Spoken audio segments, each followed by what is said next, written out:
This is Audible.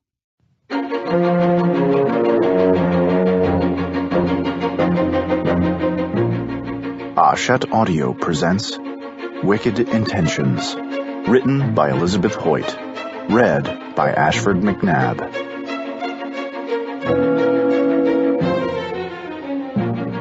For my sister Susan, again, despite the fact that she regularly makes fun of my inept computer skills and once a year finds it necessary to try and explain to me how the internet really works, which always causes my head to nearly explode. Love ya. Chapter 1. Once upon a time in a land long forgotten now, there lived a mighty king, feared by all and loved by none. His name was King Lockhart. From King Lockhart. London, February 1737. A woman abroad in St. Giles at midnight was either very foolish or very desperate. Or, as in her own case, temperance dues reflected wryly, a combination of both. "'Tis said the ghost of St. Giles haunts on nights like this," Nell Jones, Temperance's maidservant, said chattily as she skirted a noxious puddle in the narrow alley. Temperance glanced dubiously at her. Nell had spent 3 years in a travelling company of actors and sometimes had a tendency towards melodrama. "There's no ghost haunting St. Giles," Temperance replied firmly. The cold winter night was frightening enough without the addition of spectres. "Oh, indeed there is." Nell hoisted the sleeping babe in her arms higher. "He wears a black mask and a harlequin's motley and carries a wicked sword." Temperance frowned. "A harlequin's motley? That doesn't sound very ghost-like." "It's ghost-like if he's the dead spirit of a harlequin player come back to haunt the living." "For bad reviews?" Nell sniffed. "And he's disfigured." "How would anyone know that if he's masked?" They were coming to a turn in the alley, and Temperance thought she saw light up ahead. She held her lantern high and gripped the ancient pistol in her other hand a little tighter. The weapon was heavy enough to make her arm ache. She could have brought a sack to carry it in, but that would have defeated its purpose as a deterrent. Though loaded, the pistol held but one shot, and to tell the truth, she was somewhat hazy on the actual operation of the weapon. Still, the pistol looked dangerous, and Temperance was grateful for that. The night was black, the wind moaning eerily, bringing with it the smell of excrement and rotting offal.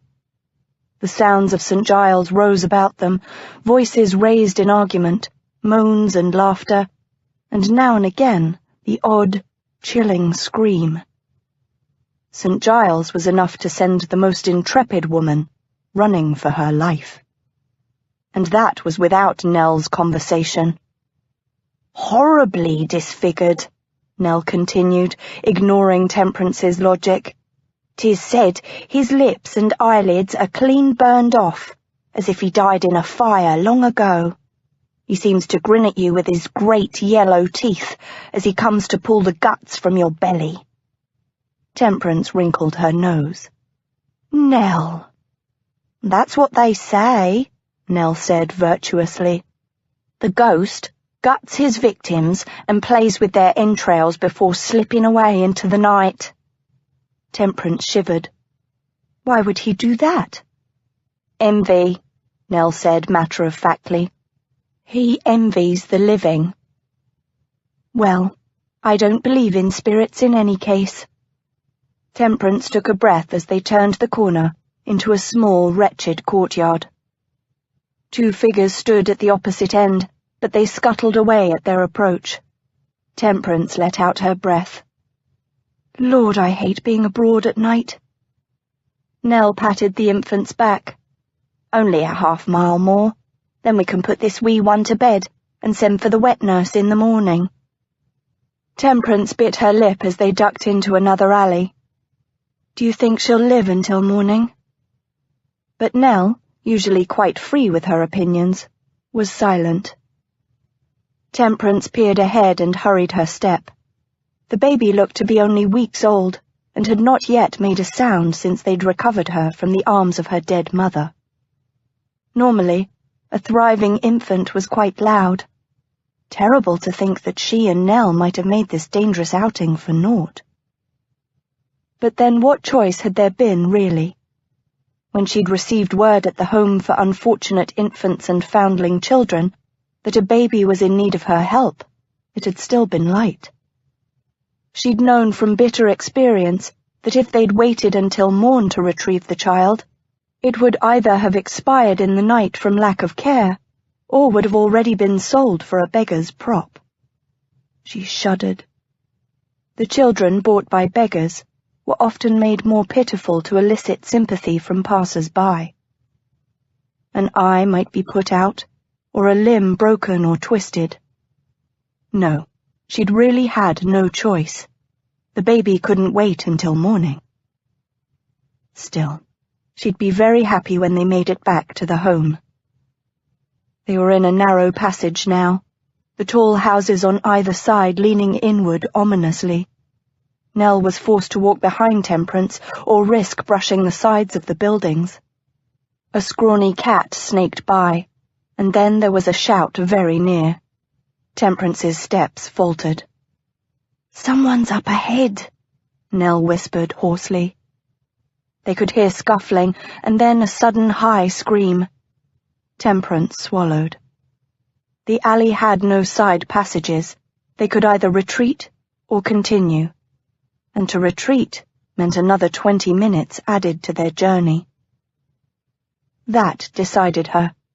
The night was chilly, and the cold wasn't good for the babe. "Stay close to me," she whispered to Nell. "Like a flea on a dog," Nell muttered.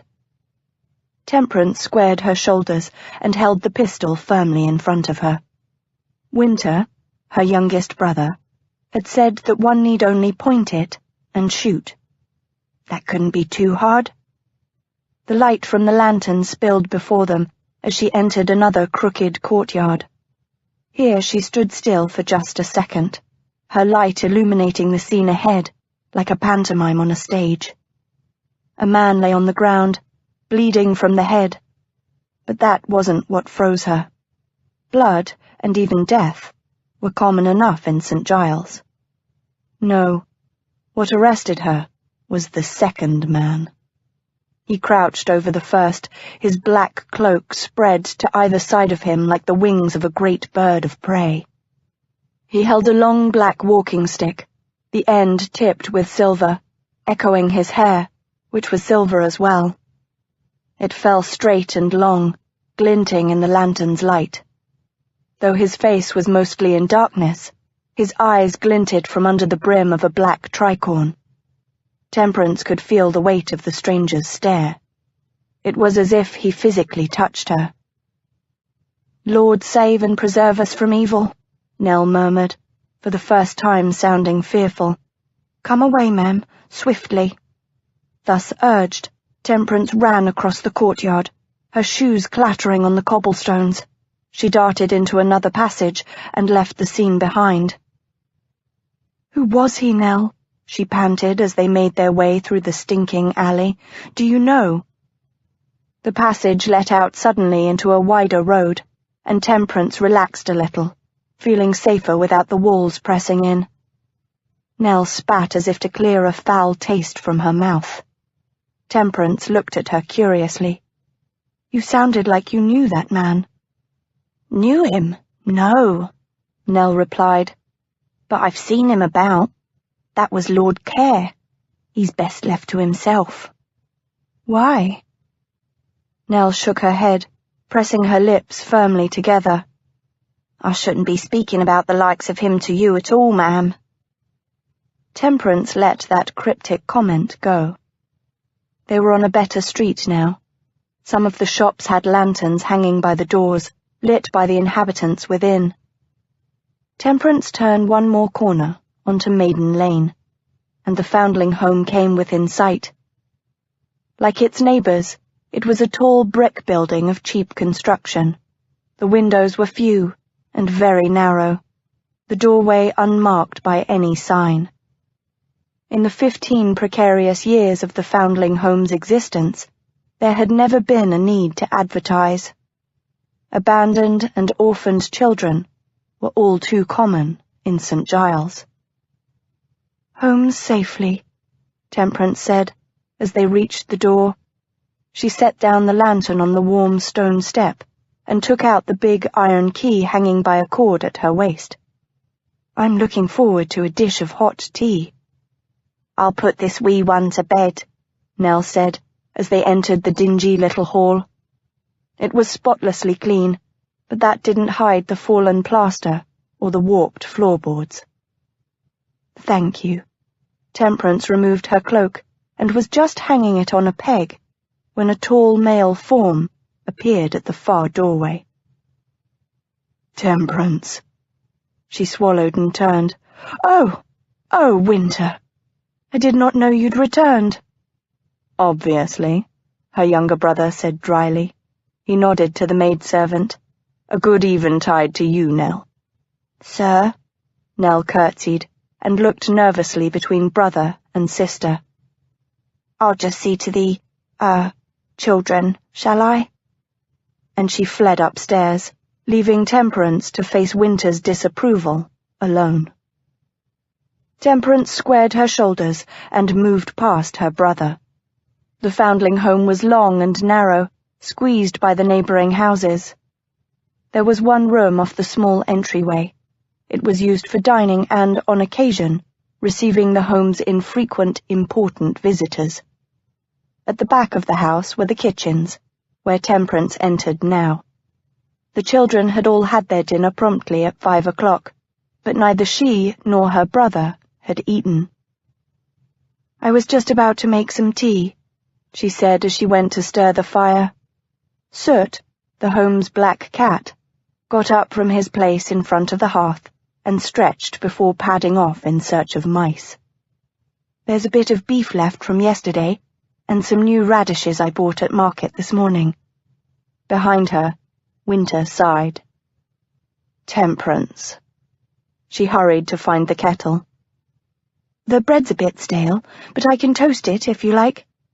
He was silent, and she finally turned and faced the inevitable. It was worse than she feared. Winter's long, thin face merely looked sad, which always made her feel terrible. She hated to disappoint him. "It was still light when we set out," she said in a small voice.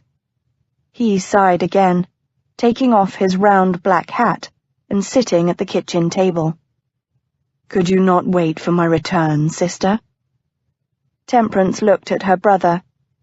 Winter was only 25, but he bore himself with the air of a man twice his age.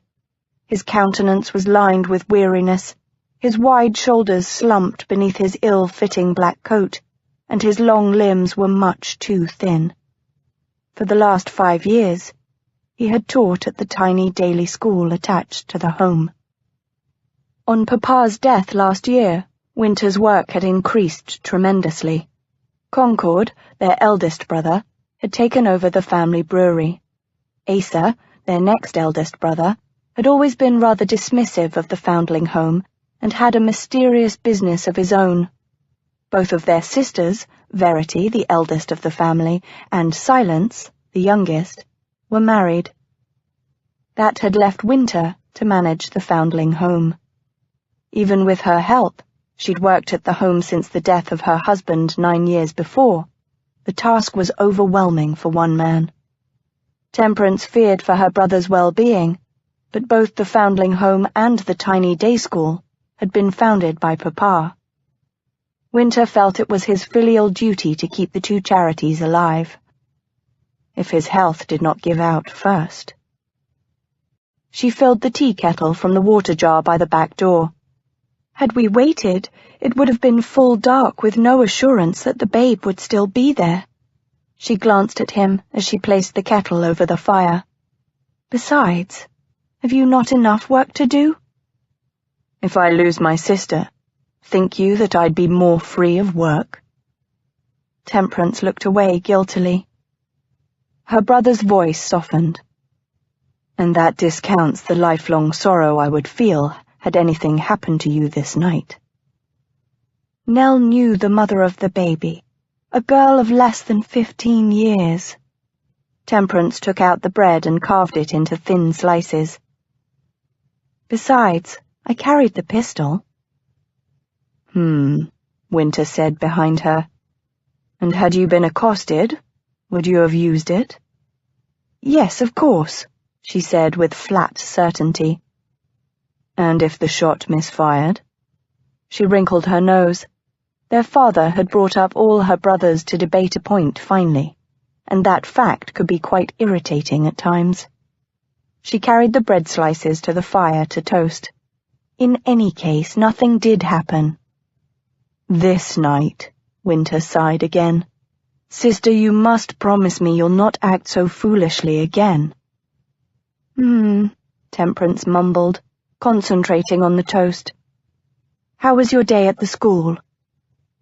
For a moment, she thought Winter wouldn't consent to her changing the subject. Then he said, "A good day, I think. The Samuels lad remembered his Latin lesson finally, and I did not have to punish any of the boys." Temperance glanced at him with sympathy. She knew Winter hated to take a switch to a palm, let alone cane a boy's bottom. On the days that Winter had felt he must punish a boy, he came home in a black mood. "I'm glad," she said simply. He stirred in his chair. "I returned for luncheon, but you were not here." Temperance took the toast from the fire and placed it on the table. "I must have been taking Mary Found to her new position. I think she'll do quite well there. Her mistress seemed very kind, and the woman took only £5 as payment to apprentice Mary as her maid. God willing, she'll actually teach the child something so we won't see Mary Found again." Temperance poured the hot water into their small teapot and brought it to the table. "You sound cynical, brother." Winter passed a hand over his brow. "Forgive me. Cynicism is a terrible vice. I shall try to correct my humour." Temperance sat and silently served her brother, waiting. Something more than her late-night adventure was bothering him. At last he said, "Mr. Wedge visited whilst I ate my luncheon."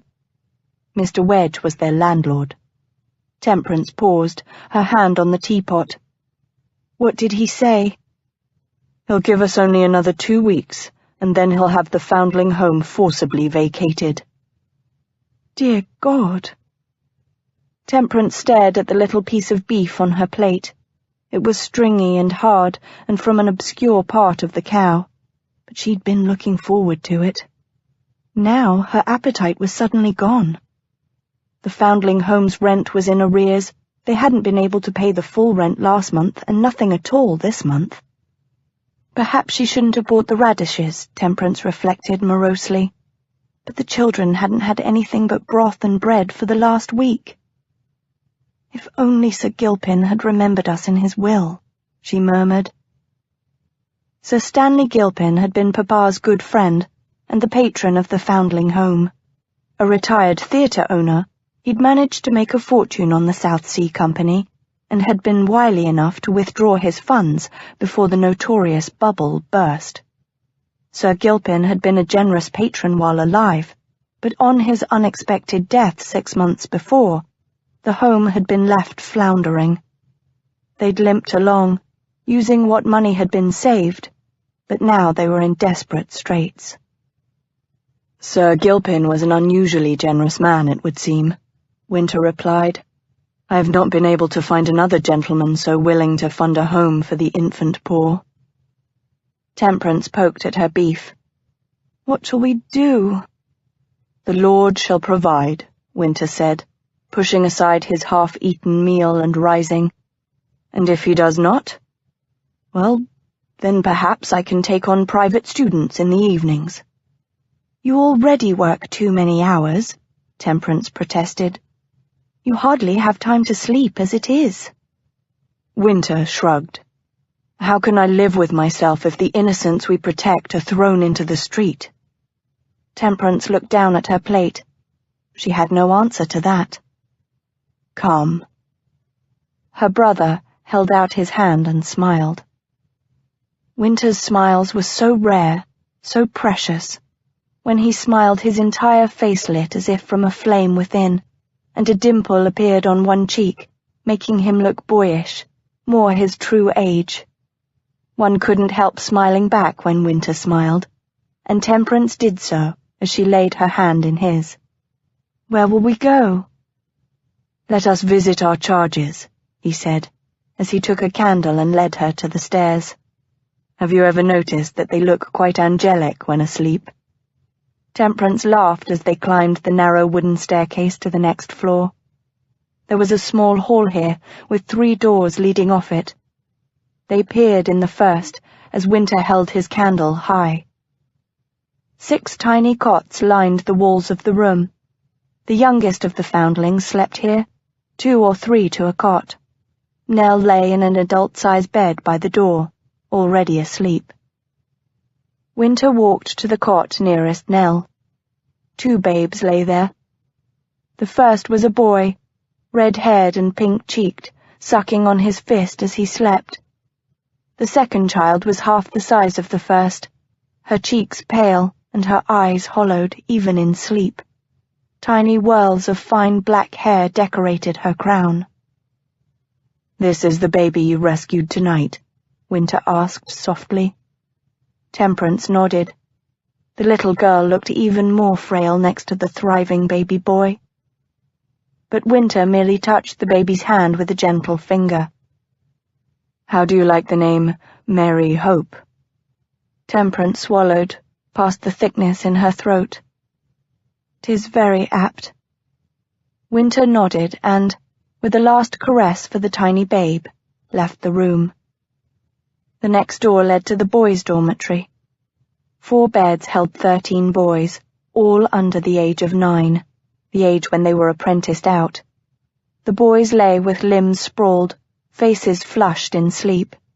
Winter smiled and pulled a blanket over the 3 boys nearest the door, tucking in a leg that had escaped the bed. Temperance sighed. One would never think that they spent an hour at luncheon hunting for rats in the alley. Winter answered, as he closed the door softly behind them. Small boys grow so swiftly to men. They do indeed. Temperance opened the last door, the one to the girls' dormitory, and a small face immediately popped off a pillow. Did you get her, ma'am? Mary Whitson whispered hoarsely.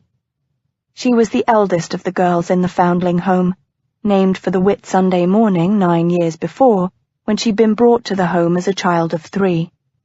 Young though Mary Whitson was, Temperance had to sometimes leave her in charge of the other children, as she'd had to tonight.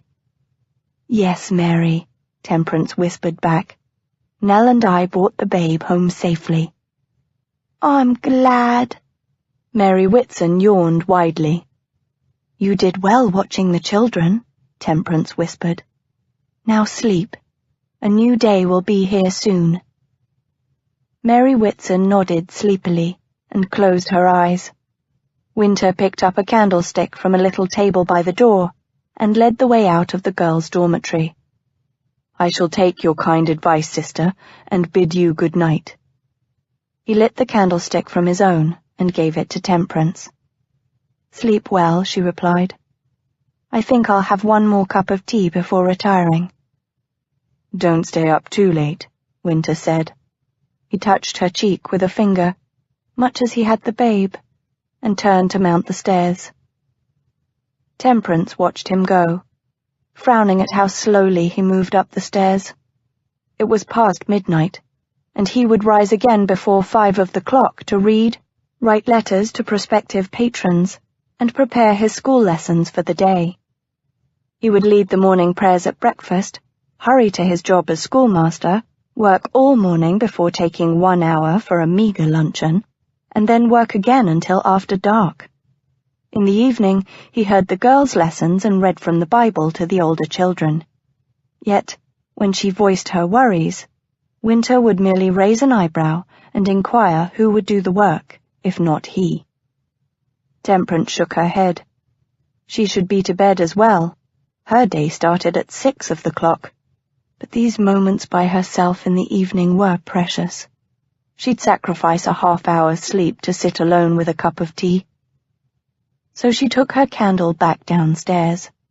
Out of habit, she checked to see that the front door was locked and barred. The wind whistled and shook the shutters as she made her way to the kitchen, and the back door rattled. She checked it as well, and was relieved to see the door still barred. Temperance shivered, glad she was no longer outside on a night like this. She rinsed out the teapot and filled it again. To make a pot of tea with fresh leaves, and only for herself, was a terrible luxury. Soon she'd have to give this up as well, but tonight she'd enjoy her cup. Off the kitchen was a tiny room. Its original purpose was forgotten, but it had a small fireplace, and Temperance had made it her own private sitting room. Inside was a stuffed chair, much battered but refurbished with a quilted blanket thrown over the back. A small table and a footstool were there as well, all she needed to sit by herself next to a warm fire. Humming, Temperance placed her teapot and cup, a small dish of sugar, and the candlestick on an old wooden tray. Milk would have been nice, but what was left from this morning would go toward the children's breakfast on the morrow. As it was, the sugar was a shameful luxury. She looked at the small bowl, biting her lip. She really ought to put it back. She simply didn't deserve it. After a moment, she took the sugar dish off the tray, but the sacrifice brought her no feeling of wholesome goodness. Instead, she was only weary. Temperance picked up the tray, and because both her hands were full, she backed into the door leading to her little sitting room, which was why she didn't notice until she turned that the sitting room was already occupied. There, sprawled in her chair like a conjured demon, sat Lord Care. His silver hair spilled over the shoulders of his black cape, a cocked hat lay on one knee, and his right hand caressed the end of his long, ebony walking stick. This close, she realized that his hair gave lie to his age. The lines about his startlingly blue eyes were few, his mouth and jaw firm. He couldn't be much older than 35. He inclined his head at her entrance and spoke, his voice deep and smooth and softly dangerous. "Good evening, Mrs. Dews." She stood with quiet confidence, this respectable woman who lived in the sewer that was St. Giles. Her eyes had widened at the sight of him, but she made no move to flee. Indeed, finding a strange man in her pathetic sitting room seemed not to frighten her at all. Interesting. "I am Lazarus Huntington, Lord Care," he said. "I know. What are you doing here?" He tilted his head, studying her. She knew him, yet did not recoil in horror. Yes, she'd do quite well. "I've come to make a proposition to you, Mrs. Dews." Still no sign of fear, though she eyed the doorway. "You've chosen the wrong lady, my lord. The night is late. Please, leave my house." No fear, and no deference to his rank. An interesting woman indeed. "My proposition is not, illicit in nature," he drawled. "In fact, it's quite respectable, or nearly so." She sighed and looked down at her tray, and then back up at him. "Would you like a cup of tea?" He almost smiled. Tea? When had he last been offered something so very prosaic by a woman? He couldn't remember. But he replied gravely enough, "Thank you, no." She nodded. "Then if you don't mind?" He waved a hand to indicate permission. She set the tea tray on the wretched little table and sat on the padded footstool to pour herself a cup. He watched her. She was a monochromatic study. Her dress, bodice, hose, and shoes were all flat black. A fichu tucked in at her severe neckline, an apron, and a cap, no lace or ruffles, were all white. No colour marred her aspect, making the lush red of her full lips all the more startling. She wore the clothes of a nun, yet had the mouth of a sybarite. The contrast was fascinating and arousing. "You're a Puritan?" he asked. Her beautiful mouth compressed. "No." "Ah." He noted she did not say she was Church of England either. She probably belonged to one of the many obscure nonconformist sects. But then he was interested in her religious beliefs only as they impacted his own mission. She took a sip of tea. "How do you know my name?" He shrugged. "Mrs. Dews and her brother are well known for their good deeds." "Really?" Her tone was dry. "I was not aware we were so famous beyond the boundaries of St. Giles." She might look demure, but there were teeth behind the prim expression. And she was quite right. He would never have heard of her had he not spent the last month stalking the shadows of St. Giles. Stalking fruitlessly, which was why he'd followed her home and sat before this miserable fire now. "How did you get in?" she asked. "I believe the back door was unlocked." No, it wasn't. Her brown eyes met his over her teacup. They were an odd light colour, almost golden. "Why are you here, Lord Care?" "I wish to hire you, Mrs. Dews," he said softly. She stiffened and set her teacup down on the tray. "No." "You haven't heard the task for which I wish to hire you." "It's past midnight, my lord, and I'm not inclined to games even during the day. Please leave, or I shall be forced to call my brother." He didn't move. "Not a husband?" "I'm widowed, as I'm sure you already know." She turned to look into the fire, presenting a dismissive profile to him.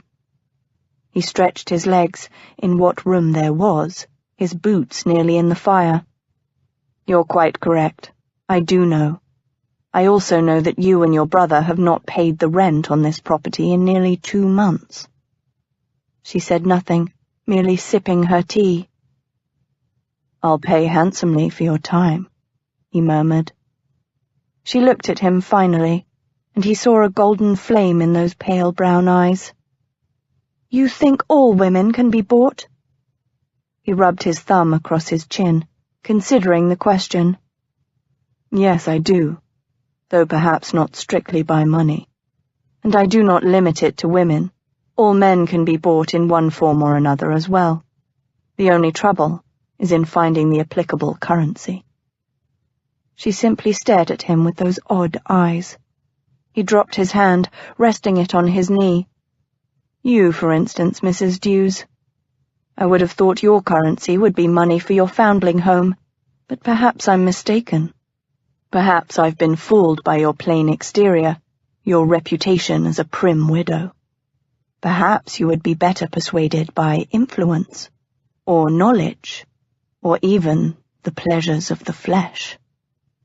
"You still haven't said what you want me for." Though she hadn't moved, hadn't changed expression at all, her voice had a rough edge. He caught it only because he had years of experience at the chase. His nostrils flared involuntarily, as if the hunter within was trying to scent her. Which of his list had interested her? "A guide." His eyelids drooped as he pretended to examine his fingernails. "Merely that." He watched her from under his brows and saw when that lush mouth pursed. "A guide to what?" "St. Giles." "Why do you need a guide?" Ah, this was where it got tricky. "I'm searching for a certain person," in St. Giles. I would like to interview some of the inhabitants, but I find my search confounded by my ignorance of the area and the people, and by their reluctance to talk to me. Hence, a guide." Her eyes had narrowed as she listened, her fingers tapping against the teacup. "Whom do you search for?" He shook his head slowly. "Not unless you agree to be my guide." "And that is all you want? A guide? Nothing else?" He nodded, watching her. She turned to look into the fire as if consulting it. For a moment, the only sound in the room was the snap of a piece of coal falling. He waited patiently, caressing the silver head of his cane. Then she faced him fully. "You're right. Your money does not tempt me. It's a stopgap measure that would only delay our eventual eviction." He cocked his head, watching as she carefully licked those lush lips, preparing her argument, no doubt. He felt the beat of the pulse beneath his skin, his body's response to her feminine vitality. "What do you want then, Mrs. Dews?" She met his gaze levelly, almost in challenge. "I want you to introduce me to the wealthy and titled people of London. I want you to help me find a new patron for our foundling home." Lazarus kept his mouth firmly straight, but he felt a surge of triumph as the prim widow ran headlong into his talons. Done. Chapter 2. Now, King Lockhart was a very proud man, for though he had been born to a small and insignificant kingdom, he had, through courage, guile, and daring, defeated the surrounding larger countries until he controlled a vast and powerful kingdom. To the north were mountains rich in minerals and sparkling gems. To the east, fields of golden grains and fat cattle. To the south lay tall hardwood forests, and to the west was an ocean overflowing with silver fish. A man could start from the capital city and walk a month in any direction, and not leave the lands belonging to King Lockhart. From King Lockhart. Temperance caught her breath, feeling suddenly as if the jaws of a trap had slammed shut around her. She didn't let her gaze waver, however. Lord Care struck her as something of a predator, and it wouldn't do to show fear in his presence. Instead, she leaned forward and gently poured herself another dish of tea. She noted with some pride that her hands were steady. When she'd taken a sip, she looked at him, this exotic creature, lounging in her drab little sitting room, and squared her shoulders. "Let us discuss the particulars of our arrangement, my lord." His wide, sensuous lips quirked as if he found her amusing. "Such as, Mrs. Dews?" She swallowed. Naturally, she'd never made such a pact as this in her life. But she did bargain regularly with the butcher, and the fishmonger, and the various tradespeople one dealt with when running a foundling home, and she fancied she was not such a bad bargainer. Temperance set down her teacup. "I'll need money for living expenses." "Living expenses?" His black eyebrows arched up his forehead. She felt a bit brash asking for money, when they'd already settled on his introducing her to potential patrons as his part of the bargain. But the truth was that the home needed the money, desperately. "Yes," she said, lifting her chin. "As you yourself noted, our rent is in arrears. In addition, the children haven't had a proper meal in days. I need money to buy some beef, vegetables, bread, tea, and milk. Not to mention both Joseph Tinbox and Joseph Smith need new shoes." "Joseph Tinbox?" "And most of the younger Marys need new chemises," Temperance finished in a defiant rush. For a moment, Lord Care merely watched her with those mysterious sapphire eyes. Then he stirred. Exactly how many children do you house in this home? 27, Temperance said promptly, then remembered tonight's work. I beg your pardon, 28, with the addition of Mary Hope, the babe I brought home tonight. We also have 2 infants who are under the care of wet nurses at the moment outside the home. When they are weaned, they'll come to live here as well.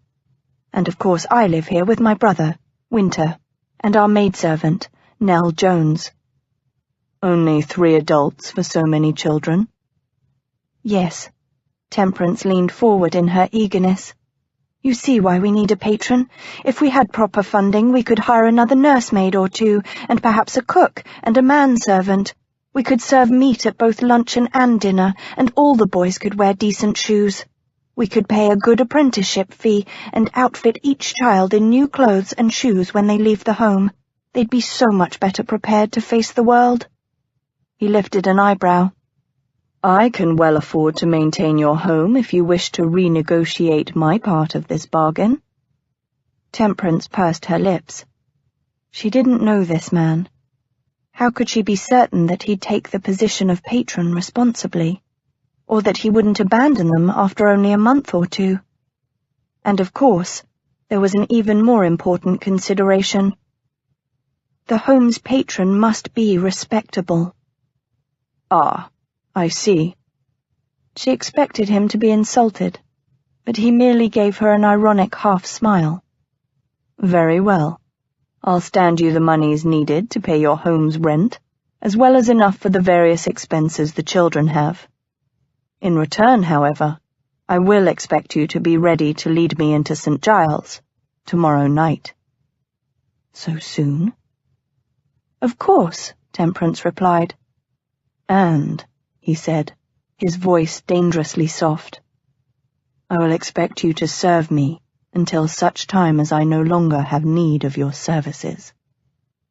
Temperance blinked, feeling wary. Surely it was the height of foolishness to bind herself to a stranger for an indefinite length of time. How long do you think your search will take? I don't know. But you must have an end date in mind. If you don't find what you want, say, within a month, you'll give up your search? He simply looked at her, a small smile flickering at the corner of his mouth, and it crashed down on her, again, that she didn't know this man. She knew nothing about him, in fact, beyond Nell's ominous warning about him. For a moment, Temperance felt fear creep on little spider feet up her spine. She straightened. They'd made a bargain, and she'd not dishonor herself by reneging on it. The home and all the children in it depended on her. Very well, she said slowly. I will help you for an indefinite time. But I will need forewarning when you wish to go into St. Giles. I have duties within the home, and will have to find someone to take my place. I mainly search at night, Lord Care drawled.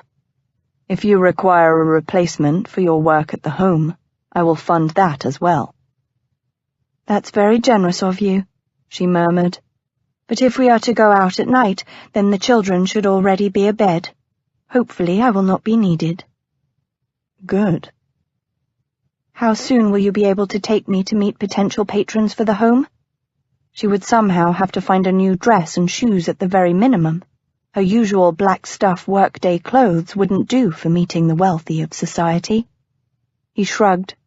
A fortnight, perhaps more. I may need to go begging for invitations to the more sedate parties. Very well. A fortnight was not very much time, but then again, the home needed immediate help. She couldn't afford to wait longer. He nodded. Then I believe our negotiations are concluded. Not quite, she said. He halted in the act of raising his hat to his head. Indeed, Mrs. Dews? You yourself have said I've been generous. What more do you need? The tiny smile was gone from his mouth, and he was looking rather intimidating.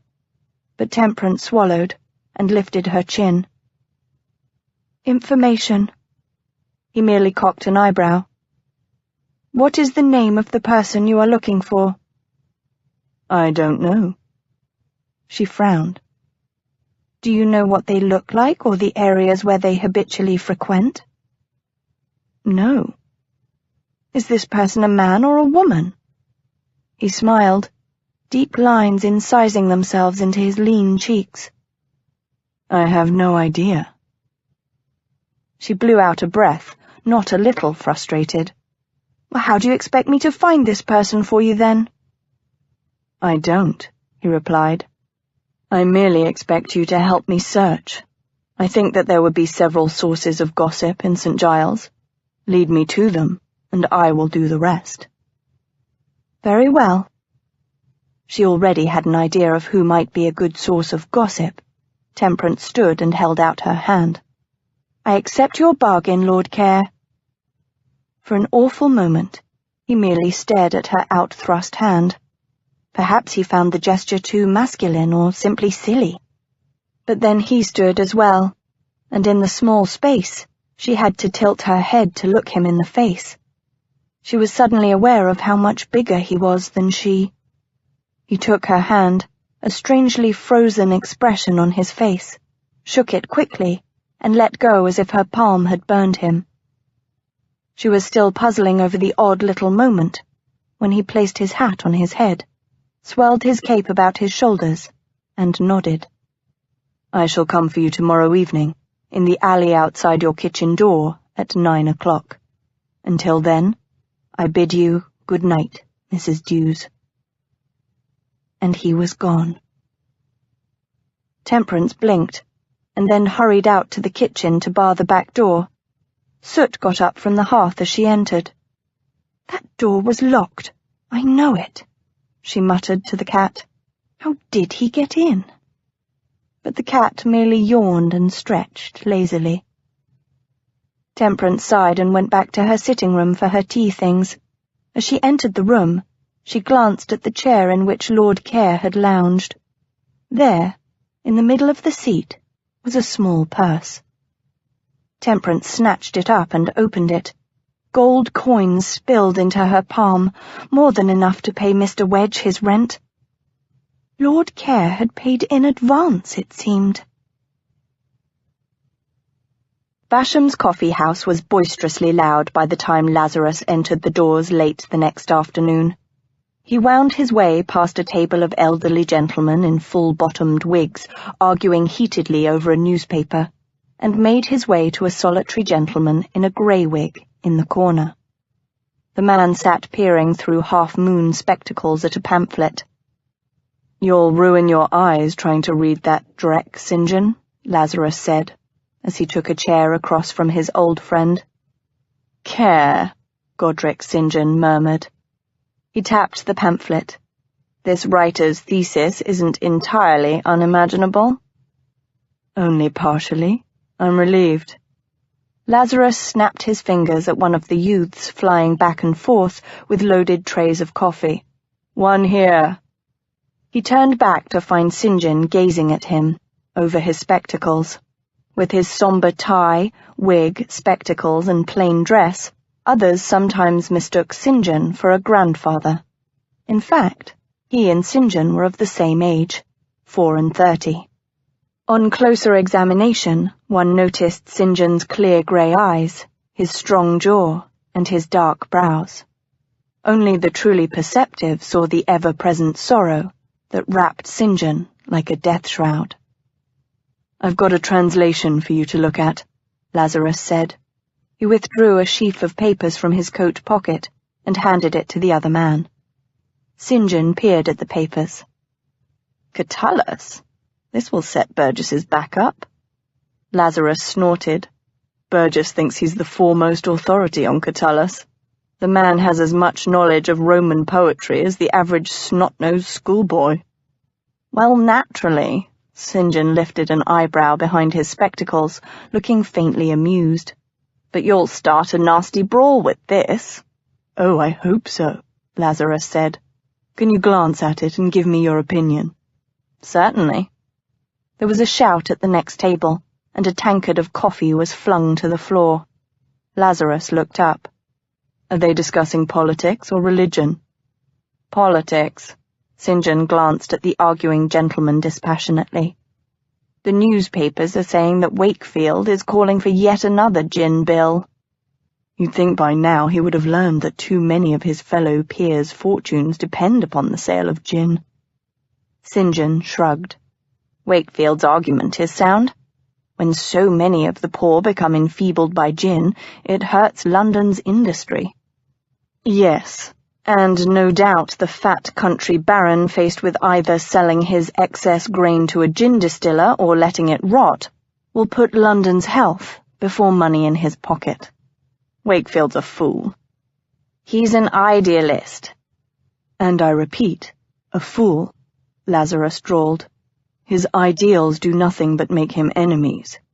He'd do better pounding his head against the stone wall than trying to get Parliament to pass an effective gin bill. You would have us simply sit back and let London go to rot? St. John inquired. Lazarus waved a hand. You ask as if there is another option. I submit there is not.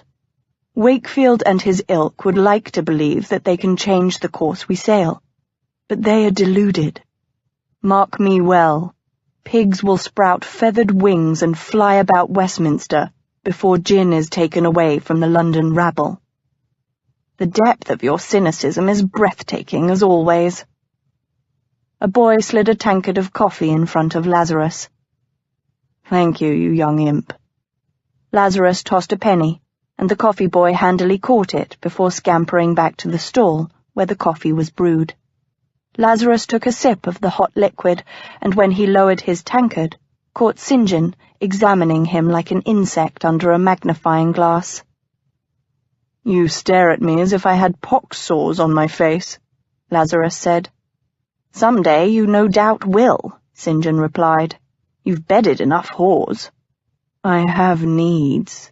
You have indulgences, St. John interrupted quietly, and you make no effort to rein them in. And why should I? Lazarus asked. Does the wolf mourn his joy at running down his prey?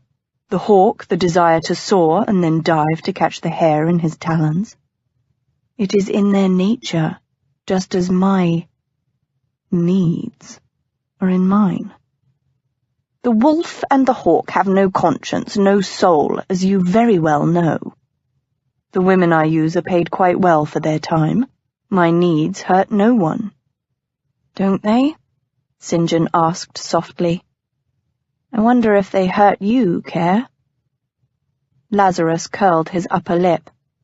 This is an old argument and one that neither one of us has yet to win. If I give up the argument, I give up you as well. Lazarus rapped his fingers against the worn tabletop, saying nothing. Damned if he'd submit to St. John's worries. His needs were unusual, strange even, but certainly not morbid. Of course, St. John had no problem with probing where he wasn't wanted. The other man shook his head and leaned back in his chair. You were out last night? Gracious me! Have you become a fortune-teller? Or were you round my townhouse last night and found me absent? Neither. St. John calmly pushed his spectacles up onto his forehead. You wear the same look as last time I saw you, a kind of weariness. I was about to say desperation. Lazarus took a sip of the hot coffee, damnably aware that he was buying time, but in the end, all he could reply was, I didn't know you had such a flair for the dramatic. Desperation seems to overstate the case by miles. I don't think so. St. John peered absently into his own tankard of coffee. You've worn that look since Marie's death. Do you deny that you were searching for her killer last night yet again? No. Lazarus sat back in his chair, regarding his old friend from beneath half-lowered eyelids. What of it? You're obsessed, man. St. John said the words evenly, which somehow only gave them more impact. She's been dead nearly 2 months, and you've spent every night looking for her murderer. Tell me, Lazarus, when will you give up the hunt? When would you give up if Clara were murdered? Lazarus shot back. The only sign of how deeply the arrow hit was a small tick on St. John's jaw. Never, but the cases are different. How? Because you were married to your woman whilst Marie was merely my mistress? No, St. John said gently, because I love Clara. Lazarus looked away. However much a mean-spirited part of him wanted to deny that difference, he couldn't, in truth, do it. For St. John was right.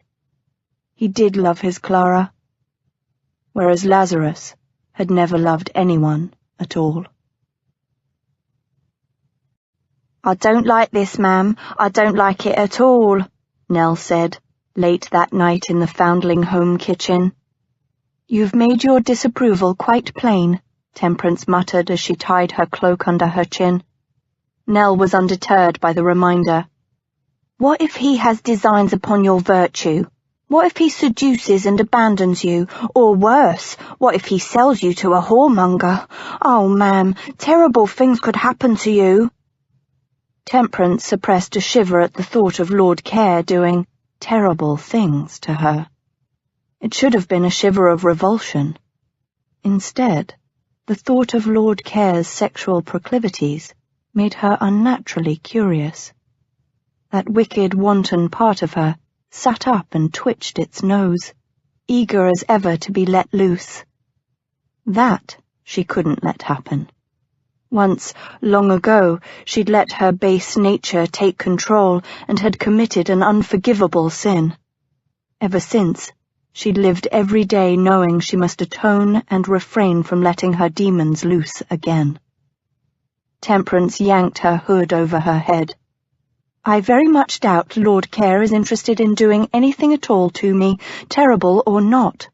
And besides, I've brought the pistol. Nell moaned. He's not like other gentlemen, ma'am. Temperance hefted the soft bag that concealed the pistol. You've made these mysterious hints before. Tell me now, in what way is Lord Care different from other men? Nell bit her lip, stood on one foot and then the other, and finally squeezed her eyes shut and said quickly, His bed sport. Temperance waited, but no other explanation was forthcoming from the maidservant.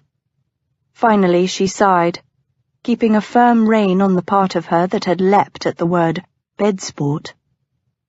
The home is in danger of closing. I can't let what Lord Care does in his bedchamber keep me from using his assistance. Nell's eyes popped wide in alarm. But, ma'am... Temperance opened the back door. Remember, if Winter asks, I've gone to bed early, and if he presses, tell him it's a female matter. That'll stop any questions. Be careful, ma'am, Nell called as Temperance pulled the door closed behind her. A blast of wind whistled around the corner. Temperance shivered and pulled her cloak tighter, turning to go down the alley. A broad male chest loomed suddenly in front of her. Oh! Good evening, Mrs. Dews, Lord Care drawled in his dark, ominous manner. His cloak swelled about his legs in the wind. Please don't do that, Temperance said, rather too sharply. But he only looked amused. Do what? Pop out at me like a footpad. She glared up at him, watching as his wide mouth curled at the corner. She had a ridiculous urge to smile back at him, but she suppressed it ruthlessly. Tonight his silver hair was contained in a queue under a black cocked hat. Her belly trembled, and she couldn't help but wonder in exactly what way Lord Care was different in the bedroom. But he'd turned and begun striding down the alley. I do assure you that I'm no footpad, ma'am. He glanced over his shoulder, and she saw the flash of his blue eyes as she hurried to catch up. If I had been, you'd be dead by now. You're not giving me any encouragement to come with you, Temperance muttered. He stopped suddenly, and she nearly ran into him again. You're here, are you not? Wretched man. Yes, I am. He bowed extravagantly, his silver-tipped walking stick in his outstretched hand, his black cloak sweeping the filthy ground. Then lead on, fair lady. Humph! Temperance faced forward and began trotting down the alley, aware that he followed close behind her, a large, dark presence. Where will you take me tonight? Was it her imagination, or did she feel his hot breath on the back of her neck?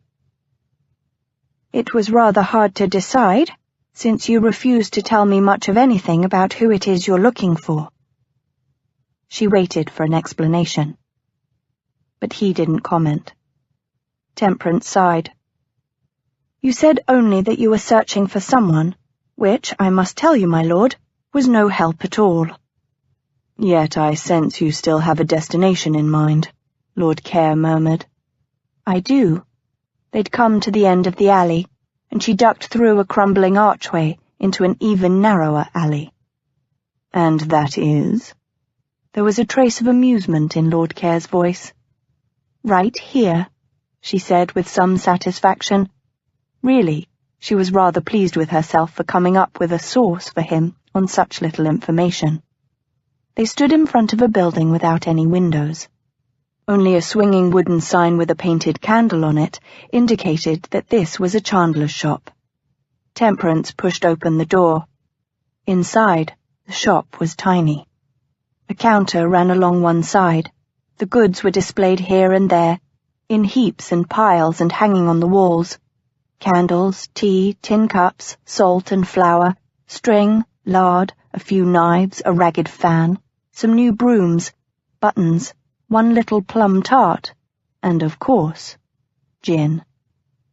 At the far end of the counter, 2 women huddled over their cups. Behind the counter stood Mr. Hopper, a small, dark man who might have grown to his exact size so that he might fit inside his shop. Selling gin without a license was illegal, of course, but licenses were exorbitantly dear, and few could afford them. Besides, the magistrates relied on paid informers to bring unlicensed gin sellers to the courts, and no informer would dare set foot in St. Giles. The last had been attacked by a mob, dragged through the streets, savagely beaten, and finally left to die of his injuries, poor man. "What might I do for you tonight, Mrs. Dews?" Mr. Hopper asked. "Good evening to you, Mr. Hopper," Temperance replied. "My friend is looking for someone. I wonder if you might help him." Mr. Hopper squinted at Lord Care suspiciously, but he said cheerfully enough, "Aye, I might. Who be you looking for?" "A murderer," Lord Care replied, and every head in the room swiveled toward him. Temperance caught her breath. A murderer? The gin drinkers silently slipped out of the shop. "Nearly 2 months ago, a woman was murdered in her rooms in St. Giles," Lord Care continued, unperturbed. "Her name was Marie Hume. Do you know anything about her?" But Mr. Hopper was already shaking his head. "Don't have no truck with murder, and I'll thank you to take this gentleman out of here, Mrs. Dews." Temperance bit her lip, glancing at Lord Care.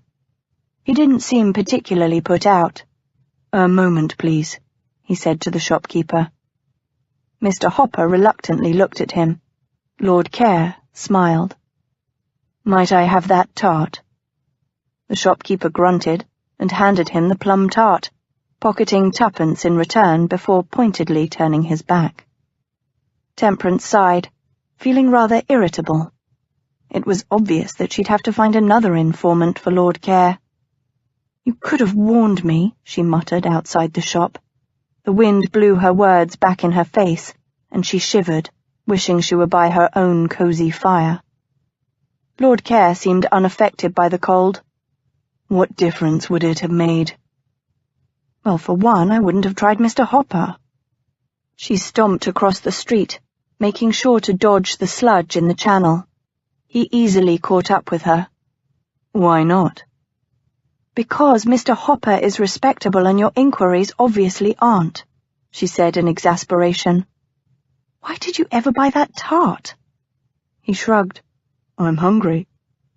He bit into the pastry with relish. She watched him lick purple syrup from the corner of his mouth and swallowed in reaction.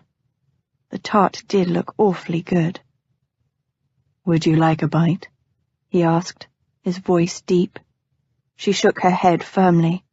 No, I'm not hungry. He cocked his head, eyeing her as he swallowed another mouthful. You're lying. Why? Don't be silly, she snapped, and began walking. He cut in front of her, making her come to an abrupt halt or run the risk of running into him. It's a plum tart, Mrs. Dews, not riches or drink or any other decadent sin. What can it hurt? Have a bite. And he broke off a piece, holding it with his fingers to her lips. She could smell the sweet fruit, almost taste the flaky pastry, and before she knew it, she had opened her lips. He fed her the bite, the plum tangy on her tongue, the syrup sugary sweet, exquisitely delicious here in the dark St. Giles street.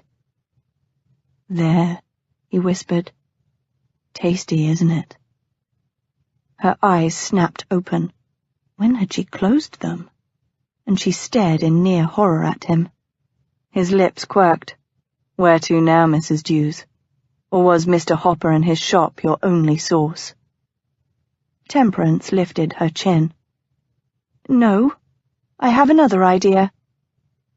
She stepped around him and began walking swiftly, the taste of sweet plums still on her tongue. This part of St. Giles was one of the worst, and she wouldn't have dared to come here during the day, let alone at night, if it weren't for the presence of the large male, trailing silently behind her. 20 minutes later, Temperance stopped before a crooked door, set 2 steps down. Lord Care looked at the door, his blue eyes narrowed with interest. What is this place? This is where Mother Heartsease does business, Temperance replied, just as the crooked door popped open. Out with ya! A tall, gaunt woman bawled. She wore an old red army coat over leather stays, so filthy they were black. Beneath was a black and red striped, linsey-woolsey petticoat, the hem ragged and caked with mud. Behind her, dim firelight flickered, giving her the appearance of standing at the mouth of hell. No coin, no drink. Get out me house, then. The object of her ire was a thin woman who might have been pretty had it not been for her blackened teeth and an open sore on one cheek. The pitiful creature cringed and held up her arms as if to ward off a blow. I'll give you a penny and a halfpenny tomorrow. Just give me the gin tonight. Go and earn your pennies, Mother Heartsease said, and shoved the unhappy woman into the alley. She turned and propped her large red-knuckled fists on her hips, looking Lord Care up and down with greedy eyes. Now then, what are you doing here, Mrs. Dews? I don't reckon this is your part of St. Giles. I wasn't aware St. Giles was divided into territories, Temperance replied stiffly. Mother Heartsease flicked beady eyes at her. Weren't you? Temperance cleared her throat. My friend would like to ask you some questions. Mother Heartsease grinned at Lord Care, revealing missing front teeth. Best come inside, hadn't you, then? She didn't glance at Temperance again, her avarice obviously focused on Lord Care. Nevertheless, he stood back to allow Temperance entrance first. She ducked inside the door and descended the steep wooden steps, leading to a cellar. The front room was low, long, and dark, lit only by a fire roaring in the rear. Above, the rafters were blackened by smoke. To one side, a warped board was thrown over 2 barrels to make a counter. Behind it stood a one-eyed girl, the only barmaid. Here, Mother Heartsease sold her namesake. Gin, a penny and a half a cup. A score of soldiers in tall meter hats were laughing drunkenly at a table in the corner. Beside them, 2 shady-looking fellows hunched their shoulders as if trying to become invisible. One wore a triangular leather patch to hide a missing nose. Across the room, a quarrel had broken out between 3 sailors playing cards, while nearby, a solitary man in a too large wig smoked serenely. A man and a woman sat together against the wall on the bare dirt floor, their small tin cup cradled in their hands. They might sleep the night here, if they each paid Mother Heartsease another 5p for the privilege. "Now then, how can I help a fine-looking gent like yourself?" Mother Heartsease shouted over the din of the arguing sailors. She rubbed her fingers together, suggestively. Lord Care took a purse from beneath his cloak and opened it. He smiled as he extracted a half-crown and placed it in the woman's hand. "I'm interested in the murder of a woman in St. Giles. Her name was Marie Hume." Mother Heartsease had lost her smile, her lips pursing thoughtfully. "That kind of information'll cost you just a bit more, my lord." Did she know Lord Care, or was the woman merely flattering a potential money source? Lord Care raised his eyebrows at the demand, but silently fished another half-crown from his purse. He tossed the coin to Mother Heartsease, and it disappeared along with its mate down the top of her stays. "Have a seat, my lord." Mother Heartsease gestured to an empty chair, a rickety wooden thing. "It's a murdered woman, you say?" Lord Care ignored the attempt at hospitality. "She was 30 years or so, blonde hair, fair of face and form, but with a red birthmark the size of a penny, just here." He tapped the outer corner of his right eye. "Do you know her?" "Well now, there are quite a lot of pretty wenches about, and a birthmark might be hidden," the woman said. "Anything else particular about her?" "She was gutted," Lord Care said. Temperance inhaled sharply, all of Nell's warnings flooding back. Dear God! Even Mother Heartsease blinked at the blunt choice of words. "Gutted like a pig," she muttered. "That one I'll remember. Fancy sort, wasn't she? Found in a bare little room in a house in Tanner's Court, the flies are buzzing in her black blood." If Mother Heartsease's words were meant to shock Lord Care, they failed. His expression remained curious, amused even, as he cocked his head. "Yes, that's the one." Mother Heartsease shook her head in mock sorrow. "I can't help you with that then, my lord. I didn't know the wench." Lord Care held out his hand. "Give me back my coins." "Hold up there, my lord," the woman said hastily. "I don't know about the murder, but I know who might." Lord Care stilled, his eyes narrowing slightly as if he'd sighted prey. "Who?" "Martha Swan." Mother Heartsease smiled a twisted, evil smile, and crooned, "The last woman to see her alive." The wind took her breath away as Temperance climbed back up Mother Heartsease's outer steps. Lord Care was behind her, eerily silent. Who was the murdered woman? And why was he asking about her murder? She shuddered, remembering the way he'd described the woman as gutted. Dear Lord, what had she involved herself in? "You are unusually quiet, Mrs. Dews," Lord Care observed in his deep voice. "How would you know what is usual with me, my lord?" she asked. "You hardly know me." He breathed a soft chuckle behind her. "And yet I sense that you are a loquacious woman when you are with those you are comfortable with." She halted and turned, arms crossed to hold in her heat, but also perhaps to reassure herself. "What type of game are you playing with me?" He'd stopped as well, much too near to her. His queue was coming undone, and strands of his long silver hair blew across his face. "Game, Mrs. Dews?" "Yes, game," she glared, refusing to be afraid of him. "You tell me that you're searching for someone in St. Giles, but when I take you to Mr. Hopper's shop, you ask about a murdered woman. and now at Mother Heartsease's you ask about a gutted, murdered woman." He shrugged, broad shoulders moving under his cape. "I did not lie to you. I do seek someone. Her murderer." Temperance shivered as the wind blew icy droplets of rain against her frozen cheeks. She wished she could see his eyes, but they were hidden under the brim of his hat. "Who was she to you?" His wide, sensuous mouth curled up into a half-smile. He did not answer. "Why me?" she muttered low, a question she realized belatedly that she should have asked the night before. "How did you find me? Why did you choose me?" "I've seen you about," he said slowly, "as I've searched in St. Giles. You were always hurrying, always in black, always so very determined. When I saw you last night, I followed you to your home." She stared. "That's it? You chose me on a whim?" "I'm a whimsical man. You are cold, Mrs. Deuce. Come." And he set off again, this time leading the way, his steps assured.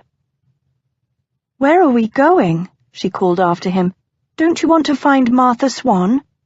He halted and turned toward her. "Mother Heartsease said she frequented Hangman's Alley. Do you know the direction?" "Yes, but it's a half-mile or more that way." She gestured behind them. He nodded. "Then we'll save Mistress Swan for another night. It's late, and it's time you were home." He started off again without waiting for her answer. Temperance trotted after him like an obedient terrier. He'd answered her questions, but in a way that made new ones crop up in their place. There were hundreds of women in St. Giles. Granted, many were prostitutes or engaged in other illicit activities. But had he wished, he could have found a dozen or more willing women to lead him about. Why had he chosen her? Temperance frowned and hurried to keep step with him. He might be a stranger with dark secrets, but she still felt safer walking these alleys with him by her side. "I don't know that we can trust Mother Heartsease," she said, gasping a bit as the cold wind snatched away her words. "You doubt there is a Martha Swan?" "Oh, she's probably real enough," Temperance muttered, "but whether she actually has any information is a different matter." "How is it you know Mother Heartsease?" "Everyone knows Mother Heartsease. Gin is the demon of St. Giles." He glanced back at her. "Indeed." "Young and old drink it. Some make it their only meal." Temperance hesitated. "But that is not the only reason I know her." "Tell me." She raised a hand to pull her hood more closely about her face. 9 years ago, when I first came to the home, Mother Heartsease sent us a message. She had a young girl of about 3 years of age. I don't know where she got the child from, but it was certainly not hers. "And?" "She offered to sell the toddler to us." Temperance paused, for her voice had begun to shake, not from fear or sorrow, but from rage. She remembered her hot anger, her contempt at Mother Heartsease's mercenary cynicism. "What happened?" Lord Care's voice was soft, but she heard it clearly. It almost vibrated in her bones. "Winter and Father were against buying the child. They said it would only encourage Mother Heartsease to sell more orphaned children." "And you?" Temperance inhaled. "I hated to pay her, but she made it quite plain that she would find another buyer if we did not give her the price. Someone who would not care for the child's welfare at all." "A whoremonger." She glanced swiftly at him, but his face was in profile to her, cold and remote. They crossed into a larger lane, one in which she could walk beside him. This wasn't the way she'd taken Lord Care to Mother Heartsease's cellar. Idly she'd wondered if he was lost. Then she faced forward again. "Yes, a whoremonger most probably, though Mother Heartsease never actually said the words. She simply hinted horribly. Temperance's head was down, remembering that ghastly negotiation. She'd still been a little naive then. She'd had no idea how black a woman's soul could be. She wasn't paying enough attention to the way. Her toe caught on something, and her hands shot out as she stumbled, trying to regain her balance. There was an awful second when her belly dove, and she knew she was going to hit the ground. And then he caught her. Hard hands, painful hands, gripping her elbows but keeping her safe. She looked up, and he was there, right in front of her, his blue eyes gleaming like a demon's. He drew her closer, almost into an embrace, like a friend, like a lover. All her worst desires clamoured to the surface. He whispered, his breath brushing her lips. "So you bought the babe?" "Yes." She glared at him, this unfeeling aristocrat.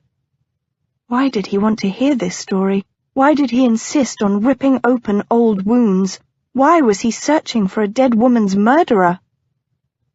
"Yes, I paid the price. I sold the only bit of jewelry I had, a gold cross my husband had once given me. And I bought the babe. I named her Mary Whitson for the Whitsunday on which I first held her." He cocked his head, his blue eyes asking the question. She sobbed, fury and sorrow welling up from that place where she carefully controlled all the emotions she couldn't afford to feel. Temperance trembled as she tried to beat her passion down, trap it and conceal it. He shook her as if to dislodge the answer he waited for. "Winter was right," she gasped. "The baby girl was safe, but 2 months later, Mother Heartsease came to us again with another baby, a boy this time, and his price was twice what the girl's had been." "What did you do?" "Nothing." She closed her eyes in defeat. "The price was too high. We hadn't the money. I could do nothing. I begged. I got on my knees and pled with that witch. And she sold him anyway." She bunched the edges of his cloak in her fists, shaking them as if to impress the awfulness of the memory on him. "She sold that sweet baby boy, and I could do nothing to save him." One moment she was crying in fury up at him, and the next he'd swooped down and caught her mouth. Hard, with no mercy. She gasped at the shock. He ground his mouth against her soft lips. She felt his teeth, tasted his hot tongue, and that part of herself, that wretched, sinful, wrong part, broke free and went running, reveling in his savagery, rejoicing in his blunt sexuality, completely out of her control. Until he raised his head and looked down at her.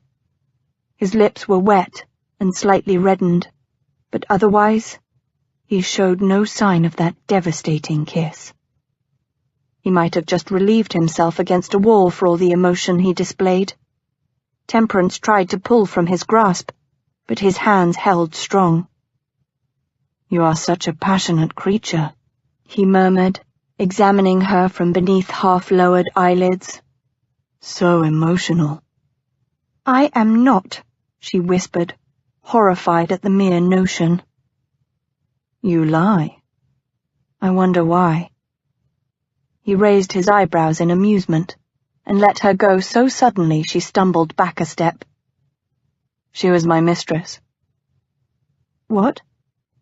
"The murdered woman, the one gutted like a pig at the butcher's. She was my mistress of 3 years. She gaped at him, stunned. He inclined his head. "Until tomorrow evening. Good night, Mrs. Dews." And he walked away, disappearing into the night shadows. Temperance turned, her mind whirling, and saw it, not 20 steps away. The door to the foundling home. Lord Care had brought her safely home, after all.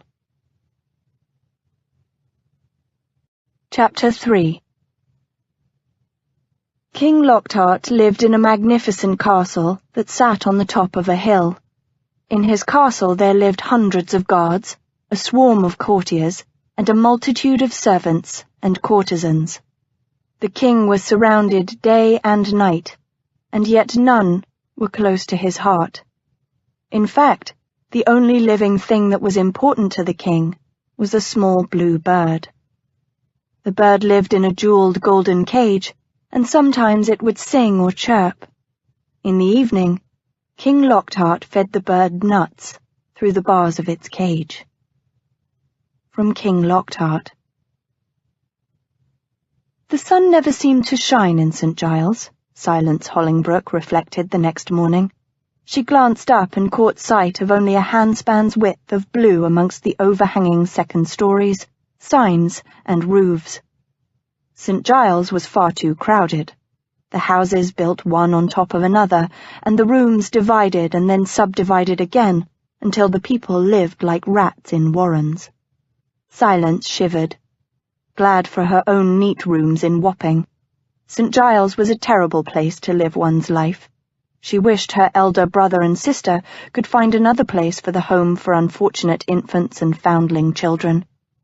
But then St. Giles was where father had founded the home, and St. Giles was where the poorest of the poor lived in London.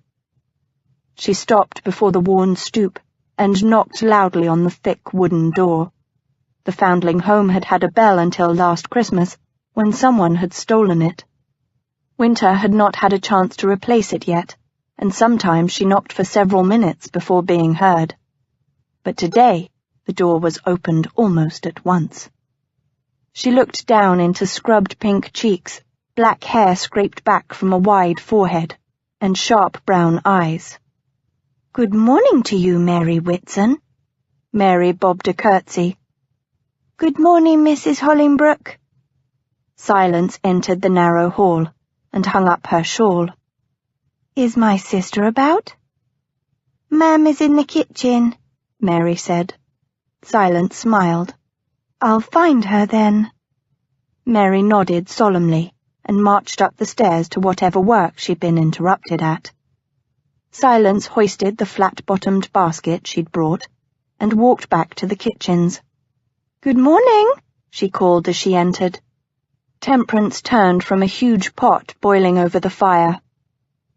"Good morning, sister. What a nice surprise. I didn't know you were to call today." "I wasn't." Silence felt her cheeks heat guiltily. She hadn't been to the home in over a week. "But I bought some dried currants at market this morning and thought I'd bring some over." "Oh, how thoughtful. Mary Whitson will like that," Temperance said. "She has a fondness for currant buns." Silence set the basket on the old kitchen table.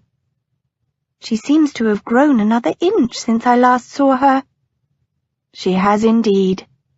Temperance wiped at the sweat on her temples with her apron.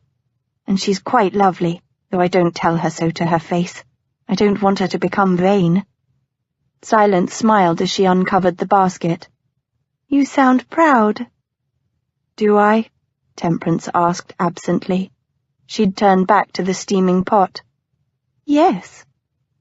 Silence hesitated a moment before continuing apologetically.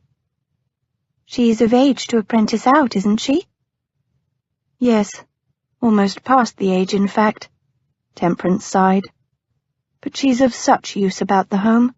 I haven't begun looking for a position for her yet." Silence took the items from her basket without comment. Temperance knew better than she that becoming too fond of the foundling children could only lead to hurt. "You've got more than currants there," Temperance said, coming to the table. "I brought some stockings I made as well." Silence shyly presented her workmanship. 3 pairs of tiny stockings. True, none of them were quite the same size as the other, but at least they matched in shape. More or less. "I was making a pair for William and some wool remained." "Oh my," Temperance set her hands on her hips and arched her back, stretching. I'd quite forgotten that Captain Hollingbrooke was to return soon. Silence felt the ripple of quiet joy spread through her at just the mention of her husband's name. William had been away at sea for months, captaining the Finch, a merchant ship returning from the West Indies. She ducked her head as she replied to her sister. "He's due any day now. I hoped that when he returns you and Winter would come and sup with us in celebration." When Temperance didn't respond immediately, Silence looked up. Her sister was frowning down at a pile of turnips on the table. "What is it?" Silence asked. "What?" Temperance glanced up quickly, her face smoothing. "Oh, nothing, dear. You know Winter and I would be pleased to dine with you and Captain Hollingbrooke. It's just that we're so busy with the home right now." Her words trailed away as she looked about the big kitchen. "Perhaps, then, it is time to hire more help. Nell works hard, but she's only one woman." Temperance laughed, but the sound was hard and short. If we had a patron to supply the home with money, we would. As it is, we were just able to finally pay this month's rent and lasts today. If we're late again, Mr. Wedge may well evict us." "What?" Silence sank into a kitchen chair. "I have nearly £1 left from my grocery money. Would that help?" Temperance smiled. "No, dear. That would only help us for a little while. And I don't want to take Captain Hollingbrooke's money. I know how you and he scrimp and save." Silence coloured a little. William was a wonderful husband, but a merchant ship's captain didn't make all that much, especially when he had a wife and an elderly mother and a spinster sister to keep. "What about Concord?" Temperance was shaking her head. "Winter says the brewery has lost money since Father's death, and besides, Concord has his own family to take care of." Silence shook her head. She'd had no idea Concord was in financial straits, but then the men of the family didn't always like to talk business with their women. Concord and his wife, Rose, had 5 adorable children, and another on the way. She looked up. "And Asa?" Temperance grimaced. "You know Asa has always been scornful of the home. I think Winter hates the thought of going to him again with hand outstretched." Silence pulled the turnip toward herself and picked up a knife to chop off the greens. "Winter is the least prideful man I know." "Yes, of course, but even the most humble of men have just a touch of pride. Besides, even if Winter did ask Asa, there's no guarantee he would help." Silence wanted to protest that of course Asa would help if he could, but the truth was that she was uncertain. Asa had always walked apart from their family, secret and alone. "What shall you do?" Silence began dicing a turnip, her little pieces more odd lumps than squares. She'd never been very good at dicing. Temperance took up another knife, but she hesitated. "As to that, I already have a plan." "Yes?" "You must promise not to tell our brothers." Silence looked up. "What?" "Or Verity either," Temperance said. Verity was the eldest of the Makepeace family. Silence stared. What secret would Temperance want to keep not only from their brothers, but also their sister? But Temperance's expression was almost fierce. If Silence wanted to know, she'd have to promise. "Very well." Temperance set down the knife and leaned close to whisper, "I've met someone who will introduce me to the influential and wealthy people of London. I'm going to find a new patron for the home." "Who?" Silence knit her brows. Their family was a humble one. Father had been a beer brewer, and on their father's death, Concord had taken over the family business. Father had believed deeply in learning and had seen to it that all her brothers were very well educated in religion, philosophy, and Greek and Latin. She supposed in that way they might be called intellectuals, but that didn't take away from the fact that they worked for their living. The kind of people Temperance was talking about were well out of their league. Who is this powerful friend? Silence saw the moment when something shifted behind her sister's eyes. Temperance was a wonderful person, which was perhaps why she was also a terrible liar. Temperance, tell me. Her sister tilted her chin. His name is Lord Care. Silence's brows furrowed. An aristocrat? How in the world did you find an aristocrat to help you? Actually, he found me. Temperance pursed her lips, her eyes firmly fixed on the growing mound of chopped turnip roots. Do you think anyone really likes turnips? Temperance! Temperance poked the tip of her knife into a white cube and held it up. They are very filling, of course, but really, when was the last time you heard someone say, "Oh, I'm so very fond of turnips"? Silence set down her knife and waited. The lid of the pot over the fire rattled, and Temperance's knife thunked against the table for perhaps a half-minute before she broke. He followed me home the night before last. What?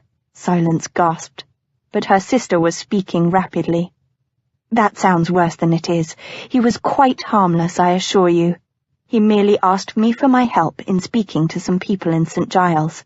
In return, I requested that he introduce me to the people he knew who were wealthy. It's a very practical arrangement, truly. Silence eyed her sister skeptically. The picture Temperance drew was altogether too rosy. And I suppose this Lord Care is an ancient gentleman, white-haired and bony-kneed? Temperance winced. His hair is white, actually. And his knees? I hope you don't think I stare at a gentleman's knees.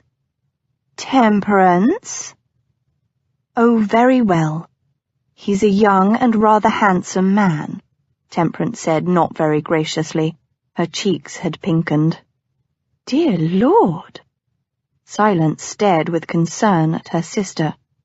Temperance was a widow of 28, but sometimes she behaved with all the circumspection of a silly girl. Think. Why would Lord Care pick you in particular to lead him about St. Giles? I don't know, but you must tell Winter. This thing sounds like a made-up story to entice you. Lord Care might have dreadful plans for you. What if he lures you into debauchery? Temperance wrinkled her nose, drawing attention to a speck of soot at the tip. I hardly think that's likely. Have you looked at me recently? She spread her arms wide, as if to emphasize the ridiculousness of an aristocrat wanting to seduce her. Silence had to admit that standing in her kitchen, her hair half down and with soot on her nose, Temperance certainly didn't look like someone particularly tempting to a seducer. But she replied loyally, You're quite pretty, and well you know it. I know nothing of the sort. Temperance let her arms drop. You've always been the beauty of the family. If a dastardly lord were to corrupt anyone, it would be you. Silence looked sternly at her sister. You're trying to distract me. Temperance sighed and sank into a kitchen chair. Don't tell anyone, Silence, please don't. I've already accepted Lord Care's money to pay the rent.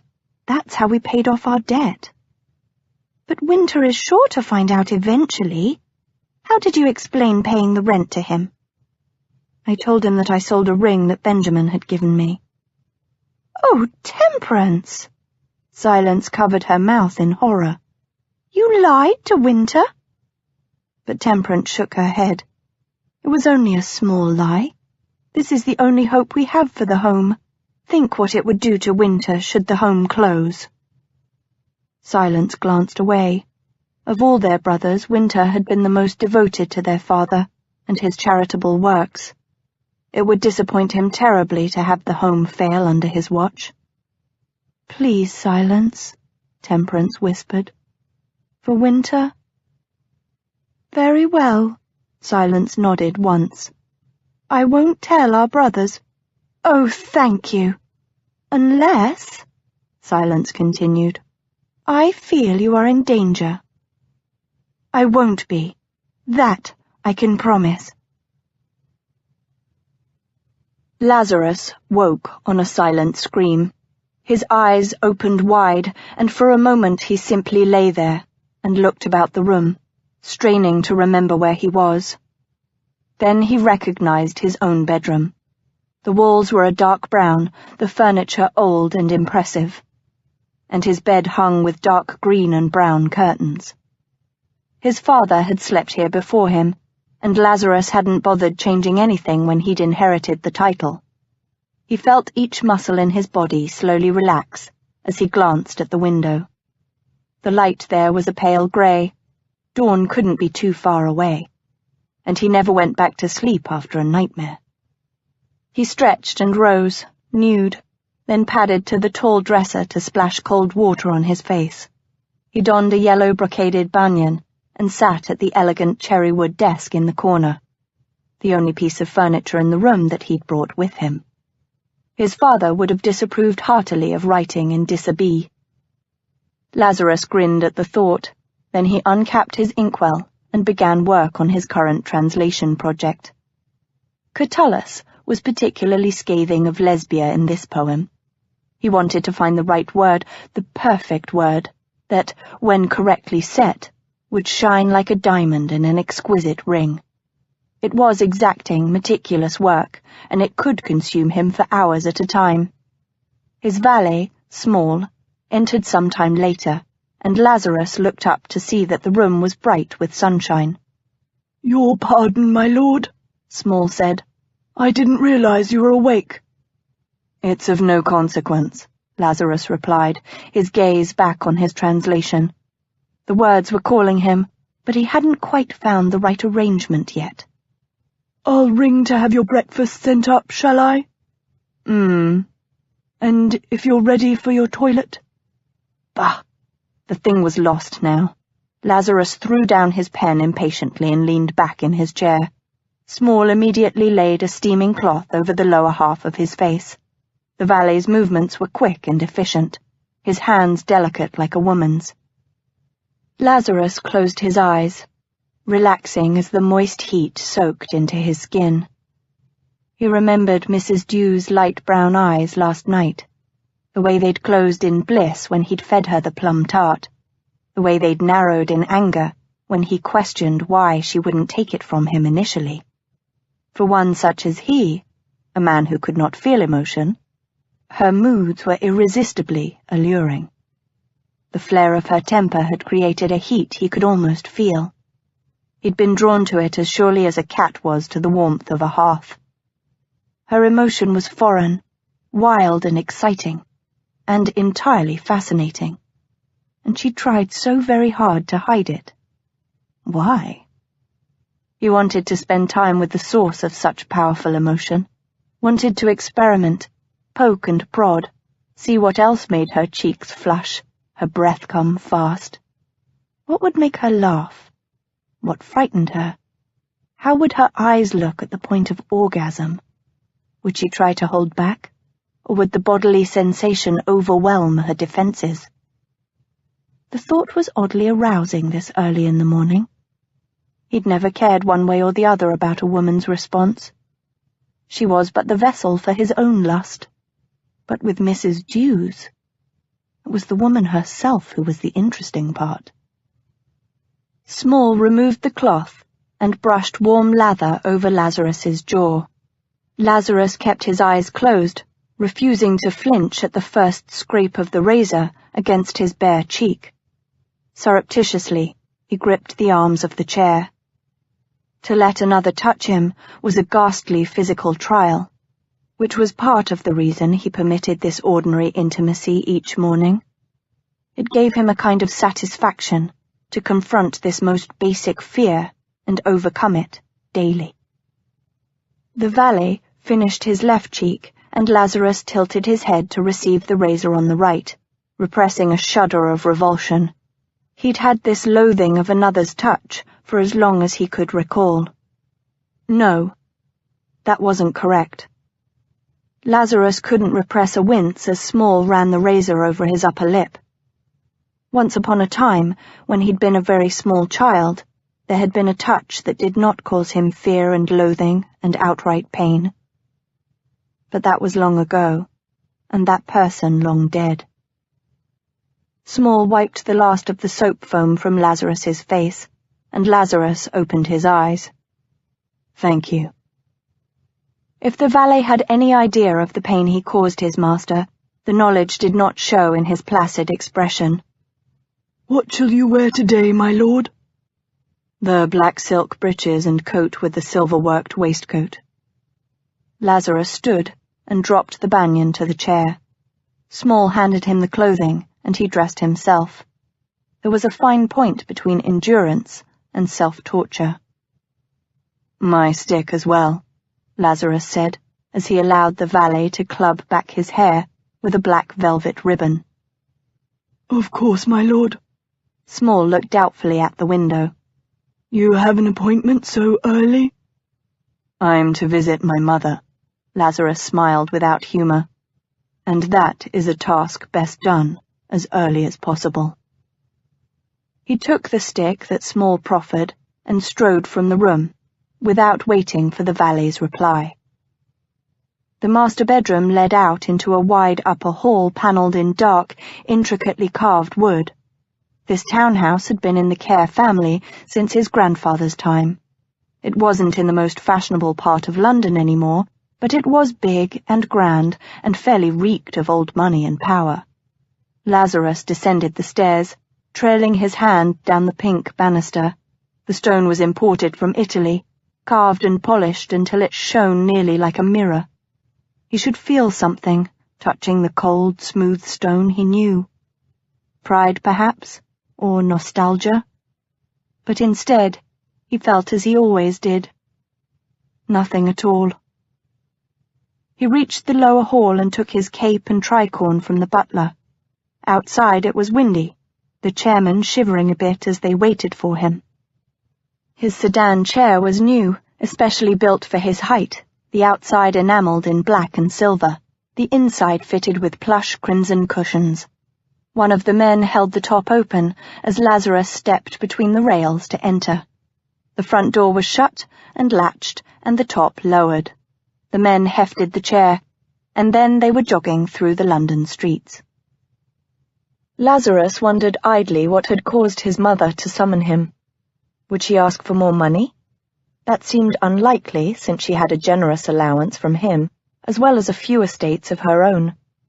Perhaps she'd taken up gambling in her waning years. He snorted aloud at the thought. The chairmen halted, and Lazarus descended. The townhouse he'd bought for his mother was small, but fashionable. She'd complained, still complained, when he'd forced her to move out of Kerr House. But he'd be damned if he'd live with the woman. Inside, the butler escorted Lazarus to an outrageously gilded sitting room. There he sat for a good half-hour, contemplating the golden curlicues on the top of the Corinthian columns guarding the door. He would have left, but then he'd merely have to repeat this farce another day. Best to get it over with. She entered the room as she always did, pausing just a fraction of a second inside the doorway to let the full impact of her beauty fill those within with awe. Lazarus yawned. She tittered, the sound not quite hiding the anger beneath. "Have you lost all sense of propriety, my son? Or is it fashionable now to no longer rise on a lady's entrance?" He rose with just enough languor to make the movement an insult, and then bowed as briefly as possible. "What do you want, my lady?" Which was a mistake, of course. Showing his impatience only gave her reason to draw this meeting out. "Oh, Lazarus, must you be so rude?" She lowered herself to carefully lounge on one of the delicately painted settees. "It becomes tiresome. I've ordered tea and cakes and such." She waved a hand vaguely. "So you must stay for that, at least." "Must I?" he asked softly, the edge in his voice making the two words grit. A fleeting look of uncertainty crossed her beautiful face, but then she said firmly, "Oh, I think so." Lazarus sat back down, conceding for the moment to his lovely, vapid mother. He watched her as they waited for the promised tea. He hated tea. Always had. Did she not know, or, more likely, did she serve it to him merely to provoke? Lady Care had been a famous beauty in her youth, and time had been gracious to her. Her face was a perfect, serene oval, her neck long and graceful. Her eyes were like his, a clear blue, faintly tilted at the corners. The forehead above was white and unmarred. Her hair was the same startlingly premature white as his own, but instead of trying to dye it or wear a wig, she flaunted the unusual color. She favored dark blue gowns to highlight the white, and wore black or dark blue caps decorated with lace and jewels. She had always known best how to draw the eye. "Ah, here's the tea," his mother said, as two maids entered bearing trays. Was there relief in her voice? The servant set the repast silently, and then quietly left. Lady Care straightened to pour. Her hand hesitated over the teacup. "Sugar?" "No, thank you." "Of course." Her aplomb was restored. She handed him the cup. "I remember now. Neither sugar nor cream." He raised his brows and set aside the teacup, untasted. What game was she playing? She seemed not to notice his lack of enthusiasm for the tea, resuming her languid pose with her own cup. "I hear you've been seen with the elder Miss Turner. Have you interest in that direction?" He blinked for a moment, truly surprised, and then burst out laughing. "Have you decided to match-make for me now, Ma'am?" A line of irritation appeared between her brows. "Lazarus?" But he interrupted her, his words quick and light, belying the edge they held. "Perhaps you'll vet and approve a select group of fillies, line them up for my inspection. Of course it might be difficult, what with the rumours of my proclivities flying about London society. All but the most mercenary families make sure to keep their virgins away from me." "Don't be crude." She set down her teacup with a moue of distaste. "First rude, then crude," he drawled. His patience had worn out. "Really, madam, it is a wonder you can stand my company at all." She frowned at that. Are you in need of funds?" "No, Have you any other pressing matter to discuss with me, then?" "Lazarus!" "No worry over business?" he interrupted. "Your lands or servants?" She simply stared at him. "Then I fear I must go, Lady Care." He rose and bowed, without meeting her eyes. "I bid you good morning." He was already at the door when she said, You don't know what it was like." His back was to her, and he didn't turn to acknowledge her before closing the door behind him. Mary Hope was not improving. Temperance watched anxiously as the wet nurse, Polly, tried once again to get the infant to latch onto her nipple. The baby's tiny lax mouth opened about the tip of the nipple, but she lay unresponsive, her eyes closed. Polly titched and looked up, her face sad. "She's not sucking, ma'am. I can hardly feel her on me." Temperance straightened, wincing at a crick in her back. She'd been hovering over Polly and the baby for what seemed like hours now. Polly sat in an old armchair with the infant. The chair was the nicest piece of furniture in her little rented room. Temperance had given it to Polly when she'd hired her as one of the Foundling Home's wet nurses. The wet nurses didn't live in the home. Instead, they took their tiny charges to their own homes, wherever that may be. Since Temperance didn't directly oversee the wet nurses, it was imperative to find women she could trust, and Polly was the best. Not much over 20, The wet nurse was dark-eyed, dark-haired, and rather pretty. But Polly had the pragmatic air of a woman twice her age. Her husband was a sailor, coming home only often enough to sire 2 children with his wife. In between his infrequent appearances, Polly fended for herself and her little family. Besides the chair, Polly's room held a table, a curtained bed, and a cheap print on the wall depicting gaily dressed ladies. Over the mantel of the fireplace, a round polished mirror hung to reflect what little light there was back into the room. Polly had set her few possessions on the mantel: a candlestick, a pot for salt and one for vinegar, a teapot, and a tin cup. In a corner of the wretched room, Polly's babies played, a toddler and a child who had just learned to crawl. Temperance returned her gaze to Mary Hope. Polly's small room might be poor, but it was spotlessly clean, and Polly herself was neat and sober. Unlike many of the women who made their living wet nursing, she didn't drink. She actually seemed to care for her tiny charges while they were with her. That made her worth her weight in gold.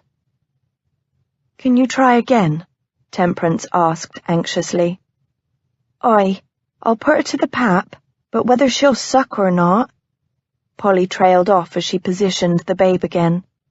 She'd partially unlaced her leather stays and pulled aside her woolen chemise, uncovering one breast. "What if we drip milk into her mouth?" Polly sighed. "I've made some milk flow into the wee one's mouth, but she swallows naught but a drop or 2. She demonstrated, and Temperance watched as the fresh milk dribbled out the side of the baby's mouth. If she swallowed any, it was hard to tell. The smallest of Polly's babies had crawled over and now pulled herself up to stand against the chair, crying. "Can you take her a mo while I see to my own?" Temperance swallowed, reluctant somehow to take the fragile infant, but Polly was already putting Mary Hope in her arms. Temperance held her stiffly. The baby seemed as light as a bird. She watched as Polly pulled her baby into her lap. Her child immediately went to the nipple, sucking contentedly with great gulps as she idly held one stockinged toe with her chubby fingers. Temperance looked from the obviously well-fed child to the sallow cheeks of Mary Hope.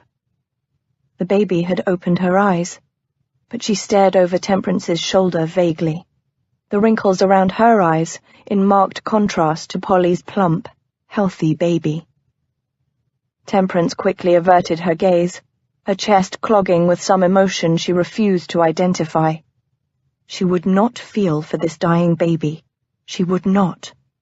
She'd been burned once in the past by giving her love too freely, and now she held it safely locked away in her breast. "There, ducks, aren't you happy now?" Polly crooned to the child in her arms. She looked up at Temperance. "Let me try again with that one." "Very well, but don't neglect your own," Temperance said, handing Mary Hope over with relief.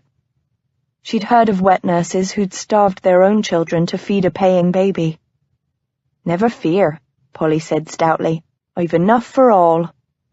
She suited action to word by taking down her chemise from her other breast, placing Mary Hope there while allowing her own baby to continue suckling from the first breast. Temperance nodded. "Thank you, Polly. I'll leave a little extra this week. Make sure you spend it on food for yourself, please." I will," Polly replied, her head already bent to the ailing baby. Temperance hesitated a moment, but in the end she simply bid Polly good night and left. What more could she do? She made her way through the crowded rooms of the house in which Polly rented her room. She'd hired the best wet nurse available and had even paid the woman extra out of the home's meagre funds. The rest was in the hands of God. Outside, the light was beginning to dim as the day fled St. Giles. Temperance shivered. A woman passed her, balancing a wide flat basket on her head that held a few leftover clams and a pewter cup for measuring. Winter had sent word that he would work late at the school tonight, but she still had to cook her own supper and settle the children before meeting Lord Care. A big shadow moved in a doorway as she passed, and for a moment her heart stuttered. Then Lord Care's deep voice reached her. "Good evening, Mrs. Dews." She stopped, her arms akimbo in exasperation. "Whatever are you doing here?" She could see his dark eyebrows rise beneath the brim of his tricorn. "Waiting for you." "You followed me." He inclined his head, unperturbed at her accusatory tone. "Indeed, Mrs. Dews." She huffed in exasperation and started forward again. "You must be very bored to play such a childish trick." He breathed a chuckle behind her, so close she thought she felt his cloak brush against her skirts. "You have no idea." She remembered suddenly that kiss he'd pressed on her, hard and hot and not at all gentle. How it had made her heart speed, her skin dampen with sweat. He was a danger to her, and all the emotion she held in such tenuous check. Her voice was sharp when she replied, "I'm not a diversion for a bored aristocrat." "Did I say you were?" he asked mildly. "Who did you go to see in that house?" "Polly." He was so silent behind her that he might have been a ghost. Temperance inhaled. Any other gentleman, especially an aristocratic gentleman, would have given up on her at her tart words and turned and left her in outraged male anger. Whatever the game Lord Care played, he was patient. And besides, the home still needed a patron. "Polly is our wet nurse," Temperance said more calmly. "You'll remember the night we met? I brought a new baby to the home. I've placed the baby, a frail child, with Polly to nurse. Her name is Mary Hope." "You seem—" He trailed off, as if analyzing the tone of her voice. "Unhappy." "Mary Hope will not suck," Temperance said, "and when Polly dribbles milk into her mouth, she hardly swallows." "Then the child will die," he said, his voice remote. She stopped and whirled on him. Yes, Mary Hope will die if she cannot take sustenance. Why are you so uncaring?" "Why are you so caring?" He'd stopped with her, too close as usual, and the wind blew his cloak forward, wrapping around her skirts like a living thing. "Why feel so much for a child you hardly know? A child you must have known was ailing, perhaps already dying, when you brought her to your home." "Because it is my work," she said fiercely. "It's the reason I get up in the morning, the reason I eat, the reason I sleep, to provide for these children, to keep the home running." "That's all? You do not love the child herself?" "No, of course not." She turned and continued walking. I care for each of the children, of course I do. But to let oneself love a dying child would be the height of foolishness. Don't think I don't know that, my lord." "So selfless," he said, his voice deep and mocking. "Such a martyr to those poor wretched infants. Why, Mrs. Dews, you might as well be a saint. All you need is the halo and the bloody palms." A hot retort was on the tip of her tongue, but Temperance pressed her lips together, swallowing the words. "And yet," Lord Care mused, somewhere close behind her, "I wonder if it's possible to stop yourself from loving a child. For some it might be easy, but for you, Mrs. Dews, I very much doubt it." She quickened her steps in irritation. "You consider yourself an authority on emotion, my lord?" "Not at all," he murmured. "I rarely feel anything. But like the legless man, I'm unaccountably fascinated by those who can dance." She turned the corner, thinking. They were walking away from the home now. "You don't feel anything?" "Nothing." She paused to look up at him curiously. "Then why spend so much time searching for the murderer of your mistress?" His mouth curved cynically. I wouldn't read too much into that. A whim, merely. Now who lies? She whispered. He looked away as if in irritation. I notice we're not going toward your home. She was oddly disappointed at his deflection of the subject. If he truly felt no emotion, then why spend months looking for a murderer on a whim? Did Lord Care feel more than he would admit? Or was he really the cold, uncaring aristocrat he painted himself?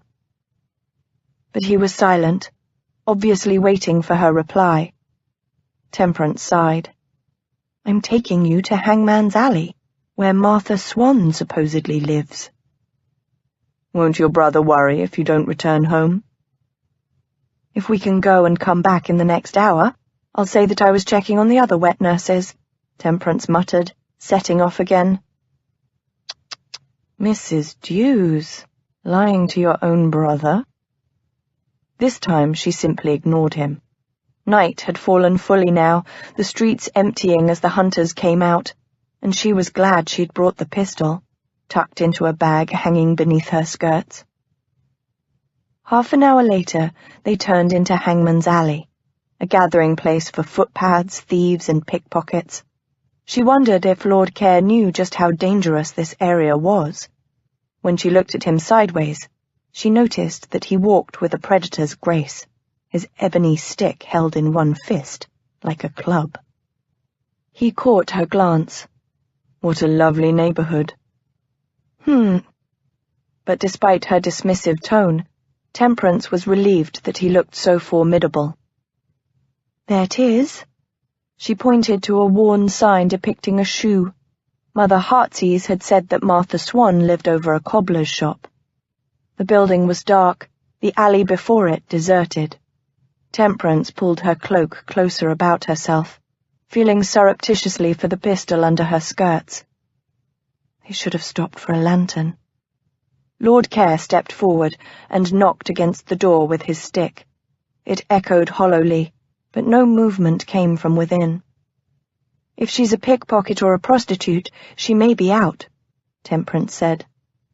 No doubt, Lord Care replied, but having come so far, I suggest we at least look. She frowned, about to protest, but over his shoulder she saw a movement in the shadows. Her breath caught on a scream as 3 figures scuttled from an alley, moving fast, moving with obvious, deadly intent. She would have called a warning to Lord Care, but there was no need. His eyes sharpened on her face. Run! And then he was whirling, putting her behind him near the building as he faced the attackers. They spread as they came at him, the outer 2 men going to either side of Lord Care, the centre man raising a knife. Lord Care hit the centre man's wrist with his stick, deflecting the first blow. He withdrew a short sword from his stick, and then they were on him in a flurry of rapid blows and kicks, 3 against 1. It was only a matter of time until Lord Care went down, even armed. She had her pistol. Temperance hauled up her skirts, fumbling for the sack. She withdrew the pistol, letting her skirts drop. She looked up in time to see Lord Care grunt and half turn as if he'd been hit. One of the men staggered away, but the remaining closed in. She brought the pistol up, but the combatants were too close together. If she fired, she might hit Lord Care. And if she didn't, the assailants might kill him.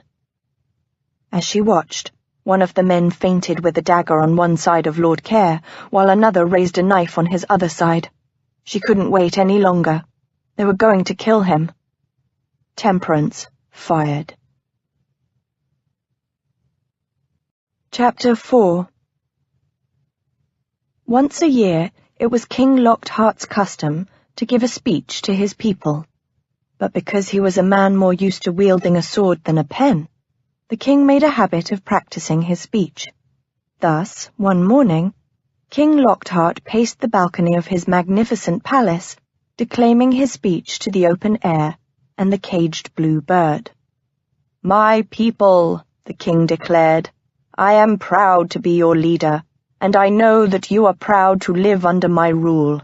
Indeed, I know that I am beloved of you, my people." But sadly, here, King Lockhart was interrupted by a giggle. From King Lockhart. The pistol shot came from behind him.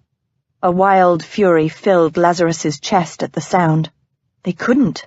They hadn't the right to hurt the little martyr. She was his plaything. He lunged in vicious anger at the attacker to his right, driving his sword deep into the other's gut. He saw the man's eyes widen in shocked surprise, and at the same time, Lazarus sensed the rush from his left. He whirled, leaving his sword behind, and slammed the other half of his stick against his attacker's wrist. The man howled, cradling his injured wrist as the knife spun out of his hand. Unarmed, the attacker realized his vulnerability. He swore and skipped back, darting down an alley. He was gone as suddenly as he'd appeared. Lazarus turned to the third man, but he had disappeared as well. Suddenly, the night was quiet. Only then did he look behind him at his little martyr. His Mrs. Dews. She stood still and prim, a pistol in one hand by her side. Not hurt then, not killed. Thank God. "Why the hell didn't you run?" he asked, very softly. She tilted her chin, damn her, in obstinate, martyrish dignity. She was quite composed, not a hair out of place, and her mouth was red and inviting. "I couldn't leave you." "Yes," he said as he advanced on her. "You could have, and you should have. I ordered you to run." She seemed completely unmoved by his ire, looking down as she shoved her enormous pistol into a pathetic sack. "Perhaps I don't take orders from you, my lord." "Don't take orders?" he sputtered like an overwrought old woman. One part of his brain was amused at what an ass he was being, while another part found it very, very important that she know that she had to obey him. "Let me tell you." He moved to take her arm, but she jerked it away. Pain flamed up his shoulder. "God's blood!" Her brows knit. "What is it?" Where his concern had driven her away, his weakness pulled her closer. "Contrary creature." "Nothing." "Then why did you cry out in pain?" He looked up impatiently from peering under his cloak. "Because, Mrs. Dews, I seem to have received a knife wound." He could feel hot blood soaking his coat now. She gasped, visibly paling.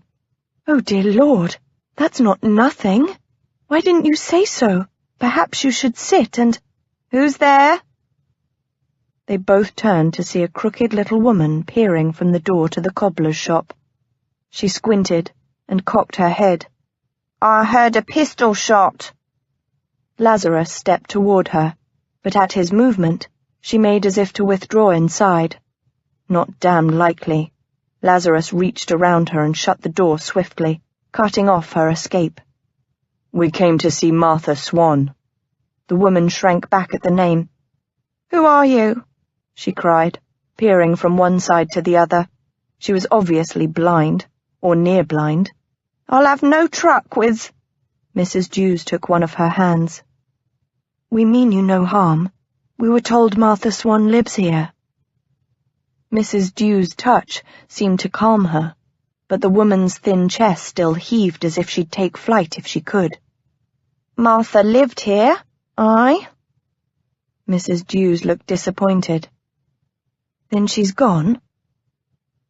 "Dead." The woman cocked her head again. "She was found dead just this morn." "How?" Lazarus narrowed his eyes. His arm was soaked now with blood, but he needed this information. "They say she was slit open," the woman whispered. "Slit from top to bottom, her innards all strewn about."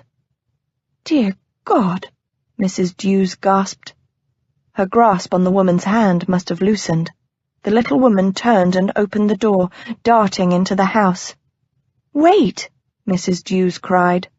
"Leave her," Lazarus said. "She's told us what we needed anyway." Mrs. Dews opened her mouth as if to argue, but then closed it into a flat line. He waited a moment to see if her ire would win out over her control, but she simply stared at him. "Someday you'll break," he murmured, "and I pray to God I'm there when it happens." "I haven't any idea what you're talking about." "Yes, you do." He turned and placed his boot deliberately on the chest of the man he'd stabbed. With a grunt of pain, Lazarus withdrew his sword from the body. The man lay facing upward, the light from a nearby window reflecting off his open, sightless eyes. He wore a leather patch over the place his nose should have been. Had he thought that the day might end with him lying dead in the filth of a street gutter? Doubtful. But then only a fool mourned the death of his own assassin. Lazarus bent to wipe the blade on the man's coat before sheathing it in the other half of his black walking stick. He glanced at Mrs. Dews. She stood watching his movements with concern in her wide eyes. "Best we get you back to the relative safety of your home, madam." She nodded, falling into step beside him. Lazarus walked rapidly, his stick held firmly in his right hand. He had no desire to look like an easy mark to their attackers should they return, or to any other predators who might be prowling the streets of St. Giles. The night was black as pitch, clouds hiding the moon. He made his way by instinct and the inconsistent light of the buildings they passed.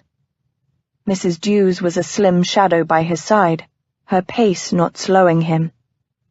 He had a reluctant admiration for her.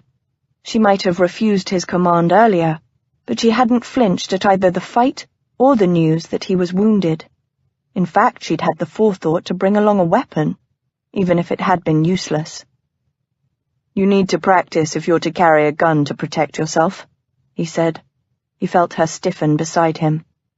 "I think I was quite capable when I fired." "You missed." Her face swiveled toward him, and even in the dark he could sense her outrage. "I fired into the air." "What?" He halted, catching her arm. She tried to jerk away again, and then seemed to remember his wound. Her mouth thinned with irritation. "I fired into the air because I feared hitting you should I aim at your assailants." "Fool," he hissed, his heart speeding again with fear. "Silly little martyr." "What?" "Next time, if there is a next time, aim at the attackers and damn the cost." "But—" He shook her arm. "Do you have any idea what they would have done to you had I failed in driving them off?" Her head cocked in disbelief. "You'd rather I shoot and possibly hit and kill you?" "Yes." He let her go and continued down the alley. His shoulder was throbbing with pain now, and his shirt was growing cold from the wet blood. She skipped to remain by his side. "I don't understand you." "Not many do." "My life can't possibly be worth more than yours." "What makes you think my life is worth anything at all?" he inquired politely. That seemed to silence her, at least for the moment.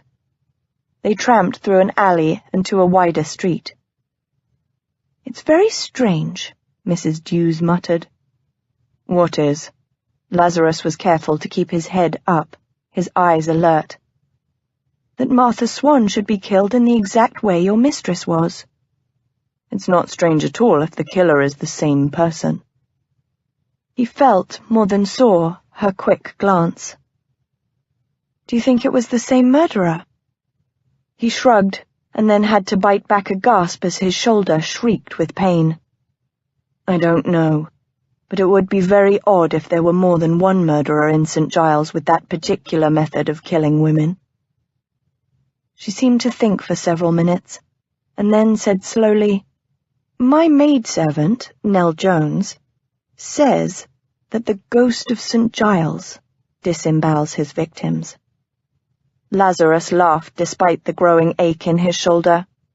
"Have you seen this ghost, Mrs. Dews?"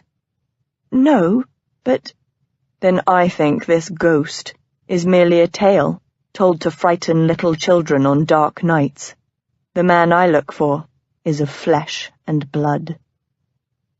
They walked in silence for what seemed like a very long time before the back door to the foundling home came within sight.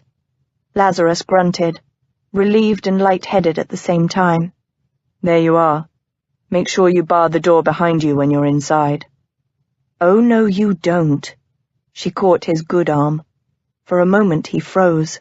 His sleeve shielded his flesh from her hand, but no one touched him without his permission.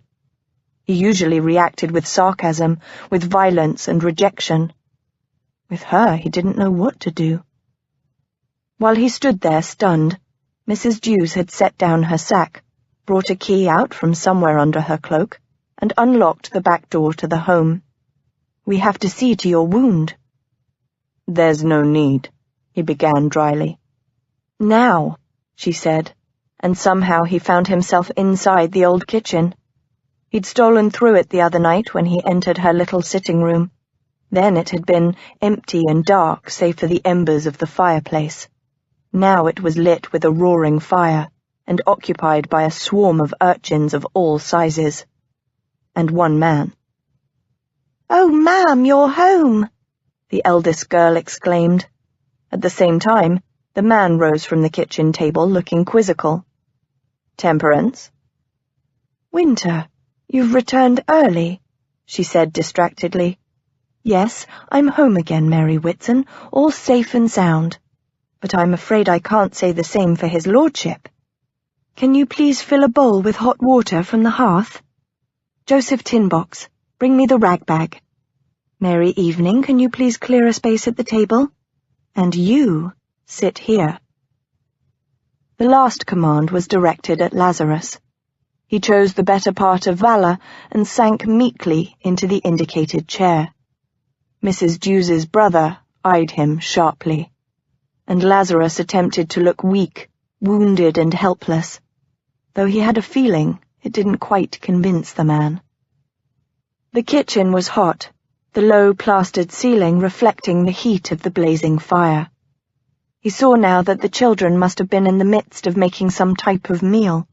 There was a huge kettle over the fire, tended by one of the older girls, and there was some type of dough on the table. All the children were busy except for one small boy, who stood on one foot, staring at him with a limp black cat over his arm. Lazarus arched an eyebrow at the urchin, and he scuttled to hide behind Mrs. Dew's skirts, cat and all. "Who is this gentleman, Temperance?" Winter Makepeace asked mildly. "Lord Care," Mrs. Dews said as she helped the child named Mary Evening remove a bowl with flour from the table. The urchin mirrored her moves, always mostly hidden in her skirts. "He's wounded." "Indeed?" Makepeace asked, only a little more sharply. "And how did that happen?"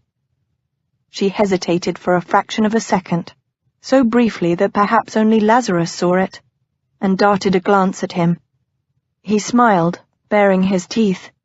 He had no urge to help her out of her obvious dilemma, when her explanation might be so much more interesting. Mrs. Dews pursed her lips. "Lord Care was attacked but a quarter of a mile from here." "Yes?" Makepeace tilted his head in a familiar gesture, waiting for the rest of his sister's explanation. "And I brought him home so we could tend to him." She smiled swiftly and blindingly at her brother. But the man was more used to her charming wiles than Lazarus. He merely raised his eyebrows. "You simply happened upon Lord Care?" "Well, no." Mrs. Dews must indeed be a favourite of God. The small boy she'd sent for the rag bag returned at that moment, saving the need for an explanation. "Oh, good, Joseph Tinbox, thank you." She took the bag and placed it on the table, next to the steaming bowl of water the girl called Mary Whitson had provided. Then she turned stern eyes on him. "Take it off." He raised his eyebrows, mimicking her brother. "I beg your pardon?" Oh, there were gods who would punish him for his delight. Her cheeks darkened to a pretty rose. "Take off your, upper garments, my lord," she said through gritted teeth. He hid a grin as he took off his hat and bent to unfasten his cloak. He threw the cloak off and had to bite back an oath at the stab of pain the movement gave his shoulder. "Let me help." She was suddenly by his side, helping him ease out of his coat and waistcoat.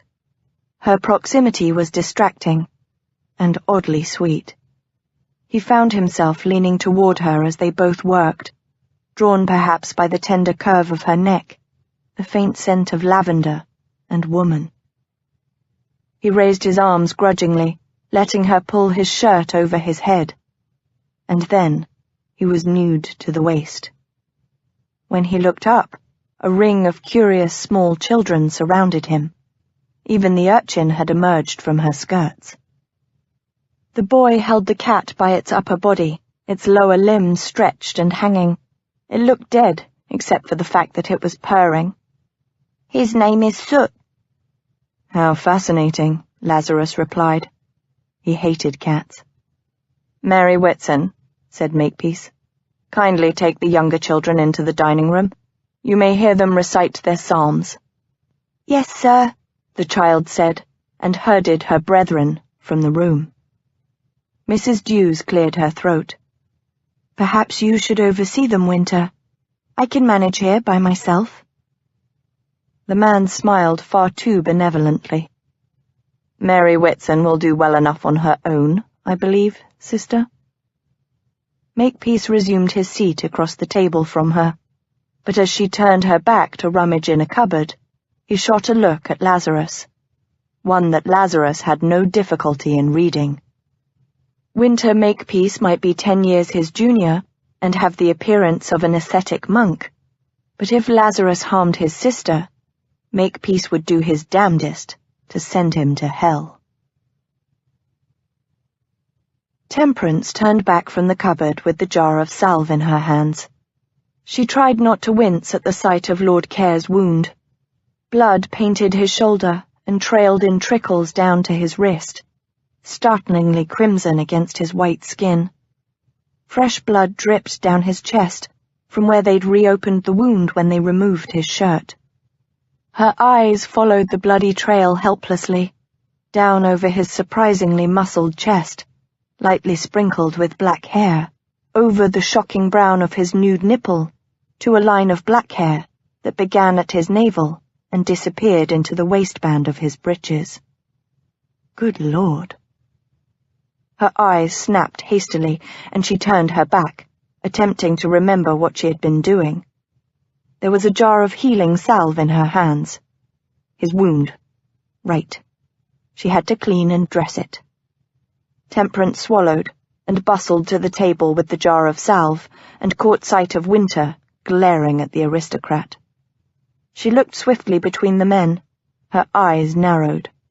Winter had resumed an aspect of patient innocence, while Lord Care returned her stare. His wide mouth quirked, a devilish gleam of amusement in his eyes. Had he seen her ogling his bare body? Oh, bother. Now was not the time to be embarrassed by missish nerves. Temperance drew a calming breath, carefully keeping her gaze focused away from Lord Care's mesmerizing chest. "Would you like some wine, my lord? This procedure may be painful." "Please. I wouldn't want to grow faint." His words were innocent, but the tone held irony. She reproved him with a look, even as Winter got up to fetch their only bottle of wine, hoarded and saved for a special occasion. Well, physicking a lord in their kitchen was certainly special. Temperance found a clean rag in the rag bag and moistened it with the hot water. She turned determinedly to Lord Care. Winter had returned and uncorked the wine. He poured a cup and handed it to Lord Care. She dabbed at the blood around the wound as he took a mouthful of wine. Lord Care's skin was warm and smooth. He stiffened beneath her fingers and set the wineglass down abruptly. She darted a glance at his face. He was staring straight ahead, his eyes glazed. "Am I hurting you?" she asked in concern. She hadn't even touched the wound yet, but some people were more sensitive to pain than others. Perhaps he hadn't been jesting about growing faint. There was a pause, almost as if he hadn't heard her, and then he blinked. "No, I'm not in pain."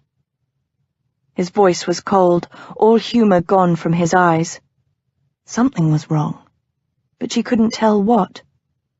Temperance turned her attention back to the wound. She had a strange feeling that he was keeping himself from shoving her away, only by a great effort. She pressed the cloth over the wound itself, half expecting that he would react violently. Instead, he seemed to unbend a little at the pain.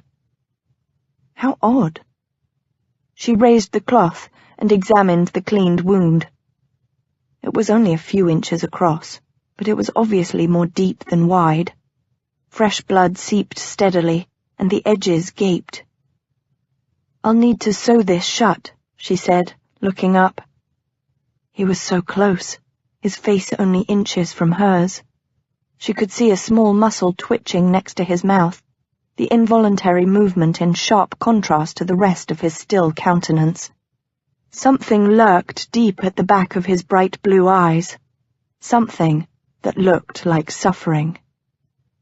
Temperance drew in her breath with shock. "I'll get your kit," Winter said from across the table. Temperance jerked her head up. Her brother was already rising from the table, his expression serene. Had he not noticed the pain in Lord Care's eyes? Or the look they'd exchanged? Evidently not.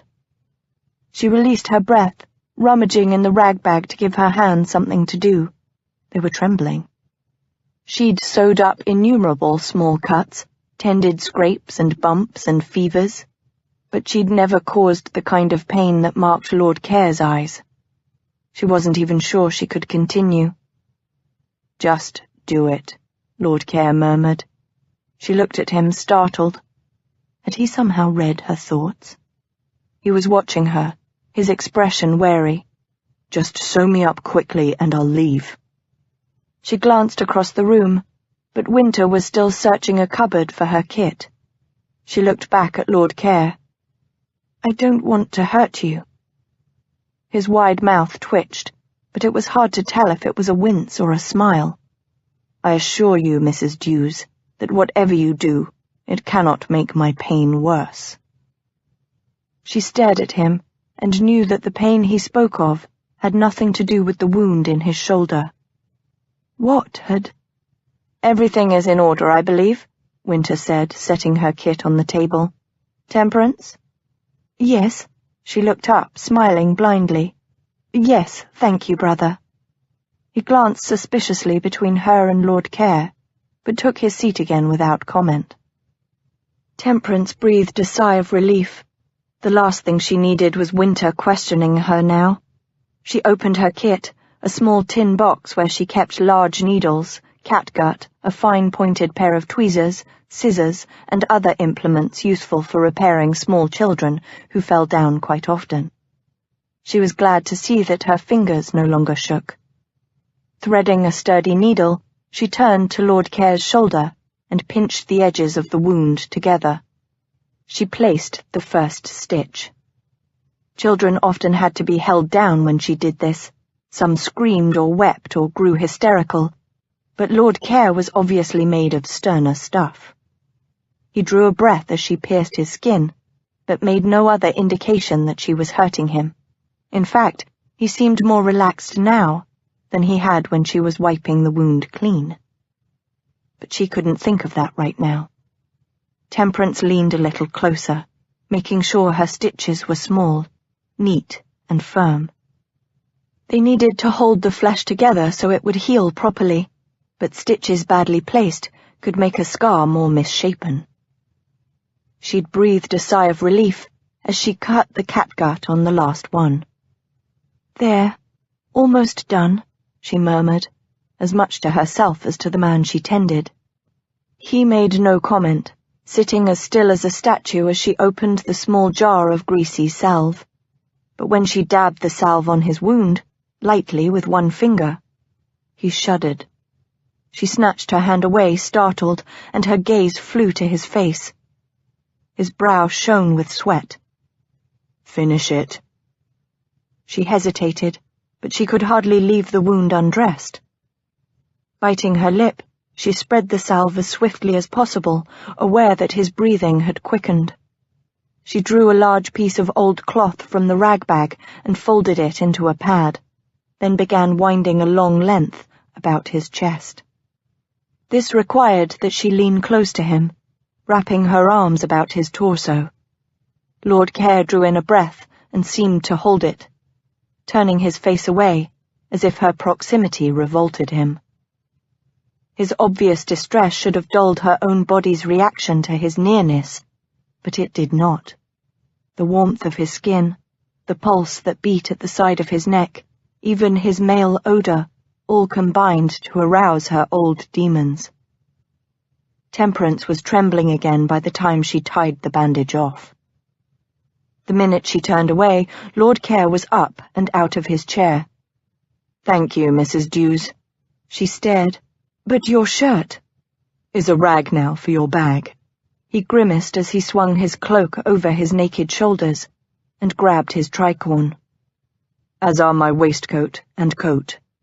Again, Mrs. Dews, I thank you and bid you good night. Mr. Makepeace?" He nodded briefly to them both before striding to the back door. Temperance straightened, an odd panic in her throat. Surely he wasn't going to journey home in the dark. "You're wounded, my lord, and alone. Perhaps you should consider spending the night with us here." He pivoted, his black cape swirling about his legs, and touched the tip of his black walking stick to the brim of his hat. She noticed for the first time that the silver head of his cane was worked into the shape of a perched hawk. "Your concern is flattering, madam, but I do assure you that I can make it home to my own bed safely." And with that, he was gone. Temperance let out a sigh, feeling oddly deflated. That is, until Winter slowly turned in his chair, making it creak. "I think I need an explanation, sister, as to how you came to know the infamous Lord Care." He was a creature of the night, unfit for the company of humans. The gloom of the St. Giles night enveloped Lazarus as he strode rapidly away from Maiden Lane and Mrs. Dew's innocent little home for children. He was no more suited to that place than a falcon was a dovecote. He leapt over the stinking channel that ran down the middle of the street and turned down another smaller lane, heading west. What must she think of him? A wretched, twisted animal that couldn't even stand the touch of his own kind.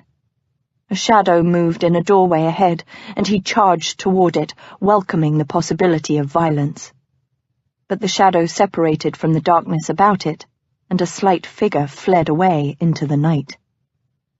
Lazarus slowed his steps to a walk again, cursing the missed opportunity for distraction. He felt a trickle of moisture tickle his side. He'd reopened the wound with his exertion. But that wasn't why he looked for diversion. He was hard and throbbing, and had been ever since Mrs. Dews had touched his bare skin with her slim, pale hands. Her touch had brought not only a desperate mental pain, but also an erotic lust so intense that it lasted into the coldness of the night. He laughed silently. The little martyr would no doubt be disgusted if she knew what she'd done to him. She'd be even more appalled if she knew his preferred method for easing such bodily urges. If the blood wasn't soaking into his breeches, he'd find a female amenable to his demands. He'd take his selection to some rooms nearby and... The image of his last lover pushed itself into his head. Marie. Marie was dead, her body torn into a grotesque pile of offal. She'd been murdered in the rooms he'd rented for her here in St. Giles. The place had been at her insistence, and at the time, 2 years ago now, he hadn't thought much about the location beyond the fact that it was rather inconvenient for himself. But now it was evident that St. Giles held the key to her murder. It wasn't only because of his wound that he didn't take the time to relieve the lust Mrs. Dews had engendered.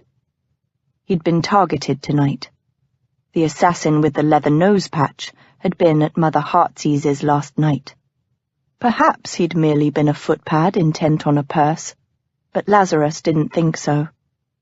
Someone didn't want him to find Marie's murderer.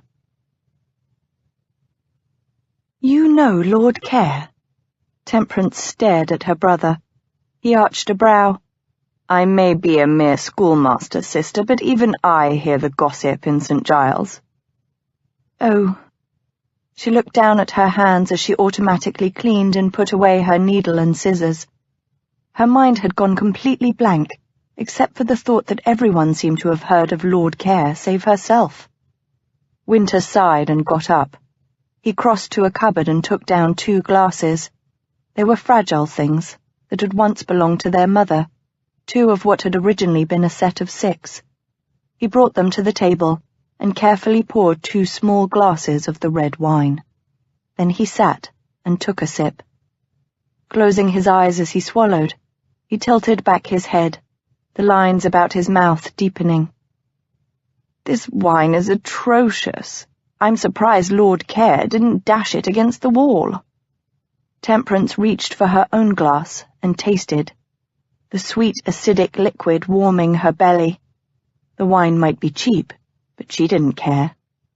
She'd always thought it a funny quirk that Winter, the most ascetic of men, usually should be picky about wine. Will you tell me where you met the infamous Lord Care? Winter asked quietly, his eyes still closed. She sighed. He came to visit me 2 nights ago. His eyes opened then. Here? Yes. She wrinkled her nose, setting her wine glass carefully on the kitchen table. Why didn't I know about this visit? She shrugged, avoiding his eyes. You were asleep when he called. She held her breath, wondering if she'd have to explain how Lord Care had called. But Winter had other concerns. Why didn't you wake me, Temperance? I knew that you'd disapprove. She sighed and sat in the chair that Lord Care had vacated. The seat was already cold. She'd known that she would have to have this conversation with Winter eventually, but she'd been cravenly putting it off. I don't know why exactly he's notorious, as you say, but I knew you wouldn't like me associating with him. So you lied to me? Yes. She tilted her chin up, ignoring her twinge of guilt. I made a deal with him. He'll help me find a patron for the home, and in return I'll help him find the murderer of his mistress. Indeed. She took a deep breath. I've already paid the rent with the money he provided. There was a shocked silence. Temperance swallowed and looked down, avoiding the awful expression of hurt on Winter's face. She was doing this for him, she reminded herself, for Winter and the home. After a moment, her brother sighed heavily. I'm afraid you don't know what you've gotten yourself involved in. Don't patronize me. She glanced up sharply. I know that the home will close even if you work yourself to death. I know I can't sit back and let that happen. I know I can help.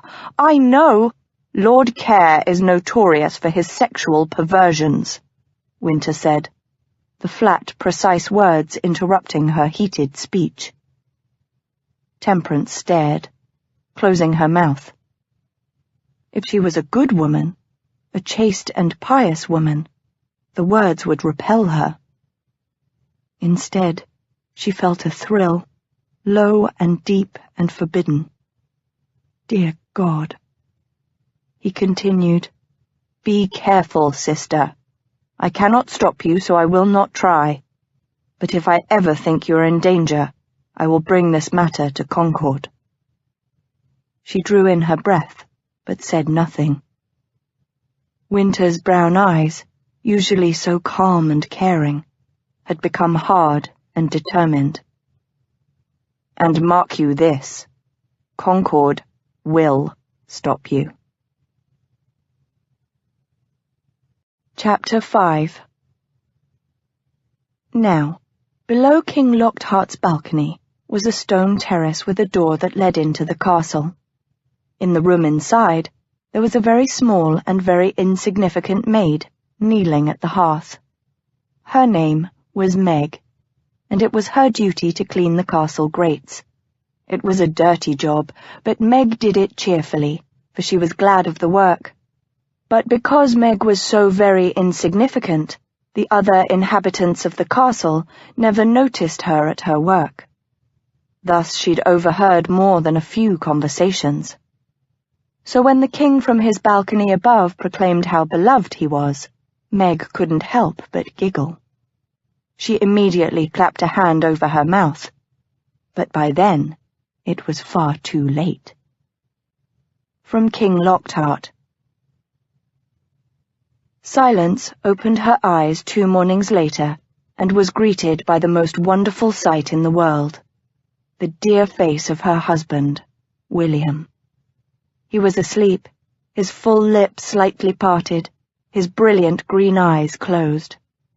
Fine white lines radiated from the corners of his eyes in contrast with the sunburned skin on his face. His nightcap sat slightly askew over his freshly shaven head. A light dusting of reddish stubble on his jaw glinted in the morning sunlight. Red curls shot with grey peeked at the top of his white nightshirt, in delicious contrast to the strong column of his throat. She clenched internally at the sight. She wished she could push aside the nightshirt collar, kiss the base of his neck, and perhaps trail her tongue over his lovely, clean skin. She blushed at the wanton thought. William preferred their bed sport at night, after the candles had been put out, and he was quite right. Only a lustful creature would want to make love in the light of day, on the morning after she'd been so thoroughly satisfied by her husband's enthusiastic efforts the night before. So she rose, careful not to wake William. She refreshed herself with the pitcher of water on a chest of drawers, and dressed quickly before quietly moving into the next room. The rooms that William had found for them were not very big, but they were quite nicely appointed. Besides the tiny bedroom, they had a sitting room with a hearth on which Silence could cook. In the 2 years that she and William had been married, she'd made their rooms cosy with small touches, a china shepherdess holding a pink lamb on the mantel, a lidded jar in the shape of an artichoke beside it, Silence liked to hide pennies in there, and curtains on the one window, scrimped and saved for and sewn herself. True, the curtains were a bit lopsided and didn't altogether close in the middle, but they were a lovely shade of peachy orange that always made her feel like sitting down to tea.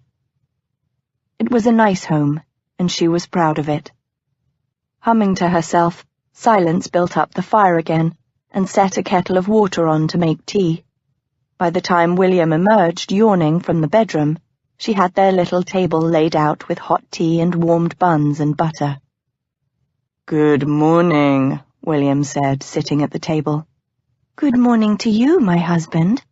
Silence placed a kiss on one bristly cheek before pouring him a cup of tea. "Did you sleep well?" "Indeed I did," he replied, as he broke apart one of the buns. They were only a little burned, and she had scraped off the worst bits. "Amazing how much more pleasant it is to sleep on a bed that isn't rocking." His grin was quick and flashed white teeth, and he looked so handsome it made her breath catch. Silence looked down at her own bun, realizing she was squashing it between her fingers. She hastily set it on her plate. "What will you do today?" "I have to oversee the unloading of the Finch. We'll lose half our cargo to mudlarks if I don't."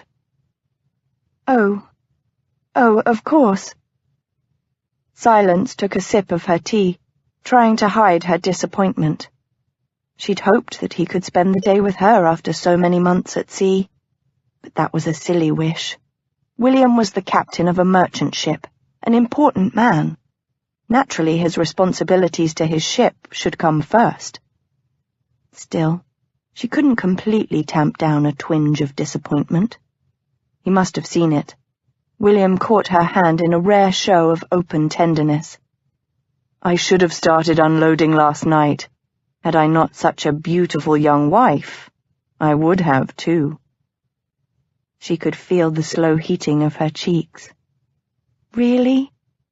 "Indeed."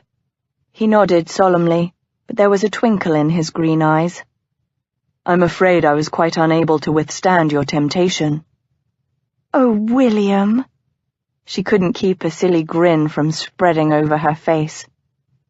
They may have been married for 2 years now, but over half that time her husband had been at sea. Each time he returned, it was like a honeymoon anew. Would that ever change? She certainly hoped not. William squeezed her hand. "The quicker I'm done with my duties, the quicker I can escort you to a park or a fair, or even perhaps to a pleasure garden." "Truly?" "Yes, indeed. I quite look forward to spending a day with my lovely wife." She smiled into his eyes, feeling her heart flutter with happiness. "Then you'd better eat your breakfast, hadn't you?" He laughed and set to the bun and tea. Too soon he rose and finished dressing, donning a white wig in the process that gave him an air of stern authority. William kissed Silence on the cheek, and then he was gone. She sighed and looked about the room. There were dishes to wash and other chores to be done if she were to dally with her husband for a day. She set to work with determination. 2 hours later, Silence was darning a hole in one of William's white stockings and wondering if yellow yarn had been really the right color to use, even if she had run out of white, when she heard running footsteps in the hall outside. She glanced up, frowning. She'd already risen by the time the pounding came at their doors. Silence hurried over and unlatched the door, pulling it open. William stood in the doorway, but she'd never seen her husband in such a state. He was pale beneath his sunburn, his eyes stark. "What?" she cried, her heart in her throat. "What has happened?" "The Finch!" He staggered into the room, but then stood, his hands by his sides, staring wildly as if he knew not what to do. "I'm ruined." "Very good, Mary Whitson," Temperance said as she watched the girl place a careful stitch in her embroidery. They sat together in a corner of the kitchen, while some of the other children made dinner. Mary's needlework was exquisite, and Temperance loved to help her with it when she had time. Unfortunately, there was rarely time. "Perhaps we can place you with a mantua maker. Would you like that?" Mary bent her head lower over her work, the decoration on the edge of an apron. "I'd rather stay here with you, ma'am." Temperance felt a familiar pang at the girl's whispered words. Her hand rose to stroke Mary's hair, but she caught herself in time and folded her fingers into a ball before withdrawing her hand. It was wrong to give false hope to the girl. "You know that's not possible," she said briskly. "If we kept every child at the home, we'd soon overflow." Mary nodded, her face hidden by her down-bent head, but her shoulders trembled. Temperance watched helplessly. She'd always felt closer to Mary Whitson than the other girls, though she knew she should not. Temperance had come to help work at the home after the death of Benjamin, her husband. She'd saved Mary Whitson not long after. The little girl had climbed into her lap that day, sitting there, warm and soft and comforting. At the time, Temperance had needed someone to hold. Ever since then, she'd known Mary Whitson was special, no matter how Temperance tried to fight the feeling. "Oh, ma'am, you'll never guess," Nell cried, panting as she entered the kitchen. Temperance looked up and arched an eyebrow at the maidservant. "No, I probably won't, so you had better tell me." Nell, held out a folded square of paper that she'd obviously already read. "Lord Care is escorting you to a musicale this evening." What? Temperance took the paper, opening it blindly. She hadn't heard from Lord Care since the night of his injury, and while she'd been terribly worried for his health, at the same time she hadn't been entirely sure if sending a letter to inquire would be quite the thing. "I don't—" she trailed off as she read the elegant handwriting. He was calling for her at 4 this afternoon. Temperance's gaze flew to the old clock on the kitchen mantel. The hands read just past noon. She was conscious that the kitchen had become suddenly silent, all the children staring at her. Dear God! For a moment she was frozen, the missive crumpled in her hand. I have nothing to wear. She thought she'd have at least a week to find a new dress. Nell blinked and straightened like a soldier called to arms. "Mary Evening, you're in charge of the kitchen. Mary Whitson, Mary St. Paul and Mary Little, come with me. And you," Nell pointed a stern finger at Temperance, "go to your little sitting room and take off your dress." Nell left with her minions marching behind her. Temperance looked down at the sheet of paper in her hands, carefully smoothing it straight. Lord Care's words jumped out at her, bold and firm. She would see him tonight. She'd accompany him to a respectable entertainment. She'd be on his arm. Oh, goodness! She felt her cheeks flush at just the thought, and while the majority of her emotions were fear and trepidation, there was a small but very definite part that leapt in excitement. Temperance snatched up a candle and hurried into her small sitting room. She swiftly stripped off her shawl, dress, and shoes. By the time Nell came back with her troops, Temperance stood in only shift and stays. "I've had this for 5 years or more," Nell said as she entered with a bundle. "I couldn't bear to part with it even when I was at my most desperate." She laid the bundle on a chair and unwrapped it. Shimmering red silk slithered across the chair's cushion. Temperance stared. The dress was beautiful, bright and colourful and far, far too bold. "I can't wear that," she blurted, before she could think of Nell's feelings. But Nell merely set her arms akimbo. "And what else might you be wearing, Mrs. Dews? You can hardly go in that." That being Temperance's usual black stuff dress, lying now across the back of the armchair. Temperance had exactly 3 dresses, and all were practical black stuff. She began, but was immediately muffled as Nell threw the red dress over her head. She fought her way through the sleeves and bodice and emerged sputtering. Nell ran around behind her and began hooking up the back. Mary Whitson cocked her head critically. "It's a pretty colour, Ma'am, but the bodice doesn't quite fit." Temperance looked down, realizing she'd never before seen so much of her bosom on display before. The bodice was extremely low. "Oh, no, I can't." "No, you certainly can't." Nell came around to examine her. "Not like this, anyway." And she plucked the loose fabric at the bodice, pulling it forward to 2 points in front of Temperance's own smaller breasts.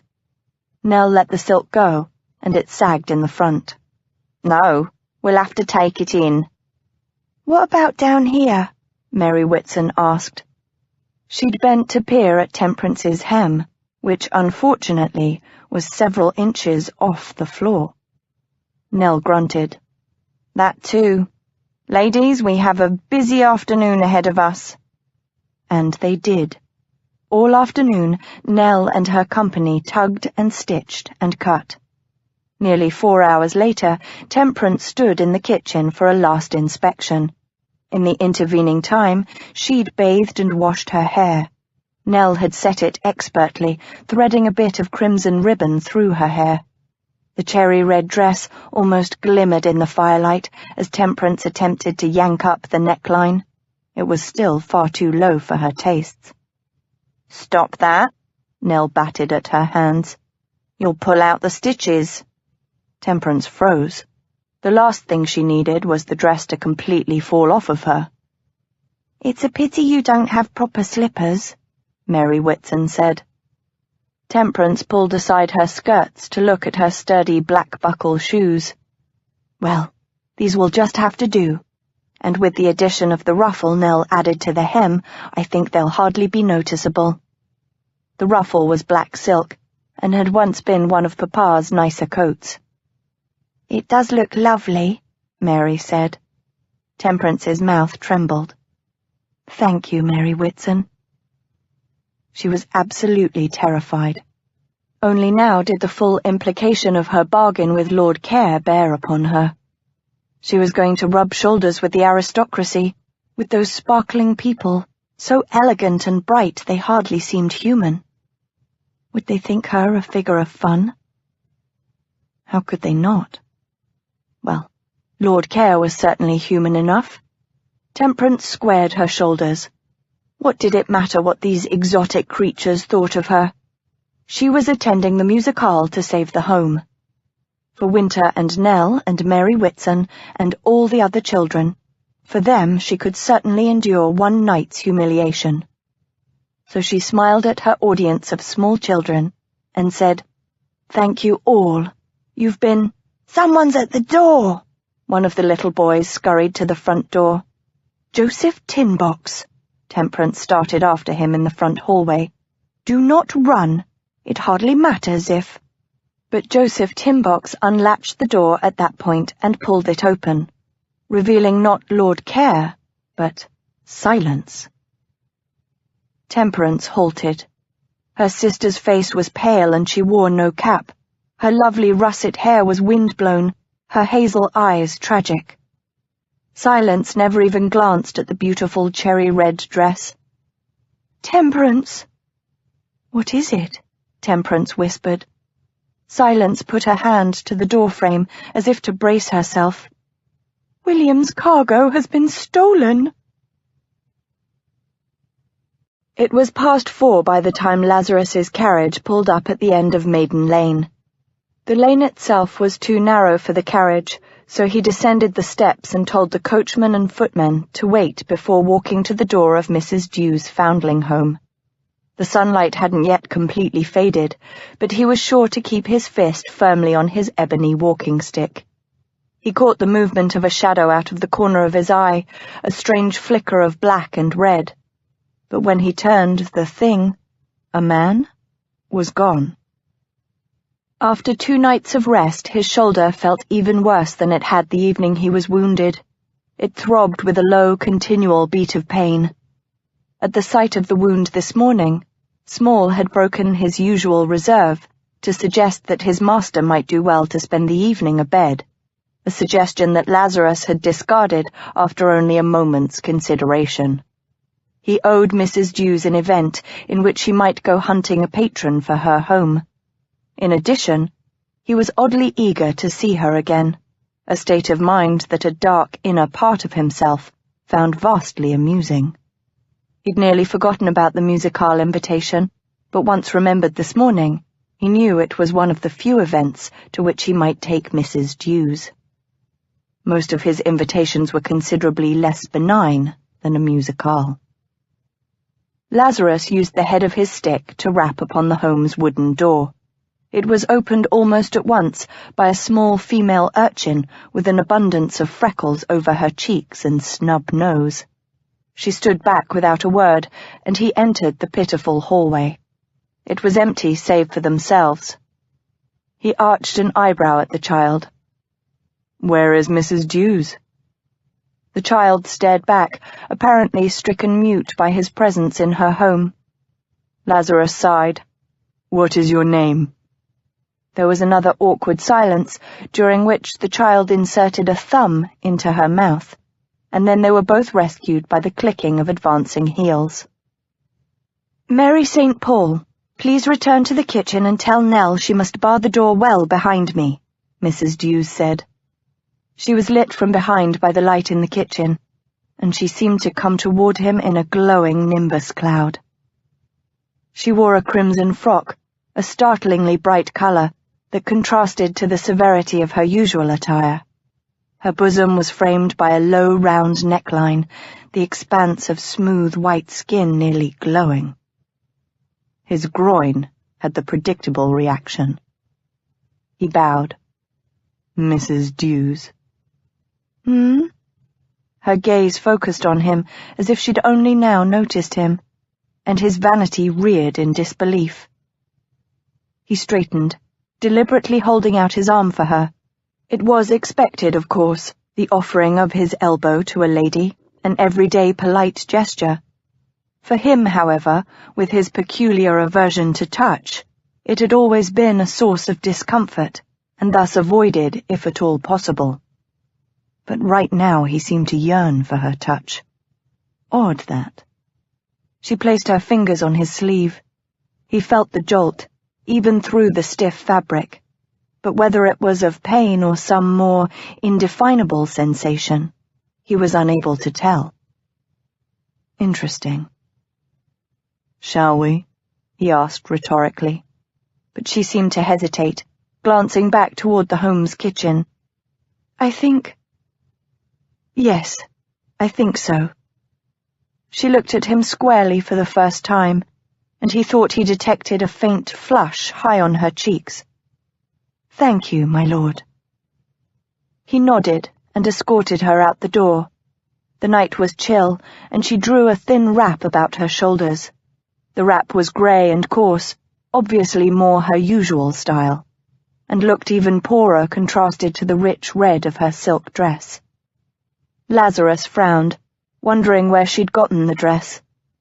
Had she always had it, saving it for special occasions? Or had she been forced to purchase it for this evening?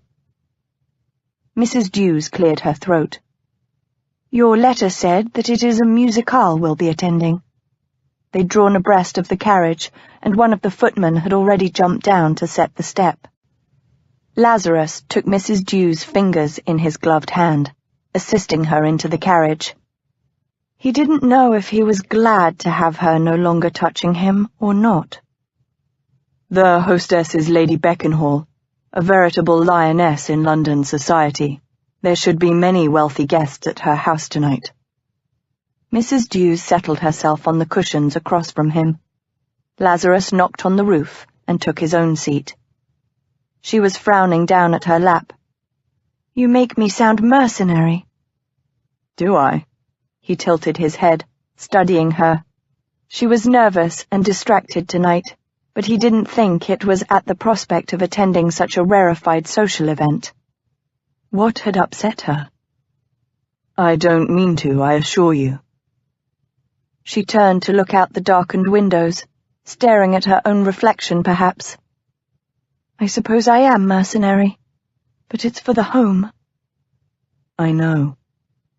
For a moment, he felt an odd tenderness toward her, his little martyr. Then she looked back at him. "How do you know Lady Beckenhall?" His mouth twisted. "She is a good friend of my mother." "Your mother?" Her eyebrows had winged up her white forehead. "Do you think I emerged fully formed from my father's thigh?" "No, of course not." She raised a hand to her bosom, and then let it drop. "Your mother is alive, then?" He inclined his head. "Do you have brothers or sisters?" He remembered wide brown eyes, too solemn for her age, and a touch that had never brought pain. Lazarus blinked away the phantom. "No." She cocked her head, eyeing him doubtfully. He made himself smile. "Truly, I'm the last of my family save my lady mother." She nodded. "I have 3 brothers and 2 sisters." "Their make-pieces are obviously quite fertile," he replied dryly. She pursed her lips, as if in disapproval, but continued. "I have a younger sister. Her name is Silence." He raised his eyebrows, but had the intelligence not to comment. She leaned forward a little, the movement making her wrap slide off one ivory shoulder. He found himself wondering if she'd made the movement intentionally. "Silence is married to a ship's captain, Mr. William Hollingbrooke. He returned recently to port. Last night the cargo of his ship was stolen." She stopped and watched him with those odd light brown eyes, as if waiting for a reaction. He tried to think what would be usual, were this situation usual and he an ordinary man. "I'm sorry." She shook her head, his reply obviously inadequate. "If the cargo is not recovered, at least in part, Captain Hollingbrooke will be ruined. Silence will be ruined." He rubbed his thumb over the silver falcon on his stick. "Why?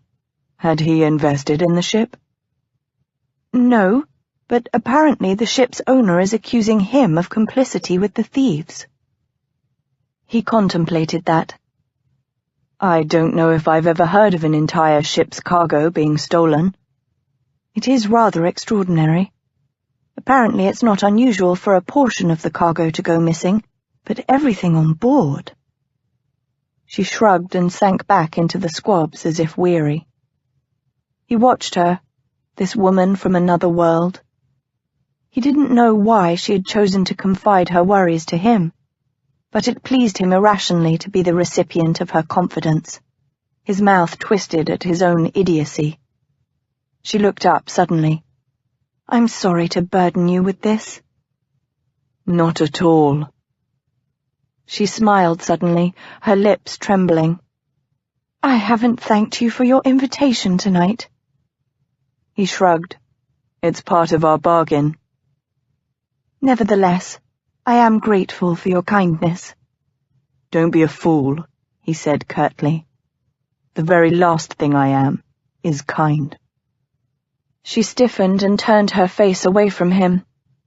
Damn it, he'd spoken too rashly. He wanted to see her eyes, hear her telling him her worries again. Lazarus cleared his throat, his voice gruff. "I did not mean to speak so harshly." A corner of her mouth curved a little, though she did not deign to show him her full face. "Are you apologizing to me, Lord Care?" "And if I were," he asked softly, "would you accept my obeisance?" She lowered her eyelashes. "I have no need to have you at my feet." "Don't you?" he asked lightly.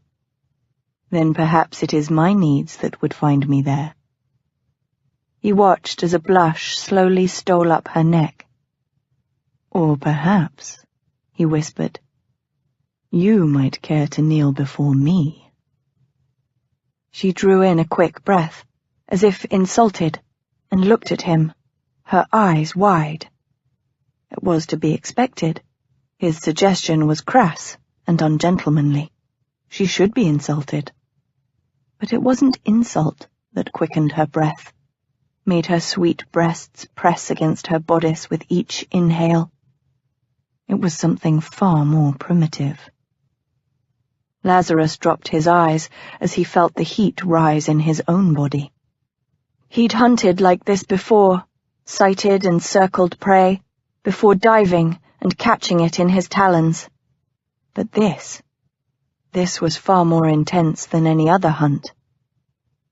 "You shouldn't talk to me that way," she said, her voice trembling, but not with anger. He stared at her from under his brows. "Why not? It amuses me to discuss these things with you. Does it not you?" She swallowed. He could see the movement of her throat clearly in the lantern's light. "Don't." "I think you do like it. I think you have the same image in your mind as I do. Shall I tell you what I see?" She had her hand at her throat, but she was mute, staring at him, her eyes glazed. He let his gaze drop deliberately to the upper slopes of her exposed breasts. "I see you in that dress, madam, kneeling before me, your skirts spread in a shining pool of crimson. I see myself standing before you. You look up at me, Your golden eyes half closed as they are now, your lips reddened and wet from your tongue. Or perhaps mine. No, she moaned, her voice so low he only knew her words from the movement of her lips. I see myself taking your hand and placing it on the fall of my breeches. His cock was hard, throbbing with his own words and her reaction to them. I see your slim, cool fingers carefully undoing each button as I stroke your bound hair. I see... The carriage jerked to a halt. Lazarus inhaled softly and parted the curtains to glance out. Lady Beckenhall's townhouse blazed with light. He let the curtain fall and looked across the carriage at Mrs. Dews. Her eyes were wide, her cheeks flushed, and he'd wager his life that she was wet beneath those shimmering crimson skirts. A corner of his mouth quirked up, but it wasn't humor, he felt. We're here. Shall we descend? He watched as she became aware, as white teeth bit that plump lower lip. His voice lowered to gravelly depths. Or shall I tell the coachman to drive on?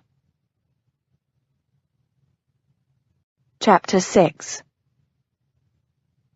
King Lockhart bellowed for his guards to bring him the miscreant who had the temerity to laugh at him.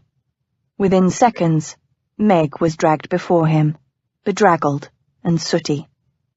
"What is your name?" roared King Lockhart. "Meg, if it please your majesty." He glowered at her. "And what did you find so amusing in my speech?"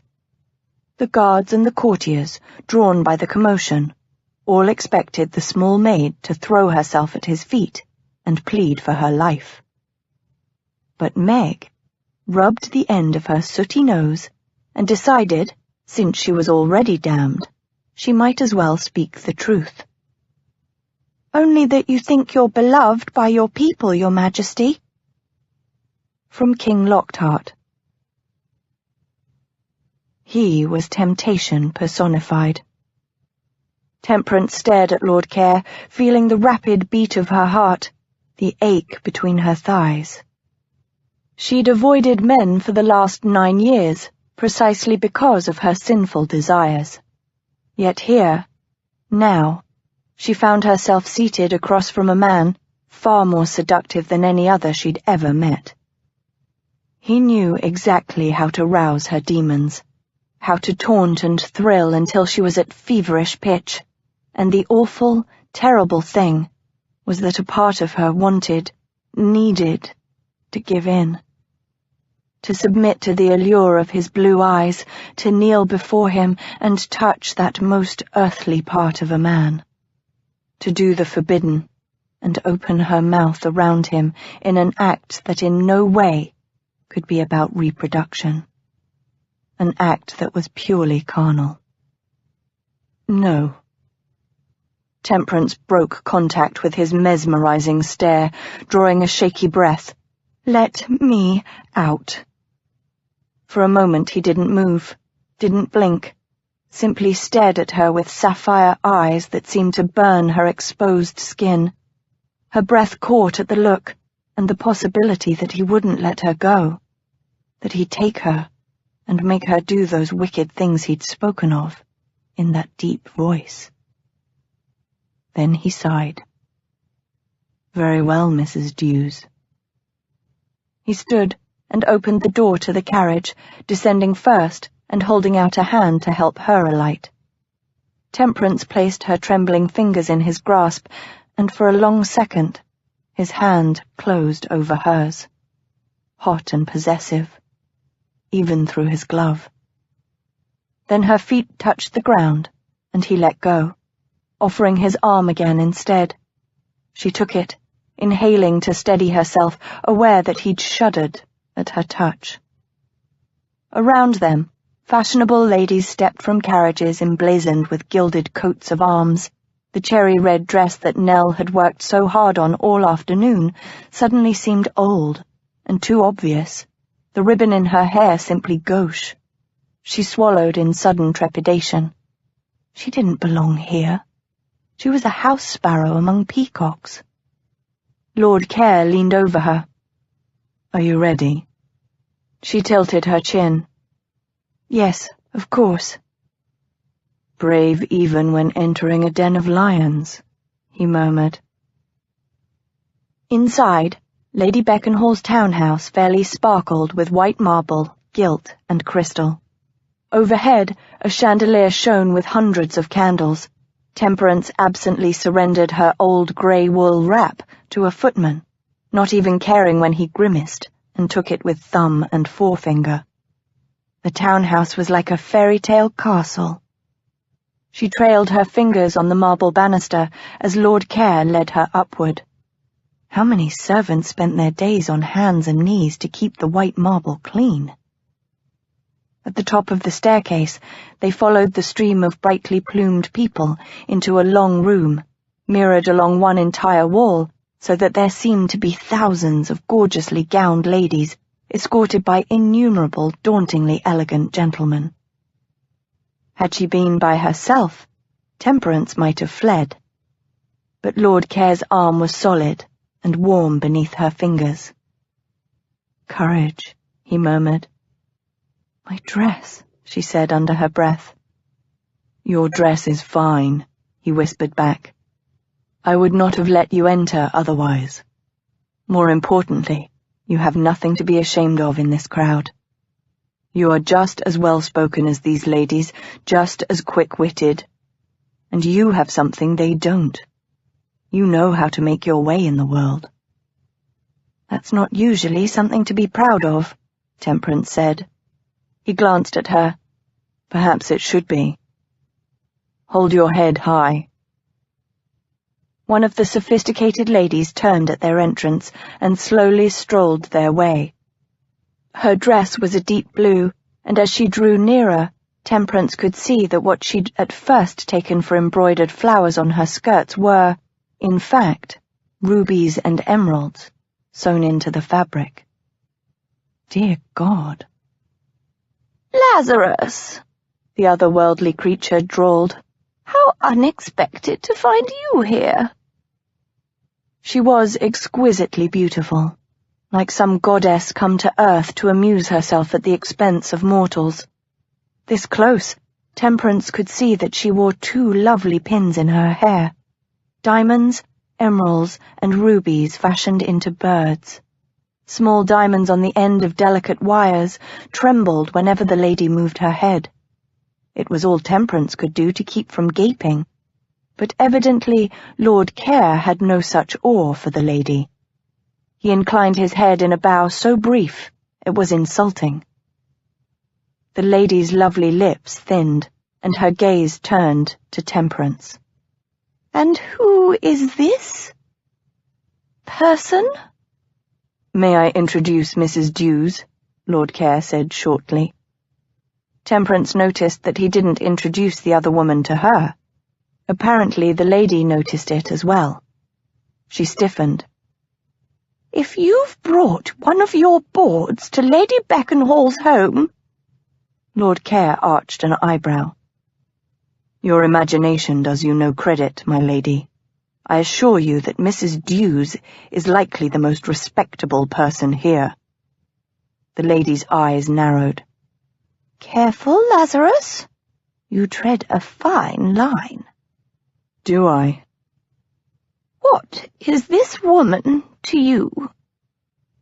Temperance felt her cheeks heat at the lady's obvious dismissal of her.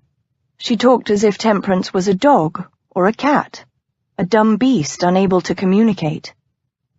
"A friend," Temperance said. "What did you say?" The lady blinked as if honestly startled at her ability to speak. "I said I am a friend of Lord Care's," Temperance said firmly. "And you are—" "Lazarus, tell me this is a prank." She'd turned back to Lord Care, dismissing Temperance as thoroughly as she no doubt did a downstairs maid. "No prank," Lord Care smiled thinly. I would have thought you, of all people, would be happy I chose a respectable lady to escort to this assemblage. Respectable? The lady closed her eyes as if disgusted by the word. Then her sapphire eyes snapped open.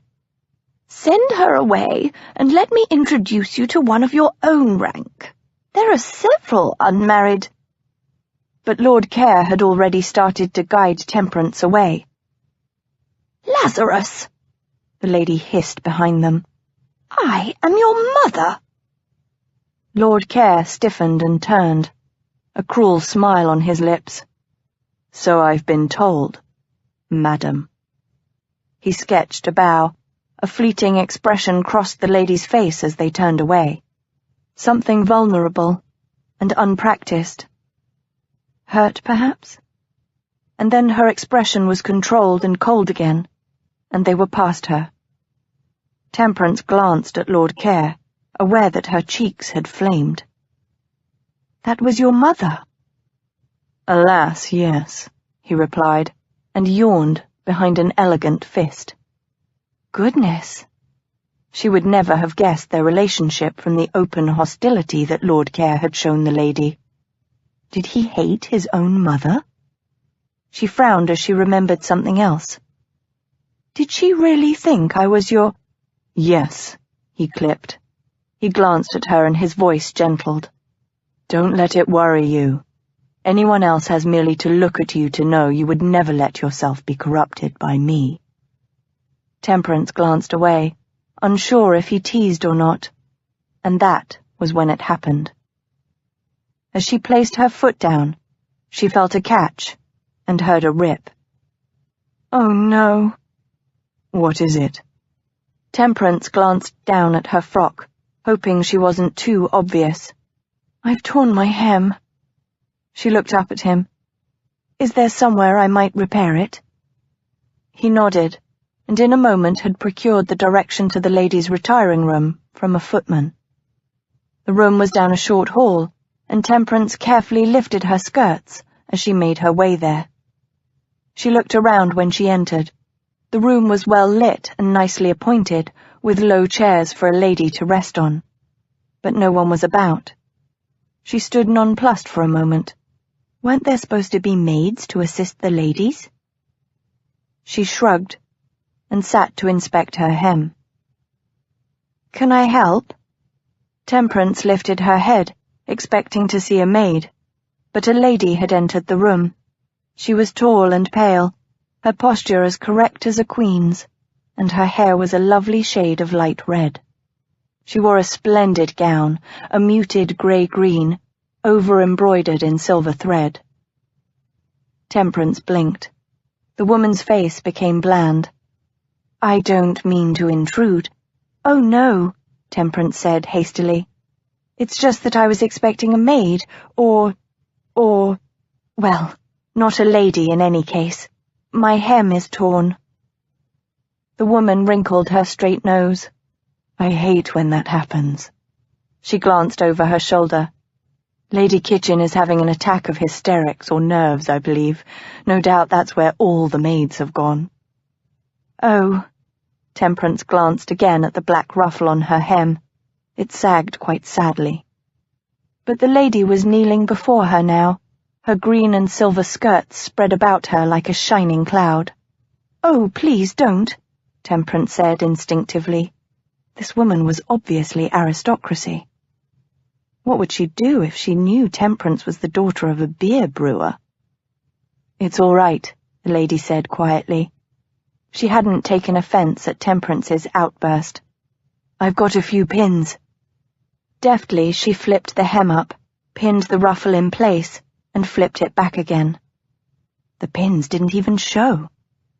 Goodness, you do that so well, Temperance exclaimed. The lady rose and smiled shyly. I've had practice. Ladies should stick together at these social events, don't you think? Temperance smiled in return, feeling confident for the first time since receiving Lord Care's invitation. You're so kind. Thank you. I wonder— The door burst open, and several ladies entered, maids fluttering about them. Apparently, it was Lady Kitchen and her hysterics.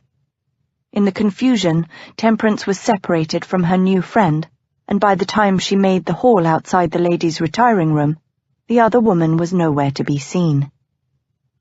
Still, Temperance returned to Lord Care with a lighter step, having been warmed by the stranger's kindness. She found him leaning against a wall, surveying the company with a cynical gaze. He straightened when he saw her. "Better?" She beamed. "Yes, quite." His lips curved in answer. "Then let's find your prey." They strolled to the far end of the room, where gilded chairs had been placed in rows facing a beautifully painted piano. No one had yet taken a seat. Lord Care led her to a trio of gentlemen. "Care!" A cadaverously thin gentleman in a white, full-bottomed wig nodded as they neared. "I had not thought this your type of entertainment." "Ah, but my tastes are diverse." Lord Care's lips curled. "May I introduce Mrs. Dews? Mrs. Dews, this is Sir Henry Easton." "Sir." Temperance made her best curtsy as the older gentleman bowed. "And these are Captain Christopher Lambert and Mr. Godric St. John. Gentlemen, Mrs. Dews, along with her brother, Mr. Winter Makepeace, runs the Home for Unfortunate Infants and Foundling Children in the East End, a most Christian and charitable institution." "Indeed." Sir Henry raised bushy eyebrows, looking at her in interest. Captain Lambert had also turned his gaze to her. In contrast, Mr. St. John, a tall man in a grey wig, had cocked an eyebrow over half-moon spectacles at Lord Care. For a moment, Temperance wondered what the connection was between Lord Care and Mr. St. John. Then Sir Henry asked, "How many foundlings does your institution house, Mrs. Dews?" Temperance smiled her most charming smile, intent on catching one of these fine gentlemen for the sake of her home. "What are you about, Care?" St. John hissed out of the corner of his mouth.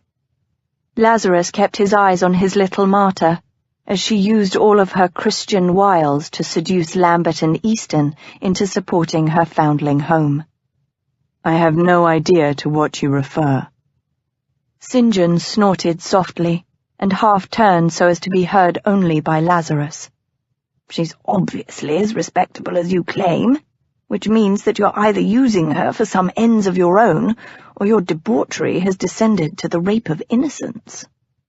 "You hurt me, sir," Lazarus drawled, placing his fingertips over his heart. He knew he looked ironic, jaded even, but oddly, inside his chest, he did feel a twinge of something that might have been hurt. St. John had leaned close to whisper, "What do you want from her?" Lazarus narrowed his eyes.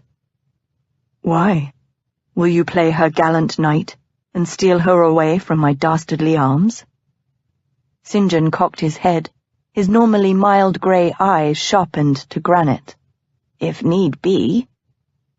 "Think you that I'd truly allow you to take from me something I wanted?" "You talk of Mrs. Dews as if she's a plaything." St. John's expression had turned analytical. "Would you break her in a fit of spoiled temper?" Lazarus smiled thinly. "If I wanted?" "Come," St. John murmured. "You're not so lost to humanity as you sometimes like to play." "Aren't I?" Lazarus no longer smiled. He glanced at Mrs. Dews discussing her charity home with earnest enthusiasm. Had she made the slightest sign of acquiescence in the carriage, she might at this moment be accepting his cock into her sweet, saintly mouth. Wasn't the debauchery of a saint the work of a devil? He looked back at St. John, the only man in this world who he might call a friend. The room had grown damnably hot, and his shoulder sent sharp shards of pain down his arm. "A word to the wise. Make no wagers on my humanity." St. John arched an eyebrow. I'll not sit back and watch you hurt an innocent. I will take her away from you if I think she needs my help." The anger shot through him so quickly, Lazarus had bared his teeth before he realized. St. John must have seen the murder in his eyes. He actually stepped back. "Care?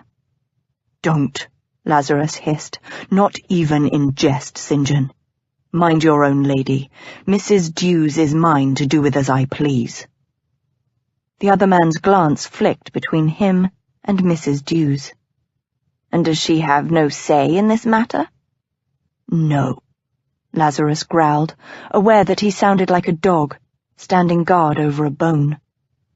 St. John raised his eyebrows. "Does she know your intent?" "She will." And Lazarus turned and caught Mrs. Dews' arm, interrupting her in mid-speech. "Excuse me, gentlemen. I wish to find Mrs. Dews the best seat possible." "Of course," Sir Henry murmured, but Lazarus was already steering her away from the others. "What are you about?" Mrs. Dews looked none too pleased with him. "I had just begun discussing the amount of fresh vegetables we buy every month for the home." "A most interesting topic, I have no doubt." He needed to sit down, to rest a bit. Damn the wound in his shoulder. Her brows knit. "Was I boring them? Is that why you intervened?" His mouth twitched in amusement. "No. They seemed more than happy to listen to you lecture them on clothing and feeding urchins for the rest of the night." "Huh. Then why did you take me away?" "Because 'tis always better to leave the buyer wanting," he whispered into the dark hair over her ear. The silly red ribbon twined in and out of the glossy locks, and for a wild moment he wanted to tug it free, to watch as her hair came tumbling down about her shoulders. She turned and looked up, so close he could see the flecks of gold in her light brown eyes. "And have you sold very many things, Lord Care?" She was teasing him, this proper Christian woman. Did she have no fear of him? Did she not sense the darkness that bubbled deep within him? "Not things so much as ideas," he drawled. She cocked her head, those gilded eyes curious. "You've sold ideas?" "In a manner of speaking," he said as he guided her toward 2 chairs at the end of a row near the front. "I belong to a number of philosophical and scientific societies." He seated her and flicked apart the skirts of his coat to sit beside her. "When one argues a point, one is, in effect, selling it to the opposition, if you understand me." He didn't mention the other type of selling he did, the luring of sexual partners into performing actions they would, in other circumstances, never contemplate. "I think I comprehend your meaning." Mrs. Dews' eyes lit with amusement. "I confess, I'd not seen you in the role of idea merchant, Lord Care. Is that what you do with your days? Argue with other learned gentlemen?" "And translate various Greek and Latin manuscripts." "Such as?" "Poetry, mostly." He glanced at her. Did she really find this interesting? But her golden eyes sparkled as she cocked her head. "You write poetry?" "I translate it. Quite different." "Actually, I would think it somewhat similar." "How so?" She shrugged. "Don't poets have to worry over meter, rhyme, and the proper words?" "So I'm told." She looked at him and smiled, making him catch his breath. "I would think the translator would have to worry over those things as well." He stared. How did she know, this simple woman from another walk of life entirely? How had she, with one sentence, articulated the passion he found in his translations? "I suppose you have a point." "You hide a poet's soul well," she said. "I would never have guessed it." She was definitely teasing him now. "Ah." He stretched his long legs before him. But then there's quite a lot you don't know about me, Mrs. Dews." "Is there?" Her gaze skipped over his shoulder, and he knew she looked at his mother in conversation with Lady Beckenhall in the corner. "Such as?" "I have an unnatural fondness for marzipan sweetmeats." He felt more than heard her giggle, and the small innocent sound sent a frisson of warmth through him. She hid her emotions so well usually, even the joyous ones. "I haven't had marzipan sweetmeats in ages," she murmured. He had a sudden urge to buy her a boxful, just to watch her eat them. Her red lips would become sprinkled with the sugar, and she'd have to lick them clean. His groin tightened at just the thought. "Tell me something else about yourself. Something true."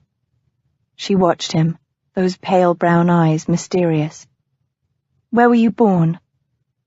"Shropshire." He looked away, watching as his mother made some comment to another lady. The jewels in her white hair sparkled as she tilted her head. "My family seat is near Shrewsbury. I was born at Care House, our ancestral home. I'm told that I was a puling, weakly babe, and my father sent me away to the wet nurse with little hope that I would live out the sennight." "It sounds as if your parents were worried for you." "No," he said flatly, the knowledge as old as his bones. "I stayed with my nurse for 5 years, and in that time, my parents saw me only once a year, on Easter Day. I remember because my father used to scare me witless." He had no idea why he told her this. It hardly showed him in a heroic light. "And your mother?" she asked softly. He glanced at her curiously. "She accompanied my father, of course." "But?" Her brows knit together as if she were trying to puzzle something out. "Was she affectionate?" He stared. "Affection?" He looked again at his mother, now making her way to a seat. She moved gracefully, the embodiment of cold elegance. The thought of her showing affection for anyone, let alone him, was ludicrous. "No," he said patiently, as if explaining the intricacies of the English monetary system to a Chinaman. "They didn't come to express affection. They came to see if their heir was being adequately fed and housed." "Oh," she said, her voice small. "And your nurse? Was she affectionate toward you?" The question sent a nasty wave of pain through him, the sensation exquisitely awful, and his shoulder throbbed in the aftermath. "I don't remember," he lied. She opened her mouth as if to question him further, but he'd had enough. "And you, Mrs. Dews? What was your upbringing like?" She pursed her lips for a moment, as if she wouldn't let him lead her into a different conversational avenue. Then she sighed. "I was born here in London, not far from the Foundling Home, actually. Father was a brewer. There are 6 children in my family. Verity, Concord, who runs the brewery now, Asa, myself, Winter, and my youngest sister, Silence. Father made the acquaintance of Sir Stanley Gilpin when I was quite young, and with his patronage, Father established the Foundling Home." "A pretty tale," Lazarus drawled, watching her face. She'd recited the story almost by rote. "Yet it tells me very little about you." She looked startled. "But there isn't much to tell beyond that." "Oh, I think there is," he murmured softly. The chairs about them were beginning to fill, but he was loath to give up this discussion so soon. "Did you work in the home as a child? Were you schooled at all? And where and when did you meet your husband?" "I spent my childhood at home mostly," she said slowly. "Mother schooled me until she died when I was 13 years of age. Thereafter my elder sister, Verity, took over the chore of raising us younger children. The boys were sent to school, of course, but there wasn't enough money to send the girls. I fancy, though, that our education was quite adequate." "No doubt," he said. But you haven't mentioned the late Mr. Dews. In fact, I've never heard you speak of your husband." She looked away, her face paling, a reaction he found infinitely fascinating. "Mr. Dews, Benjamin, was a protégé of my father's," she said quietly. "Benjamin had studied for the church, but decided to join father in his work to help the orphans of St. Giles instead. I met him when I was 17, and we married shortly thereafter." "He sounds like quite the saint," Lazarus said, irony dripping from his words. Mrs. Dews was sombre, though. Yes, he was. He worked incredibly long hours at the foundling home. He was always gentle and patient with the children. He was kind to everyone he knew. I once saw him take off his own coat and give it to a beggar who had none. Lazarus gritted his teeth, leaning close to hiss. "Tell me, Mrs. Dews, do you have a shrine in your rooms to commemorate your dead saint?" "What?" She turned a shocked face to him. It only inflamed his urge to hurt her more, to make her feel so that he could revel in her reflected emotions. "Do you kneel before his shrine and genuflect? Does his memory keep you warm in your lonely bed at night? Or do you have to resort to other, less spiritual means of satisfaction?" "How dare you?" Her eyes sparked at his crude insinuation. His corrupted heart crowed at the sight of the rage his words had provoked. She made to stand, but he caught her arm in a hard grip, forcing her to remain seated. "Hush now," he crooned. "The music is about to begin. You wouldn't want to storm out now and destroy all the progress you made earlier with Captain Lambert and Sir Henry, would you? They might think you a fickle creature." "I loathe you." She pressed her lips together, turning her face away as if the very sight of him revolted her. But despite her words, she remained by his side. And that was all that mattered in the end. He cared not a whit if she loathed him, even wanted him dead, as long as she felt something for him, as long as he could keep her close. "How dare he?" Temperance stared at her bald hands in her lap as she struggled not to show her rage. What had provoked Lord Care's disgusting attack on her and the memory of Benjamin? They'd been having a simple conversation about everyday things, and suddenly he'd erupted. Was he insane? Or was he so jealous of a normal man, a man who could feel kindness and sympathy, that he must lash out at merely the thought? Lord Care's hand still gripped her elbow, hot and hard, and he tightened it at her shiver. "Don't even think of it." She didn't bother replying to him. The truth was that a part of her anger had dissipated when she thought of his loveless childhood. Not, of course, that she meant to tell him that. Temperance looked away from him, watching as the guests found seats. Lady Care let herself be seated by a handsome gentleman in a bagwig. The man was obviously younger than she, but he attended her quite tenderly. Temperance wondered suddenly if they were lovers. What odd morals the aristocracy had. Her gaze wandered to where Sir Henry sat beside a stout matronly lady, obviously his wife. She looked like a pleasant lady. Temperance caught a flash of silver out of the corner of her eye, and her head turned to follow the movement. Her breath caught. The elegant young lady from the retiring room was strolling toward the chairs. She seemed to be all alone, her pale green and silver gown a perfect foil for her bright red hair and graceful, long white throat. All eyes were upon her as she neared the chairs, but she seemed unaware as she sank into a seat. "Who is that?" Temperance whispered, forgetting for the moment that she wasn't talking to Lord Care. "Who?" the impossible man drawled. How could he not know? Half the room was gawking at her. "The lady in silver and green." Lord Care twisted his neck to look, and then leaned unnecessarily close. Heat seemed to radiate off his body. "That, my dear Mrs. Dews, is Lady Hero, the sister of the Duke of Wakefield." "The sister of a duke?" Temperance breathed. Goodness! What a very good thing she hadn't known that when the lady had been helping her. She'd once stood on a corner for 3 hours just to catch a glimpse of His Majesty's carriage in a procession, but that had been years ago. Besides, all she'd seen was a bit of white wig that may have, or may not have, been the king's head. Lady Hero was right here in the same room.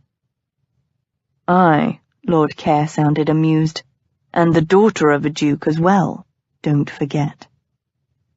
She turned and opened her mouth to set him down, but he placed a warm finger across her lips. "Hush, they're about to begin." And she saw he was right. A gentleman in a splendid white wig and gold-trimmed coat had seated himself before the piano.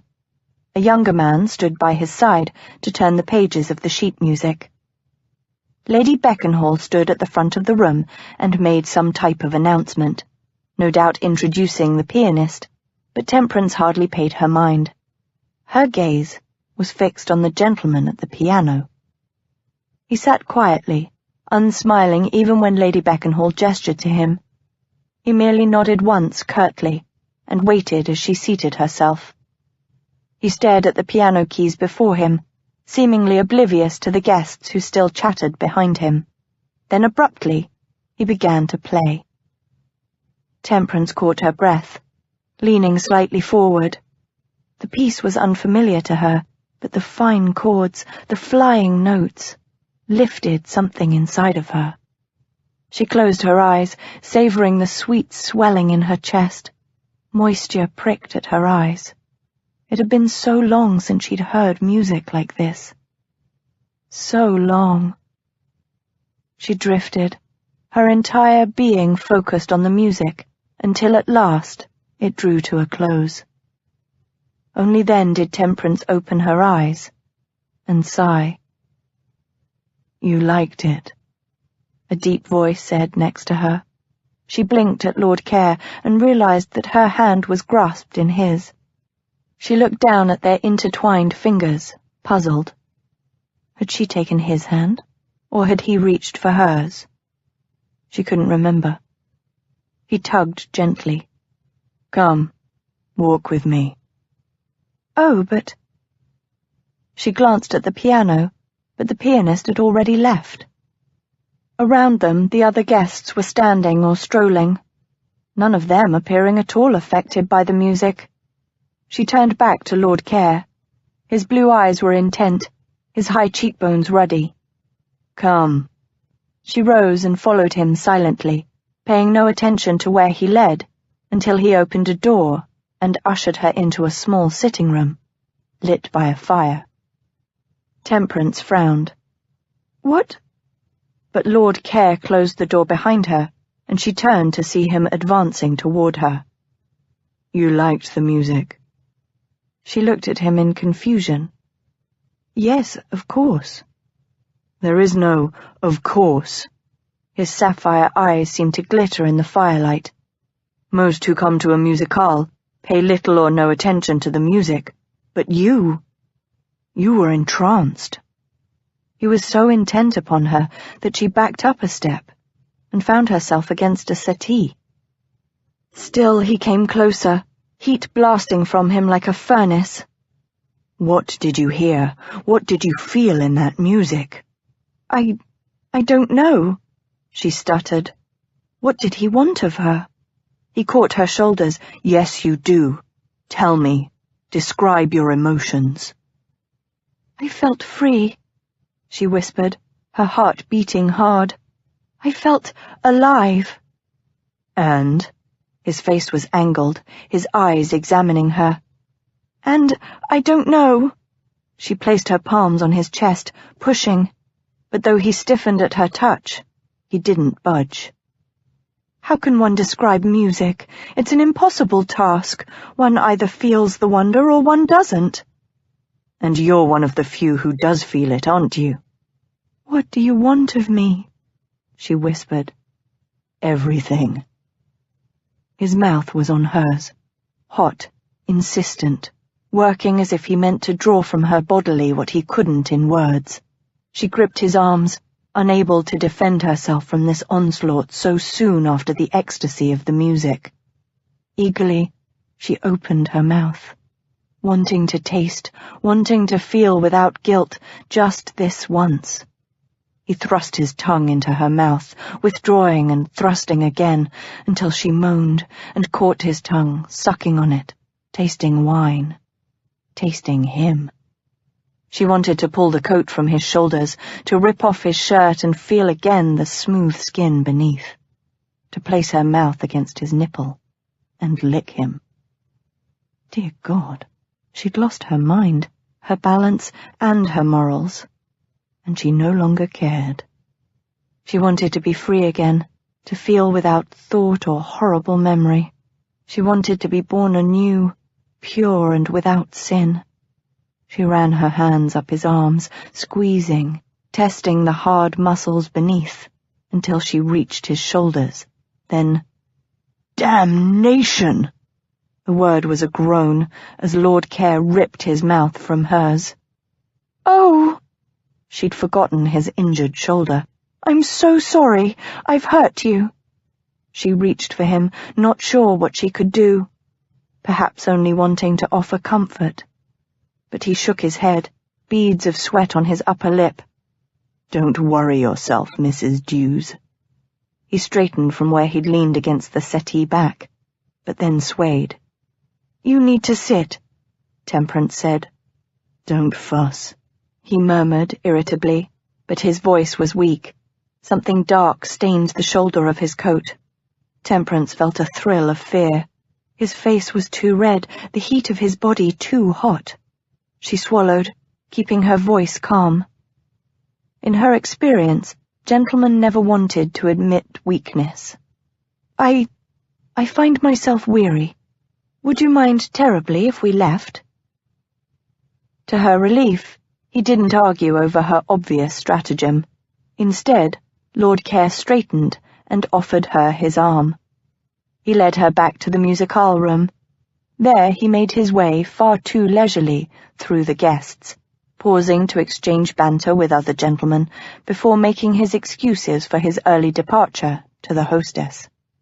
All the while, Temperance watched him anxiously, aware that sweat slicked his brow. By the time they retrieved her wrap, he was leaning heavily on her. She wasn't even sure if he was conscious of it or not. "Tell the coachman to drive to Lord Care's townhouse," she told the footman as he helped Lord Care up the steps to the carriage. "Tell him to hurry." "Yes, ma'am," the footman said, and slammed the carriage door. "Such drama, Mrs. Dews," Lord Care drawled, his head lulled against the squabs, his eyes closed.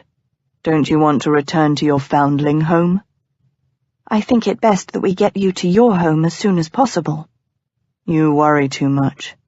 "Yes," Temperance braced as the carriage swung hard around a corner. "Yes, I do."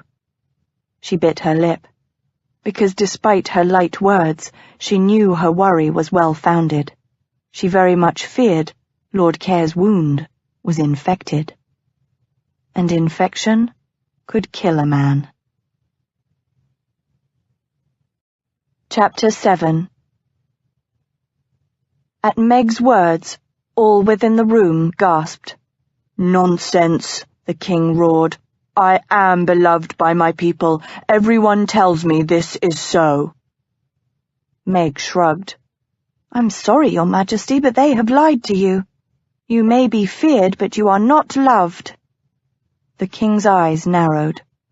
"I will prove to you that I am loved by my people, and when I have done so, I will have your head to decorate my palace gates. Until then, you may reside in my dungeons." And with a wave of his hand, Meg was dragged away. From King Lockhart. Infection could kill within days, hours if the wound turned putrid rapidly. Temperance couldn't keep the morbid thought from her mind as Lord Care's carriage rumbled through the dark London streets. She didn't even know where he lived, or if they had a long ride or one of only minutes. Perhaps she should have insisted that he stay at Lady Beckenhall's townhouse, despite his obvious desire to conceal his illness. "You're very quiet, Mrs. Dews," Lord Care said slowly from across the carriage. "I vow it makes me nervous. What plots have you worked for me in that puritanical mind of yours?" "I only wondered how soon we would arrive at your house." He rolled his head, squinting out the window as night lights flashed by. After a bit, he closed his eyes again. "I can't tell where we are. Halfway to Bath for all I know. But never fear, my coachman is a humorless man. He'll see us safely home." "Of course." "Do you like dancing as well?" he asked suddenly. Was he delirious? "I don't dance." "Naturally not," he murmured. "Martyrs dance only upon crosses. I'm surprised you let yourself enjoy even something as innocent as piano music." "I used to have a spinet as a young girl," she said absently. Surely they must be nearly there. "And you played?" Yes. She remembered suddenly the feel of the smooth, cool piano keys beneath her fingers, the sheer joy of producing music. That time seemed so innocent and far away now. His eyes cracked lazily. "But you no longer play?" "I sold the spinet after my husband's death." She waited for him to make a cutting remark about Benjamin again. "Why?" The simple question startled her enough that she glanced at him. He was watching her through slitted eyes, the blue of his irises glittering even in the dim carriage. "Why what?" "Why sell the piano you so obviously treasured? Did you fear you'd be tempted by the small pleasure of the music? Or was it something else?" Temperance clenched her hands together in her lap, but her voice was calm as she replied with a half-truth. "We needed the money for the home." "No doubt you did," he murmured. "But I don't think that's why you sold your spinet. You enjoy punishing yourself." What a nasty thing to say. She turned her face away from him, feeling the heat in her cheeks, prayed he couldn't see her in the dim carriage. "Yet you don't deny the accusation." He grunted in pain as the carriage rocked. She glanced swiftly at him, only to inhale as she met his sharp gaze. Even in his weakened state, she felt as if she were pinned by a predator. "What imagined sin do you punish yourself for?" he asked softly. "Did you covet another female's bonnet once as a child? Gorge yourself on sweetmeats? Felt a naughty thrill at a lout brushing up against you in the street?" Raw rage, sharp and unexpected, washed over her, making Temperance shake. She restrained herself from shouting a retort, only with difficulty. Instead, she breathed deeply, staring at her fists in her lap. To let herself speak now would be the height of stupidity. She'd say too much, reveal too much. He was perilously close to her secret shame as it was. "Or," Lord Care's obnoxiously calm voice drawled, "perhaps the sin was more grave than those I cite." She remembered that long-ago thrill when she'd catch sight of a certain man, his crooked smile making her heart leap so unbearably. The memories were shadows of her ancient emotions and desires, still lurking long after their progenitor had died.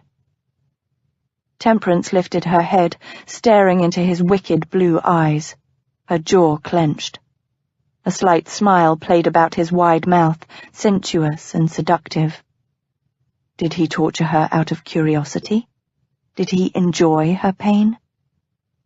The carriage halted, and Lord Care broke their stare. "Ah, we've arrived. Thank you for accompanying me home, Mrs. Dews. Once I alight, the coachman will take you to your own home. I bid you good night." She was terribly tempted to simply leave him here. He taunted and prodded her like a little boy poking sticks at a caged monkey, purely for his own amusement. And yet, when he stood and swayed, half slumping against the carriage doorway, she jumped up. "I loathe you, Lord Care," Temperance said through gritted teeth as she took his arm. "So you've informed me already." "I am not finished." She staggered as he leaned heavily against her. A young footman opened the carriage door, and he immediately took Lord Care's other arm to help him down. "You're an impossibly rude man, without morals or even manners as far as I can see." "Oh, stop. I beg you, Mrs. Dews," Lord Care grunted. "You'll turn my head with this flattery." "And," Temperance continued, ignoring his words, "you've behaved abominably to me since the moment we met, when you broke into my home, might I remind you?" Lord Care had made it to the street, where he paused, panting, his hand on the shoulder of the young footman, who gaped at the two of them. "Is there a point to this diatribe, or are you merely venting your spleen?" "I have a point," Temperance said, as she helped him up the steps to his imposing townhouse. "Despite your treatment of me and your own foul personality, I intend to stay with you until a doctor sees to you." "Flattered though I am by your martyrish impulses, Mrs. Dews, I have no need of your help. Bed and a brandy will no doubt see me right." "Really?" Temperance eyed the idiot man, swaying on his own doorstep. Sweat dripped down his reddened face, the hair at his temples was plastered to his head, and he literally shook against her. In one swift move, Temperance elbowed him in his wounded shoulder. "God's blood!" Lord Care doubled over, choking. "Send for a doctor," Temperance ordered the butler, who was standing wide-eyed at the door next to another footman. "Lord Care is ill, and you two," she jerked her chin at the footman, "help Lord Care to his bedroom." "You," gasped Lord Care, "are a vindictive harpy, madam." "No need to thank me," Temperance said sweetly. "I'm merely doing my Christian duty." The sound he made at her words might have been either a laugh or a grunt of pain. It was hard to tell. In any case, Lord Care made no more argument as the footman helped him up the stairs to his room. Temperance followed behind, and although her motives for making sure that Lord Care was properly seen to were almost entirely altruistic, she still couldn't help herself from noting his home. The staircase they mounted was marble, but even more grand than the one at Lady Beckenhall's townhouse. It curved elegantly into the upper floor. Huge portraits of men in armour and haughty women in fabulous jewels lined the walls, their eyes seeming to examine with disapproval her intrusion into this home. Beneath her feet, a lush crimson carpet lined the stairs, cushioning their footsteps. In the upper hallway, life-sized marble statues peered eerily out of niches along the walls. Tall double doors were thrown wide as their procession neared. A slight servant of middling years stood anxiously by as they entered Lord Care's rooms. Temperance turned to him as the footman took Lord Care to the massive bed in the centre of the room. "You're Lord Care's valet?" "Yes, ma'am." He looked between her and Lord Care. "My name is Small." "Good." Temperance turned to the footman. "Fetch some water, as hot as possible, and clean cloths, please, and also a bottle of strong spirits." The footman left hurriedly. "Just let me be, man!" Lord Care's irritable voice rose from the bed. Temperance turned to see the valet backing away from his master. Lord Care sat on the side of the bed, his head hanging, his body listing against the green and brown embroidered bed curtains. "But, my lord," the poor valet protested. She sighed. What a very exasperating gentleman Lord Care was. She advanced on the bed with determination. "Your wound has grown foul, my lord. You must let Small and me help you." Lord Care swung his head sideways and glared at her out of the corner of his eye, like a wild thing. "I'll let you take care of me, but Small must leave the room." Unless you enjoy an audience. Don't be disgusting, she said, far too gently, as she raised his uninjured arm and drew the coat sleeve off him. She frowned at the stain on his right shoulder. This will be painful, I'm afraid. Lord Care had closed his eyes, but he smiled crookedly. All touch gives me pain, and besides, I have no doubt that any pain you cause me will at least bring you vast amusement. What a terrible thing to say. Temperance was unaccountably wounded. Your pain brings me no joy. She gently eased the coat sleeve from his shoulder, but despite her efforts, he hissed. I'm sorry, she whispered, as Small deftly unbuttoned Lord Care's waistcoat. Care seemed to have forgotten that he'd ordered the manservant to leave, and she was relieved. Undressing him would be hard enough with just the two of them. Don't be, Lord Care murmured. Pain has always been my friend. It reminds me when I venture too near the edge of reason. He sounded delirious. Temperance frowned as she examined his shoulder. His wound was seeping, and the poisonous fluids had glued his shirt to his body. She looked up to meet the gaze of the valet. From the manservant's anxious expression, he'd seen the problem as well. The footman returned with the hot water and cloths at that moment, trailed by the short, stout butler. Set it there, Temperance directed, pointing to a table by the bed. Has the doctor been sent for? Yes, ma'am, the butler said in a sonorous voice. Small cleared his throat, and when Temperance looked at him, he whispered, We'd best not wait for the doctor, ma'am. He's unreliable after 7 of the clock. Temperance glanced at the elegant gold clock on the bedside table. It was nearing 8 at night. Why not? He drinks, Lord Care slurred from the bed, and his hands shake. Don't know if I'd let the blighter near me in that state at any case. Well, isn't there a doctor we can send for? Temperance asked. For goodness sake, Lord Care was wealthy. He should have plenty of people to look after him. I'll make inquiries, ma'am, the butler said, and left. Temperance took up one of the clean linens, soaked it in the near-boiling water, and gently placed it on Lord Care's shoulder. He jerked as if she'd laid a white-hot poker against his bare skin. God's blood, madam! Do you mean to parboil the flesh from my bones? Not at all, Temperance replied. We need to loosen your shirt from the wound so we don't tear open the stitches when we remove it. He swore rather foully. Temperance chose to ignore that. Is it true what you said before? What? That all touch pains you. Terrible of her to take advantage of his condition to quiz him, but she was curious. He closed his eyes. Oh, yes. For a moment, Temperance stared at him, this wealthy, titled aristocrat. How could the touch of another human being possibly hurt him? But perhaps the pain he spoke of wasn't purely physical. She shook her head and looked at the valet. Is there anyone we should send for? A relative or a friend of Lord Care's? The valet hummed under his breath, and his eyes slid from hers. I'm not sure. Tell her, Small, Lord Care rumbled. His eyes were closed, but his hearing apparently was quite acute. Small gulped. No, ma'am. Temperance frowned, rinsing out the linen and applying it afresh.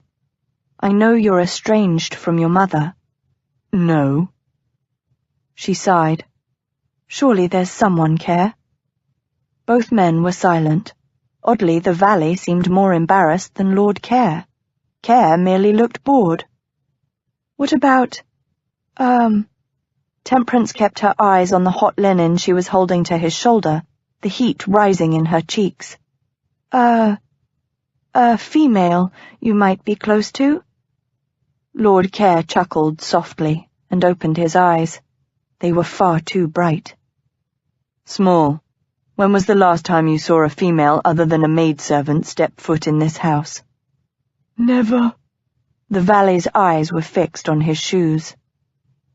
You're the first lady to cross my threshold in 10 years, Mrs. Dews, Lord Care drawled. The last one was my mother, the day I ushered her from my home. On the whole, I think you ought to be flattered. Don't you? Lazarus watched as pink suffused Mrs. Dew's face. The colour was becoming, and even in his weakened state he felt a stirring in his loins, a longing that was more than sexual. For a moment there seemed to be a twinge in his breast, a strange wish that his life, his person, could in some way be different, that he could somehow deserve a woman such as her. Mrs. Dews took away the cloth from his shoulder, wrung it out, and replaced it, the sharp sting of the heat rousing him from his reverie. His head ached, his body felt weak and hot, and his shoulder was on fire. He wished to simply lie down and sleep, and if he never awakened, well, would that be such a very great loss to the world? But Mrs. Dews had no intention yet of letting him escape. You have no one at all to take care of you. She touched, whether by accident or design, his hand, and he felt the familiar, burning pain. He kept his hand still only with an effort of will. Perhaps with repeated applications he might become used to the pain of her touch. Like a dog so often cuffed, he no longer flinched at the blow. Perhaps he might even come to like the sensation. Lazarus laughed, or at least tried to. The sound emerged more like a croak. On my word, Mrs. Dews, no one. My mother and I talk as little as possible. I count but one man I could call a friend, and he and I fell out recently. Who? He ignored the question, damned if he'd send for St. John tonight. And despite your romantic notions, even if I had replaced my mistress, I'd not call her to my sick bed. The ladies I employ thus have other, uses. As I've said before, I do not bring them into my home. She pressed her lips together at that information. He eyed her sardonically. I am at your tender mercy, I fear. I see. She frowned down at him as she took off the cloth and tested the shirt beneath. He hissed as the material pulled away from his wound. It has to come off, she murmured to Small, as if Lazarus was an infant they were taking care of between them. The valet nodded, and they took off his shirt, an excruciating operation. By the time they'd finished, Lazarus was panting. He didn't need to look at his bare shoulder to know that the thing was gravely infected. It pulsed and boiled against him. Ma'am, the doctor, one of the footmen said from the door. Behind him the quack swayed, his greasy grey bob wig sliding off the back of his shaved head. My lord, I came as soon as possible. Lovely, Lazarus murmured. The physician approached the bed with the overly careful gait of a man drunk. What have we here? His wound. Can you help him? Mrs. Dews began, but the doctor brushed past her to peer closely at the wound. The stink of cheap wine washed over Lazarus's face. The doctor straightened abruptly. What have you done, woman? Mrs. Dew's eyes widened. The doctor snatched the bit of rag she'd been using from her fingers. Interfering with the natural healing process. But the pus, Mrs. Dews began. Bonum et laudabile. Do you know what that means? Mrs. Dews shook her head. Good and laudable, Lazarus muttered. Quite right, my lord. Good and laudable, the doctor cried, nearly tipping himself over with his vigour. 'Tis well known that the pus is what heals the wound. It must not be interfered with. But he's feverish, Mrs. Dews protested. Lazarus closed his eyes. What mattered the method of physicking, as long as it ended soon? He'd let his martyr and the quack argue it out. "I shall let some blood and thus draw away the heat in his body," the doctor pronounced. Lazarus opened his eyes to watch as the doctor fished in his bag. He produced a lancet and turned toward Lazarus, holding the sharp instrument in a palsied hand. Lazarus swore, struggling weakly to stand. Bloodletting was one thing, but to allow a drunk to wield a knife against his person was tantamount to suicide. Damn it! The room was spinning about him. "Send him away." Mrs. Dews bit her lip. "But—" "Might as well throw me to the lions yourself as put me in his tender mercies." "Now, my lord—" The doctor had turned conciliatory. Mrs. Dews met Lazarus's eyes, her own worried and unsure. "Please." He was too weak, too feverish to enforce his will. She had to do it for him. "I'd rather die by your hand than a drunken quack's." Abruptly she nodded, and Lazarus sagged against the bed in relief. Mrs. Dews took the doctor's arm, and with a mixture of firmness and bewitching sweetness, got the quack out of the room. She handed him over to the butler, and then returned to Lazarus's bedside. "I hope you've made the right decision," she said quietly. "I have no training, only the practical skills of a woman who has taken care of many children." As he looked into her extraordinary gold-flecked eyes, it occurred to Lazarus that he might very well be entrusting his life to this woman. He lay back on his bed, his mouth twisted in amused irony. "I have complete faith in you, Mrs. Dews." And though his words were said in his usual sarcastic tone, he was surprised to discover that they were true. Temperance stared down at Lord Care's infected shoulder, aware that his avowal of trust had caused sweat to break out along her spine. The last man who'd trusted her had had his faith horribly betrayed. Now was not the time to think of the past, though. Temperance mentally shook herself. The wound was red and puffy, the edges swollen and inflamed with streaks of red radiating from it. "Have the footman bring fresh hot water," she muttered to the valet as she wrung out the cloth again. This time, she placed it directly on the wound.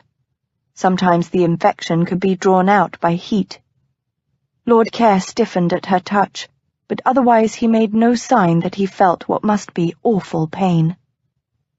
"Why does the touch of others cause you pain?" she asked him softly. "Might as well ask why a bird is attracted to the sky, madam," he slurred. "It's just the way I am." "What about when you touch someone else?" He shrugged. "There's no pain as long as I'm the initiator." "And you were always thus?" She frowned at the cloth, pressing it into the wound. Despite the doctor's philosophy, she'd always followed her mother's teachings on wound healing, and Mamma had not liked pus, bonum or not. Care gasped and closed his eyes. "Yes." She glanced quickly at his face, before taking up the cloth and wiping away the liquid that had oozed from the wound. "You said before that there has never been anyone who didn't cause you pain." The words were a statement, but she meant them as a question, for she remembered his slight hesitation before. He was silent as she rinsed the cloth in the lukewarm water and reapplied it. For a moment she thought he wouldn't speak. Then he whispered, "I lied. There was Annalise." Her head jerked up, and she stared at him, feeling an odd spike of something that might have been jealousy. "Who is Annalise?" "Was." "What?" He sighed. "Annalise was my younger sister, 5 years younger. She took after our father in looks, a plain little thing with mousy brown hair and grey-brown eyes. She used to follow me about even though I told her. I told her." His voice trailed away as Small silently replaced the basin of water with a fresh one. Temperance rinsed the cloth in it, the water so hot it reddened her hands. She laid the hot cloth against his wound and pressed. but he seemed not even to notice now. "What did you tell her?" Lord Care murmured without opening his eyes. She leaned closer to him, staring at his long nose, his firm, almost cruel mouth. Surely such a sarcastic, nasty man could not be defeated by something as mundane as a putrid wound. Fear made her belly clench. "Care?" "What?" he muttered irritably, half opening his eyes. She swallowed. "What did you tell Annalise?" He shook his head against the pillows. "She'd follow me, spy upon me when she thought I wasn't watching, but she was so much younger than me. I always knew, and she would take my hand even when I told her not to touch me. Yet her touch never hurt. Never hurt." Temperance reached out and did something she never would have done had he been in his right senses. She gently stroked back his beautiful silver-white hair from his forehead. It was soft, almost silken beneath her fingers. "And what did you tell her?" His sapphire eyes suddenly opened wide, looking as lucid, as calm as they had the day before he was hurt. "I told her to go away, and she did. She caught a fever not soon afterward and died. She was 5, and I was 10. Do not endow me with romantic virtue, Mrs. Dews. I have none." She held his gaze for a moment, wanting to argue the point, wanting to comfort a little boy who'd lost his younger sister so long ago. But she straightened instead, withdrawing her hand from his hair. "I'm going to bathe your wound with strong spirits. It will hurt a great deal." He smiled almost sweetly. "Of course." And somehow, with the help of Small, she accomplished the horrible job. She bathed his wound in brandy, dried it, and dressed it once again, all the while conscious that she was causing him excruciating pain. By the time she'd finished, Lord Care was breathing heavily under his covers, unconscious. Small looked dishevelled, and Temperance was fighting sleep. "That's done at least," she whispered wearily as she helped the manservant gather the soiled cloths. "Thank you, Mum," the little valet said. He darted a worried glance at the bed and its inhabitant. "I don't know what we would have done without you tonight." "He is something of a handful, isn't he?" "Indeed, Mum." The manservant's words were fervent. "Would you like me to have the maids make up a room for you?" "I should go home." Temperance stared at Lord Care. His face was still red, and though she'd washed his brow, it was beaded with sweat again. "If you'll pardon me, Mum," Small said. "He might need you in the night, and in any case it's very late for a lady to be travelling out alone." "'Tis, isn't it?" she murmured, grateful for the excuse. "I'll have cook make a tray for you," Small said. "Thank you," Temperance replied as the manservant slipped from the room. She sank into a tall chair pulled close to the bed, and propped her head against her fist, meaning to merely rest her eyes while the little valet fetched her supper. When Temperance next woke, the fire had died low on the grate. Only a single guttering candle on the bedside table gave light to the room. She stretched a little, wincing at the ache in her neck and shoulders from having slept in such an awkward position, and glanced at the bed. Somehow she wasn't surprised to find glittering blue eyes watching her. "What was he like?" Lord Care asked softly. "Your paragon of a husband." She knew she should refuse to answer him, that the question was far too personal. But somehow, here in the depths of night, it seemed reasonable and right. "He was tall with dark hair," she whispered, remembering that long-ago face. It had been so familiar once and was so faded now. She closed her eyes, concentrating. It seemed so wrong to forget Benjamin and all he was. His eyes were a lovely dark brown. He had a scar on his chin from a fall as a boy, and he had a way of stretching his fingers and gesturing with his hands when he talked that seemed elegant to me. He was very intelligent, very proper, and very kind. "How ghastly," he said. "He sounds like a prig." He wasn't. "Did he make you laugh?" He asked quietly, his voice roughened from sleep or pain. "Did he whisper things in your ear that made you blush? Did his touch send shivers down your back?" She inhaled sharply at his rude, too personal questions, but he continued, his voice impossibly deep now. "Did you grow wet when he looked at you?" "Stop it!" she cried, her voice loud in the room. "Please, stop it." Care merely watched her, his eyes much too knowing, as if he knew she'd grown wet, but at his look, not at the old memories of her husband. She inhaled. "He was a good man, a wonderful man, and I didn't deserve him." Lord Care closed his eyes, and for a moment seemed to have fallen asleep. Then he murmured, "I've never been married, but I think it would be quite awful to have to deserve one's spouse." She looked away from him. This subject made her chest ache, brought a depressing melancholy to her brain. "Were you in love with him?" Lord Care asked. "This husband you didn't deserve?" And whether it was because she still half-drifted in dreams, or because they were curiously intimate in the near dark, she answered truthfully, "No, I loved him, but I was never in love with him." The room suddenly brightened, all at once it seemed, and she realized that the dawn had arrived unnoticed while they talked. "It's a new day," Temperance said stupidly. "Yes, it is," Lord Care replied, and the satisfaction in his voice made her shiver. Chapter 8. Well, this was a very unfortunate turn of events for poor Meg, for the dungeons of King Lockhart were not very pleasant.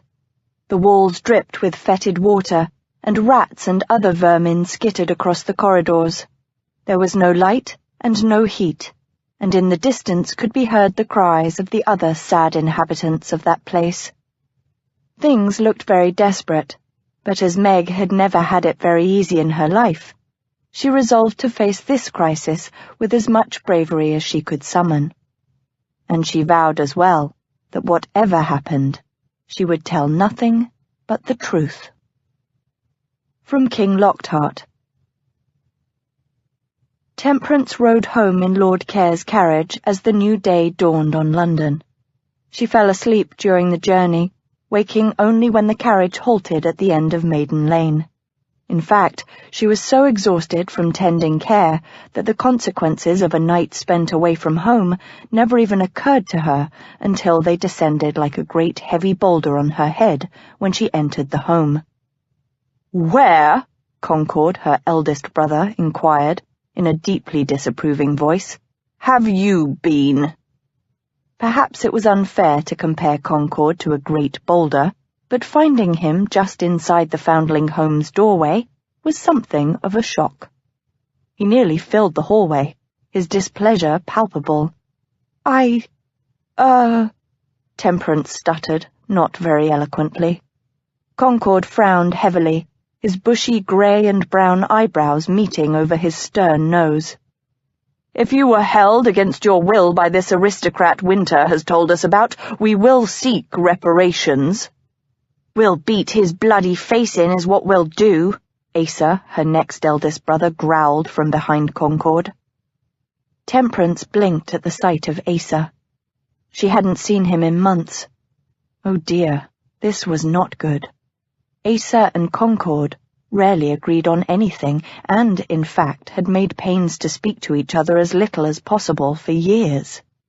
This morning, however, they stood shoulder to shoulder in the narrow foundling home hallway, united in their anger toward Care, and their unhappiness with her. Concord was the taller of the two, his greying brown hair clubbed back and, like all her brothers, unpowdered. Asa's hair, in contrast, was a deep golden brown, the colour of a lion, and though he was several inches shorter than Concord, his broad shoulders nearly took up the width of the hall. His shirt and coat strained over his chest as if he did some physical labour every day of his life. Yet no one in the family knew exactly how Asa earned his living, and he was quite vague when asked. Temperance had long suspected that her other brothers feared to press him too closely, in case his work was not entirely respectable. "Lord Care did not hold me against my will," she said now. Concord scowled. "Then what were you doing at his house all night?" "Lord Care was ill. I merely stayed to help nurse him." "Ill in what way?" Asa asked. Temperance glanced down the hallway, toward the kitchen behind her brothers. Where was Winter? "He had an infection," she said cautiously. Asa's green eyes sharpened. "An infection of what?" "A shoulder wound." Her brothers exchanged a glance. "And how was he wounded?" Concord rumbled. Temperance winced. "He was attacked the other night by footpads. One stabbed him in the shoulder." For a moment, both of her brothers merely stared at her, and then Concord's eyes narrowed. "You spent the night with an aristocrat who gets himself attacked by footpads?" "It was hardly his fault," Temperance protested. "Nevertheless," Concord began pedantically. Fortunately, Asa interrupted him. "She looks half dead, Con. Let's continue this discussion in the kitchen." Concord glared at his younger brother, and Temperance thought he might refuse out of sheer contrariness. Then he pursed his lips. "Very well." He turned and stomped off down the hall. Asa gestured for Temperance to precede him. His eyes were unreadable. Temperance inhaled, wishing she could have this confrontation when she'd had more sleep. The Foundling home kitchen was usually bustling in the morning. It was only a little after 8 of the clock, but today only a single figure sat at the long table. Temperance stopped short in the doorway, staring at Winter. "Why aren't you at the school?" He looked at her, his dark brown eyes shadowed. "I closed the school today after searching all night for you." "Oh, Winter, I'm so sorry." Guilt swept away what little vigour she still had. Temperance sank into one of the kitchen chairs. "I couldn't leave him last night, truly. He had no one to help him." Concord snorted not very nicely. "An aristocrat. His home wasn't crawling with servants to tend him." "There were servants, yes, but no one to care—" She almost said, "care for him," but at the last second Temperance bit back the words. "No one to take charge." Asa looked thoughtfully at her, as if he knew the word she'd cut off. But Concord merely pulled at his chin, a habit he had when distressed. "Why have you sought the company of this man in the first place?" Her head felt achy and dull. She stared at Winter, trying to think of some probable excuse for her friendship with Lord Care. But in the end she was simply too tired to prevaricate. "He took me to a musicale last night," Temperance said. "I wanted to meet someone we could persuade to become a patron for the home. We're in need of funds to continue to keep the home open."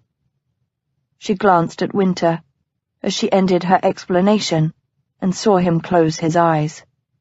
Asa's mouth had compressed while Concord was frowning thunderously. There was a heavy silence. Then Concord spoke. "Why haven't you informed us of your distress?" "Because we knew you would want to help, brother, even if you could ill afford to do so," Winter said quietly. "And me?" Asa said softly. Winter looked at him mutely. Though they had debated asking Concord for help, they had never once discussed going to Asa. "You never seemed interested in the home," Temperance said softly. "When Father would talk of it, you almost scoffed. How were Winter and I to know that you might help us?" "Well," I would help you, despite what you think of me, but at the moment I'm somewhat short of funds. In another 3 months, perhaps." "We don't have 3 months," Winter stated. Asa shook his head, a lock of tawny brown hair falling from his queue, and went to stand by the fire, separating himself from their family, as he always seemed to do. Concord turned back to Winter. "And you allowed this?" "I did not like it," Winter replied shortly. "Yet you let our sister whore herself for this home." Temperance gasped, feeling as if her brother had slapped her across the face. Winter was on his feet, speaking in a grim voice to Concord, and Asa was shouting, but all she heard was a muffled roar in her ears. Did Concord truly think her a whore? Was her greatest shame written on her face for all to see? Perhaps that was why Care had made his suggestive comments. Perhaps he'd seen with one glance that she could be so easily corrupted. She covered her mouth with a shaking hand. "Enough!" Asa had raised his voice to flatten his brother's argument. "Whether Winter is at fault or not, Temperance is near fainting with fatigue. Let us send her to bed while we discuss this further. Whatever happens, it's obvious that she can no longer see this Lord Care." "Agreed," Winter said, though he would not look at Concord. "Naturally not," her elder brother said ponderously. Well, this was wonderful. All her brothers were in agreement for once. Temperance almost felt a pang of guilt. "No." "What?" Asa stared at her. She rose from the table, placing her palms flat against the surface to steady herself. Any sign of weakness on this point would be fatal. "No, I will not stop seeing Lord Care. No, I will not give up my search for a patron." "Temperance," Winter murmured in warning. "No," she shook her head. "If my reputation has already been compromised, as Concord says, then what is the point of giving any of it up? The home needs a patron to survive. You all may protest Lord Care and my virtue, but you cannot argue that fact. Furthermore, none of you have a solution for the problem, do you?" She looked from Winter's weary-lined face to Asa's watchful eyes, and finally to Concord's disapproving countenance. "Do you?" she demanded again, softly. Concord abruptly stamped from the room. She let out her breath, feeling almost giddy. "That's answer enough, I think. Now, if you'll excuse me, I'm to bed." She turned to make a grand exit, but was stopped by a figure in the doorway. "Begging your pardon, ma'am," Polly muttered. The wet nurse held a bundle in her arms, and Temperance caught her breath at the sight. No, she couldn't take another heartache, not now. "Dear God," Temperance breathed. "is she—" "Oh, no, mum," the wet nurse said hurriedly. "'Tisn't that at all." She pulled back a corner of the blanket, and Temperance saw dark blue eyes staring back at her curiously. The relief hit her so hard, she hardly heard the wet nurse's words. "I've come to tell you that Mary Hope is feeding at last." She'd burned the joint of beef. Silence waved a cloth over the smoking meat that night, trying to dispel the acrid odor. Stupid, stupid, stupid. She should have been more alert to the dinner instead of staring off into space, worrying about their future, hers and William's. Silence bit her lip. The problem was that it was so very hard not to think about their troubles. The door to their rooms swung open, and William came in. She looked up eagerly, but could see at once that he'd not recovered the shipment. William's face was lined with worry, his complexion grey even with his tan from the sea. His shirt was rumpled, and his neckcloth was askew, as if he'd been pulling at it in his agitation. Her husband seemed to have aged years in the last few days. Silence hastily went to him, taking his cloak and hat and hanging them on a peg by the door. "Will you sit?" "Aye," William replied absently. He ran his hand over his head, forgetting he wore his wig. He swore an oath he'd normally never utter in her presence, and took the thing off, throwing it to the table. Silence picked up the wig and carefully draped it over a wooden form on the dresser. "Is there any news?" "None of use," William muttered. "The 2 sailors left to guard the ship are missing, either dead or run away with their bribe money." "I'm sorry." Silence stood uselessly by her husband's side until the stench of burned meat reminded her of the dinner. Hurriedly she set the table with their pewter plates. At least the bread was fresh from the baker this morning, and the boiled carrots looked appealing. She set out William's favourite pickles and poured his ale, before bringing the beef to the table. She carved the small joint and placed some on his plate with nervous trepidation. But he didn't even seem to notice that the meat was charred on the outside while still red inside. Silence sighed. She was such a pitiful cook. "It was Mickey O'Connor," William muttered suddenly. Silence looked up. "What?" "Mickey O'Connor was behind the theft of the cargo." "But that's wonderful. If you know the thief, surely you can inform a magistrate." William laughed, a harsh sound. "None of the London magistrates would dare touch charming Mickey." "Why not?" Silence asked, perplexed. "If he's a known thief, surely it is their job to bring him before a court of law." "Most magistrates are in the pay of the thieves and other lawbreakers themselves." William stared down at his dinner. "They only bring in the ones too poor to pay their bribes, and the remaining magistrates are so fearful of O'Connor that they'll not risk their lives to bring him in." "But who is he? Why are the magistrates afraid of him?" Her husband pushed his plate away untouched. "Charming Mickey O'Connor is the most powerful dock thief in London. He controls the night horsemen, the thieves who steal at night. Every ship that docks in London pays a bribe to Mickey. He calls it a tithe." "That's blasphemy," Silence whispered, shocked. William nodded, closing his eyes. "Indeed it is. 'Tis said he lives in a falling-down house in St. Giles, the rooms furnished for a king." "They call this monster charming?" Silence shook her head. "He's very handsome, and the ladies like him. So 'tis said," William said quietly. "Men who cross charming Mickey disappear, or are found floating in the Thames, a noose about their necks."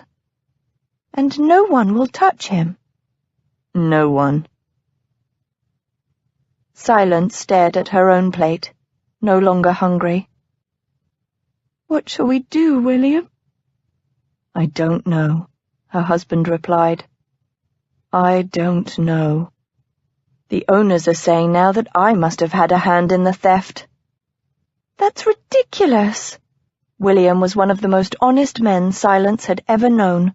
"Why are they accusing you?" He closed his eyes wearily. "I left the ship early the night we docked. Left it with only 2 guards. They say I must have been bribed to help." Silence clenched her fists under the table. William had left the ship early to return to her. Guilt made her chest ache. "They need a scapegoat, I fear," William said heavily. "The owners are talking about prosecuting me for theft." "Dear God." "I'm sorry, my dear." William had finally opened his sad green eyes. "I brought this catastrophe upon us." "No, William. Never." Silence laid her palm on her husband's hand. "This is not your fault." He laughed again, that horrible croaking sound she was beginning to hate. "I should have put more men on to guard the cargo, should have stayed to make sure the cargo was safe. If not my fault, "Then whose is it?"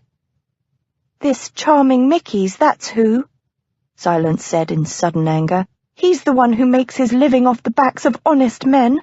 He's the one who stole this cargo out of greed."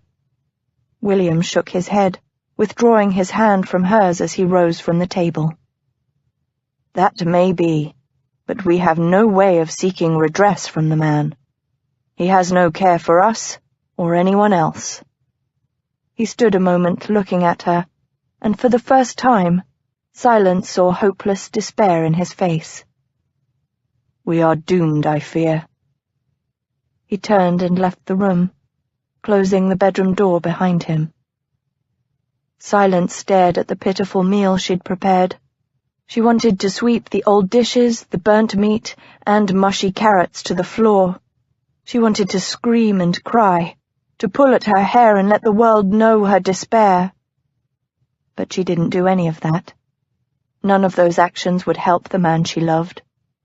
If William was correct, no one she knew could help them. She and William were on their own. And if she couldn't find a way to get the cargo back from charming Mickey, then William would either die in prison or be hanged as a thief. Silence squared her shoulders. She would never let that happen. It took a week for Lazarus to recover from his wound. At least it was a week until he felt well enough to seek out Mrs. Dews. He'd been out of bed for days before that, but he was damned if he'd let the little martyr see him so weak again. So he'd bided his time, patiently eating the pap Small insisted was fit for the sick room. Another doctor was called for, but Lazarus shouted at him when the quack started mumbling about bloodletting. The man beat a hasty retreat, but not before leaving a bottle of noxious liquid, medicine. Lazarus threw the bottle out, uncaring that he'd no doubt be billed for the elixir later. He spent the rest of his confinement chafing at the delay in seeing Mrs. Dews again. Somehow the woman had crept into his blood as surely as the poison from his wound. During the day, he reviewed conversations they'd had, remembering the look of hurt in her gilded eyes when he'd said something particularly crass. The pain he'd caused her provoked a strange tenderness. He wanted to heal the hurt and then hurt her again just to make it better. It was impossible to keep thoughts of her gentleness, her wit, and her acerbity from his mind. His dreams at night were far more basic. Even with his illness, he woke each morning with the flesh between his legs, straining for her. Perhaps he should have let the quack bleed him. Perhaps then his body would rid itself not only of the poison, but also of Mrs. Dews. He considered abandoning her help and not seeing her again, but the thought was fleeting. On the night Small deemed him recovered, Lazarus prowled the alley behind the foundling home. He'd not sent word ahead for her to expect him, and he felt an uncharacteristic uncertainty of his reception. The night was dark and cold, the wind blowing his cloak about his legs. Lazarus hesitated in the fetid alley. He laid a hand against the wood of the kitchen door, as if in this way he could feel the woman within. Nonsense. He contemplated stealing in as he had before, but in the end, prudence made him rap sharply on the door. It was thrown almost immediately open. Lazarus stared down into light brown eyes gilded with golden stars. Mrs. Dews looked startled, as if she'd not expected him at the door, and indeed her hair was down about her shoulders, curling damply in the heat of the kitchen. "You were washing your hair?" he said stupidly. The thought of such a mundane intimacy stirred a longing not only at his groin, but in his chest as well. "Yes." Pink was suffusing her cheeks. "It's beautiful," he said, because her hair was beautiful, thick and nearly to her waist. It waved and curled with reckless abandon. How she must hate that. "Oh." She glanced down, and then over her shoulder. "Won't you come in?" His lips twitched in amusement at her unease, but he said as gently as was possible for him, "Thank you." The foundling home kitchen was humid and hot tonight. The fire was banked below a blackened kettle. Mrs. Dew's regular acolyte, Mary Whitson, frowned at him over a basin of water at the table, while beside her stood a small boy. A plump young woman with a cheery red face and white blonde hair sat in the corner nursing a tiny infant. She looked up at his entrance and casually pulled a scarf over her exposed breast. "This is Polly, our wet nurse," Temperance said distractedly. "She brought Mary Hope and her children to spend the night." "Thought it best since they're holding a wake in the rooms next to mine," Polly said. "It can get a bit loud and wild." "Pleased to meet you, Mum." Lazarus inclined his head. He eyed the kicking infant. "The babe is better, then?" "Oh, she's doing lovely, sir, that she is." "I'm glad to hear it." Lazarus propped himself against a wall, watching as Mrs. Dews and the girl cleared the table. While their backs were turned, the boy inched closer. His face was freckled, and to Lazarus's unskilled eye, he looked a bit of a rapscallion. "That's a big stick," the boy observed. "It's a sword stick," Lazarus said cordially. He twisted the head and withdrew the sharp sword. "Cool," the boy exclaimed. "Have you killed anyone with it?" "Dozens," Lazarus said loftily. He pushed the image of the noseless attacker's staring dead eyes out of his mind. "I prefer to first disembowel them and then chop off their heads." "Oh," the boy said. Lazarus chose to take the odd syllable as a mark of high esteem. "Lord care," Mrs. Dews had evidently overheard the last of their exchange. "Yes?" Lazarus widened his eyes in innocence. The boy sought fit to giggle. Mrs. Dews sighed. Polly pulled the baby from under her scarf. "Can you hold her a moment, Mum, while I set myself to rights?" The wet nurse held out the sleeping babe, but Mrs. Dews quickly backed away. "Mary Whitson can take her." The girl accepted the baby without hesitation. Neither she nor Polly seemed to think Mrs. Dew's actions were unusual, but Lazarus watched her speculatively. Polly straightened her clothing and stood. "I'll take Mary Hope now. She's due for a nap, I'm thinking." So saying, she carried the babe from the kitchen. Mrs. Dews nodded at Mary Whitson. "Please tell Mr. Makepeace that I intend to go out tonight, and take Joseph Tinbox with you." Both children obediently left the room. "You never informed your brother of your intentions before." Lazarus prowled to the fireplace and glanced inside the kettle there.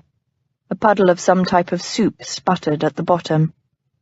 "How do you know that?" she asked from behind him. He turned in time to watch her stroke a comb through that wonderful hair. "You never invited me in before." She opened her mouth, but at that moment, Winter Makepeace strode into the room. He didn't seem surprised to see Lazarus, but the sight didn't bring him any joy, either. "Mind you take your pistol," he told his sister. Mrs. Dews nodded, not looking at Makepeace. "I'll just put up my hair." She slipped from the room. The brother was suddenly beside Lazarus. "I would have you make sure that nothing happens to her." Lazarus arched his brows at the order from the younger man. "Your sister has never been hurt in my company." Makepeace grunted, looking sour. "Well, see to it that your luck continues. Temperance needs to be home before first light of day." Lazarus inclined his head. He had no intention of keeping Mrs. Dews out in St. Giles any longer than necessary. She reappeared at that moment, her hair safely confined and hidden under a white cap. She looked sharply between Lazarus and her brother, and he could only hope the younger man had wiped the expression of animosity from his face. "I'm ready," she said, and took up a cloak. Lazarus glided to her side and plucked the ragged thing from her fingers. He held it out. She looked at him uncertainly before donning the garment. Lazarus opened the door. "Be careful," Makepeace called behind them. The night was damp, a grimy mist immediately slicking his face, Lazarus pulled his cloak about his shoulders.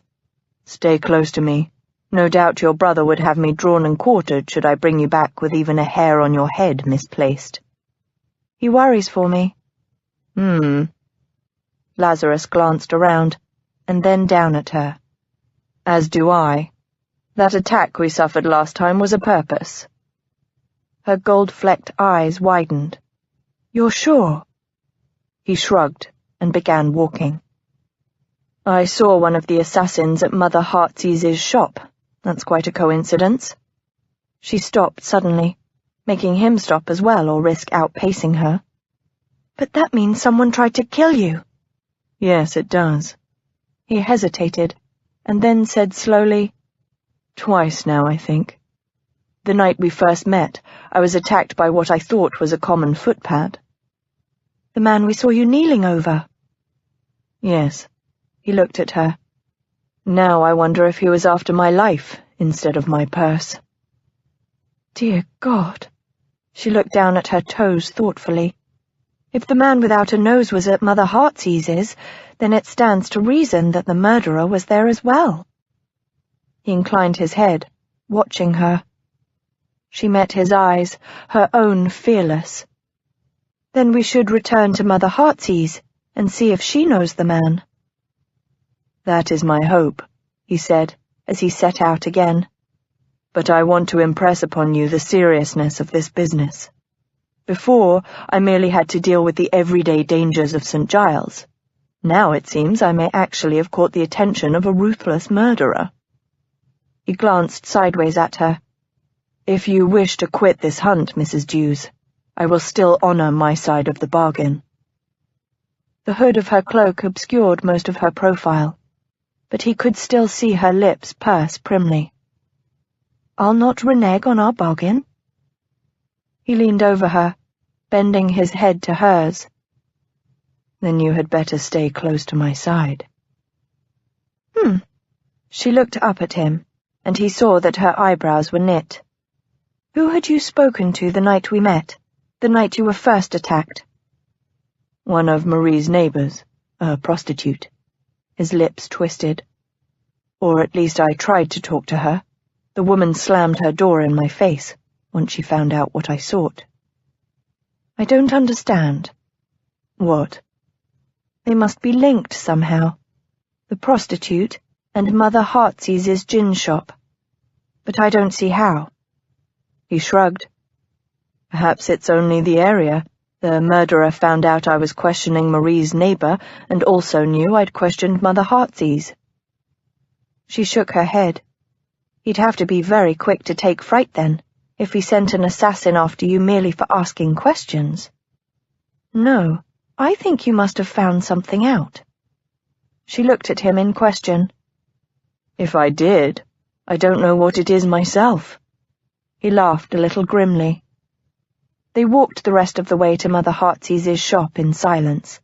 Lazarus kept an alert eye out, but saw no followers, unless one counted a mangy cur, mostly skin and bones, that shadowed them for a minute or more. When he ducked into the low doorway of the gin shop, the heat and smell hit Lazarus in the face.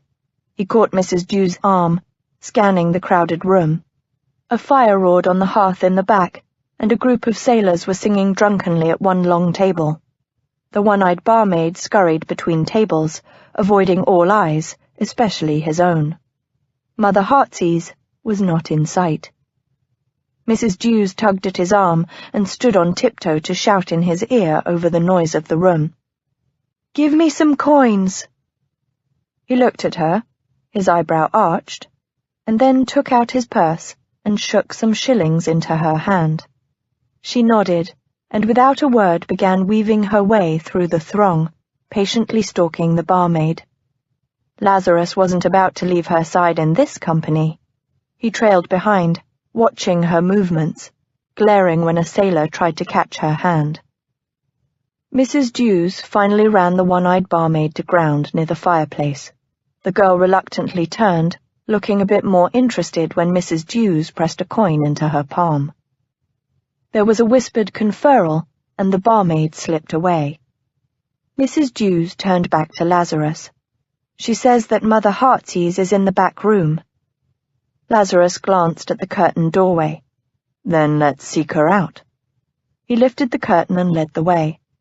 Behind the door was a short, dark passageway. A young man leaned against the wall, cleaning his fingernails with the wickedly pointed tip of a knife. He didn't bother glancing up at their entrance. This is private, like. Go on back to the bar. I wish to speak to Mother Heartsease, Lazarus said evenly. The man wasn't very big, but he looked like he might be quick. Before he could reply, Mother Heartsease opened a door behind him. A young girl slipped out, tottering on her heeled slippers. She glanced at the guard dismissively, but slowed when she saw Lazarus. He turned sideways to let her pass, and she thanked him with a cheeky grin and a wink. He was quite sure that had he shown any sign of interest, she'd be amenable to a quick tete-a-tete in the corner of the gin shop. He shot a glance at Mrs. Dews and was unsurprised to see her lips pursed primly. "Mrs. Dews," Mother Heartsease called her from the doorway, "haven't you enough to busy yourself with at that little home you run? 'Tis twice in but a fortnight you've visited my part of St. Giles, and with Lord Care, I see. I wasn't expecting you back, me lord." Lazarus smiled. Because you thought I would be killed at Martha Swan's house? The woman tilted her head and smiled coquettishly, a rather repulsive sight. "I heard you'd met with some trouble there. Poor Martha Swan, it's dangerous walking the streets." Then you don't find it suggestive that she was gutted in the same way as Marie Hume? She shrugged bony shoulders as wide as a man's. "Many a lass has come to a bad end in St. Giles." For a moment, Lazarus studied the old board.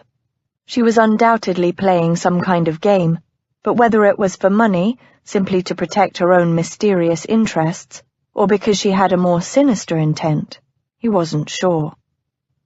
Be that as it may, the man who attacked me was sitting in your gin house the night I came to question you.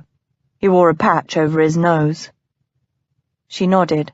"Aye, I've seen him about." Do you know who might have hired him to kill me? Who doesn't want Marie Hume's killer to be found? "Kill you?" She hawked and spat into the filthy straw on the floor. "Look here, it's not my business what folk do after they leave my place. He probably caught sight of that purse you were waving about that night and thought you were a soft mark." Do you know if he has any friends? Men he drank with? "Don't know, don't care." She shrugged again and turned away. "I have a business to run, my lord."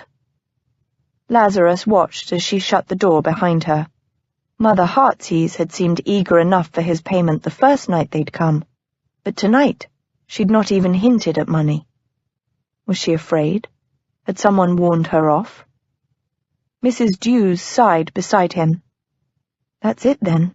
I don't think she'll tell you more."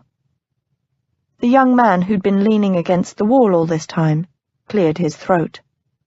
Lazarus looked at him, but the boy's eyes were on Mrs. Dews. "You want to know about Marie Hume?" His mouth barely moved, his words all but inaudible. Still Mrs. Dews nodded silently and placed the rest of the coins Lazarus had given her into the man's hand. "There's a house in Running Man Courtyard. Do you know it?" Mrs. Dews stiffened, but she nodded. "Ask for Tommy Pett, and don't tell anyone where you got his name. Understand?" "I do." Mrs. Dews turned and left the back hall. Lazarus waited until they'd climbed the stairs and walked into the cold night air.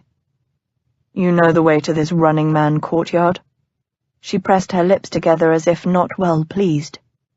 "Yes." Lazarus glanced up and down the dark street. "Do you know that young man? Can we trust him?" "I don't know. I've never met him before." Mrs. Dews pulled her cloak about her shoulders. "Do you think it's a trap?" "Or a wild goose chase?" Lazarus frowned. "Mother Heartsease may have ordered him to whisper that information to us." "Why would she do that?" "I don't know, damn it." He blew out a breath. "That's the problem. I don't know the players in any of this. I'm too much the outsider." "Well, if it helps, I thought his fear of her overhearing him was genuine." Lazarus felt a sudden smile tug at his lips. He bowed low, sweeping his hat from his head. "In that case, Mrs. Dews, lead on." She almost smiled. He would have sworn it on his life. But she schooled her expression and set off, walking briskly, her shoes echoing off the cobblestones. Lazarus trailed close behind, keeping an alert eye out. The mist furled about the corners of buildings and dimmed what lanterns had been set out. This would be a good night for an ambush, he thought grimly. "When I returned from your house last week, I was met by my elder brothers," she said suddenly. Her head was turned away so he could not read her face. "What did they say?" "That they didn't want me to go with you, of course." "And yet here you are." They rounded a corner into a wider street. "Should I be flattered?" "No," she said shortly. "I do this for the home, nothing else." "Oh, naturally." A party of 3 men staggered out of a doorway farther down the street, obviously drunk. Lazarus reached forward and pulled her back toward him, ignoring her squeak of surprise. He halted in the shadows and wrapped her in his cloak until she was nearly hidden. Lazarus bent his head to murmur in her ear, "The sad thing about being virtuous is that when one tries to lie, it doesn't work very well." She opened her mouth and he caught the glint of anger in her eye, but the drunkards were passing by. "Hush," he breathed across her ear. This close, he could smell the sweet herbs she'd used when she washed her hair. He wanted to draw her even closer, to press her hips to his, to lick that delicate ear. But the toughs had passed them by, and he let her go instead. She immediately leapt back and glared up at him. "I have no desire to be with you. I only do this for the home and the children." "How very noble, Mrs. Dews. You sound quite the saint." He felt himself smile, not very pleasantly. "Will you tell me now what this house is in Running Man Courtyard?" "It's Mrs. Whiteside's house," she muttered, before turning quickly and marching off. Lazarus felt his eyebrows wing up in honest surprise as he hurried to catch up to his guide. This should be very interesting indeed.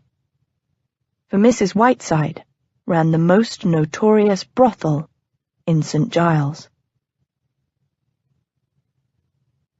Chapter 9. Very early the next morning, Meg was roused from her sleep by 4 burly guards. They hustled her up a winding staircase until she was once again in the king's room. He sat sprawled on a golden throne, his black beard and hair shining in the morning sunlight.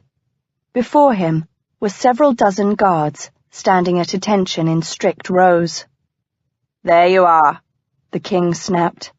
"Now then, I shall prove to you my people's love." He turned to the assembled guards. "My guards, do you love me?" "Aye, sire," cried the guards with one strong voice. King Lockhart smirked at Meg. "You see, admit now your folly, and I might grant you your life." From King Lockhart. Temperance felt her cheeks heat as she continued walking. She knew about most of the houses of ill repute in St. Giles. They were where many of her charges came from, after all. But she'd never set foot in one after dark. And Mrs. Whiteside's house was rather notorious for the types of amusements one could find there. "Ah," Lord Care murmured from behind her. "I believe I have knowledge of this place." She bit her lip. "Then perhaps you have no further need of me tonight." He caught hold of her suddenly, making her gasp. "You swore you would not renege on our compact, Mrs. Dews." She frowned, truly puzzled. "And I won't, but—" "Then lead on." Temperance gathered the edges of her cloak together and did just that. The wind was bitter tonight, numbing her cheeks. She didn't know what to make of this man anymore. He'd teased and kissed her, probed for her most shameful secret, and then held her against his warm body to shield and protect her. She still trembled from the scent of his throat, the steel of his arms. They crossed into another alley, this one smaller. Signs swung overhead, creaking in the wind. She heard laughter, sudden and close, and then it moved away. They passed a thin woman in a worn cloak, carrying something in a bucket. The woman avoided their eyes as she hurried past. The alley widened abruptly into a courtyard with overhanging upper floors, making the square space seem close and cramped. Light flickered behind the shutters on each floor, and odd, muffled sounds leaked through. A cut-off laugh, a muttered word, rhythmic banging, and what sounded like moans. Temperance shuddered. "This is Mrs. Whiteside's establishment?" "Stay close to me," Lord Care murmured, before raising his stick to knock upon the only door in the courtyard. It swung open to reveal a hulking guard, his broad, plain face marked with pox scars. His narrow little eyes showed no expression. "Boy or girl?" "Neither," Lord Care said smoothly. "I wish to speak to Tommy Pett." The man began to close the door. Lord Care stuck his stick in the doorway with one hand and pressed his palm flat against the door with the other. The door halted, causing the guard to look faintly surprised. "Please," Lord Care said with a hard smile. "Jackie," a deep voice rasped from behind the guard. "Let me see our visitor." The guard stepped aside. Lord Care entered immediately, pulling Temperance behind him. She peered around his shoulder. The hall inside was a small, square space, hardly big enough for the stairs leading to the upper levels. Immediately to the right was an open door that revealed a neat sitting room beyond. In the doorway was a woman in a pink satin gown, strewn with ribbons and bows. Her head barely came past Care's waist, and her body was thick and squat, her brow heavy and deformed. She flicked clever eyes at Care. "Lord Care, I've often wondered when you might visit our house." Lord Care bowed. "Am I speaking to Mrs. Whiteside?" The dwarf threw back her head and laughed in a voice as deep as a man's. "Dear me, no. I'm merely an employee of that lady. You may call me Pansy." Lord Care nodded. "Mistress Pansy, I would be very grateful for a moment's conversation with Tommy Pett." "Why, may I ask?" "He has some information I need." Pansy pursed her lips and cocked her head. "Why not? Jackie, go and see if Tommy is free." The guard lumbered off, and Pansy gestured to the sitting room behind her. "Will you sit, my lord?" "Thank you." They entered the little sitting room, and Lord Care sank into a worn velvet settee, pulling Temperance down beside him. Across from them was a wide, low chair, padded in sumptuous purple and pink. Pansy hitched one hip up and hopped backward into the chair. Her feet, shod in elegant heeled slippers, dangled inches from the floor. She laid her pudgy hands on the chair's arms and looked at Care with a smile playing about her mouth. "You really ought to stop a while with us, my lord, after you finish your business with my boy Tommy. I can offer you a special price." "I thank you, no," Care said, with no inflection in his voice. Pansy cocked her head. "We make a specialty of providing for the, unusual requirements of gentlemen such as yourself, and of course your friend may participate as well." Temperance's eyes widened as Pansy tilted her chin at her. She had no idea what Care's unusual requirements were, but she knew she should be disgusted at the mere suggestion that she would indulge in them with him. Except she was still trying to figure out her feelings when a pretty young man entered the room. He was slim, with golden hair that fell in silken waves to his shoulders. He hesitated inside the doorway, eyeing Lord Care uneasily. Pansy smiled at him. "Tommy, this is Lord Care. I believe—" Whatever Mistress Pansy had been about to say was cut short by Tommy darting from the room. Lord Care surged off the settee, flying after the boy silently. There was a scuffling sound in the hall, a thump, and a curse, and then Lord Care re-entered the room, holding Tommy firmly by the collar of his coat. All right, the boy panted. "You got me fair and square. Let me go and I'll talk." "I think not," Lord Care drawled. "I'd rather keep a firm grip on you while you talk." Pansy had watched this byplay with narrowed but unsurprised eyes. She stirred now. "Tommy's night isn't over yet, my lord. I do hope you'll bear that in mind when you handle him. His price goes down if he's bruised." "I have no intention of hurting your employee as long as he tells me what I want to know," Lord Care said. "And what is that?" the dwarf asked softly. "Marie Hume," Lord Care said. "What do you know about her death?" For a boy who made his living in a St. Giles brothel, Tommy was a terrible liar. He looked away, licked his lips, and said, "Nothing." Temperance sighed. Even she could see that Tommy had some knowledge of Lord Care's mistress's death. Lord Care merely shook the boy. "Try again." Pansy raised her eyebrows. "I'm afraid your use of Tommy's time is costing me revenue, Lord Care." Without a word, Lord Care reached into his coat pocket and withdrew a small purse. He tossed it at Pansy, and she caught it, deftly. After peering inside, she closed the purse again and hid it on her person. She nodded at Tommy. "That'll do nicely. Now, talk to the gentleman, my lamb." Tommy sagged in Lord Care's grip. "I don't know anything. She was dead when I found her." Temperance looked quickly at Lord Care at this news. But if he was surprised to hear that Tommy, not Martha Swan, had found Marie, he gave nothing away. "Were you the first to find her dead?" Lord Care asked. Tommy shot him a confused look.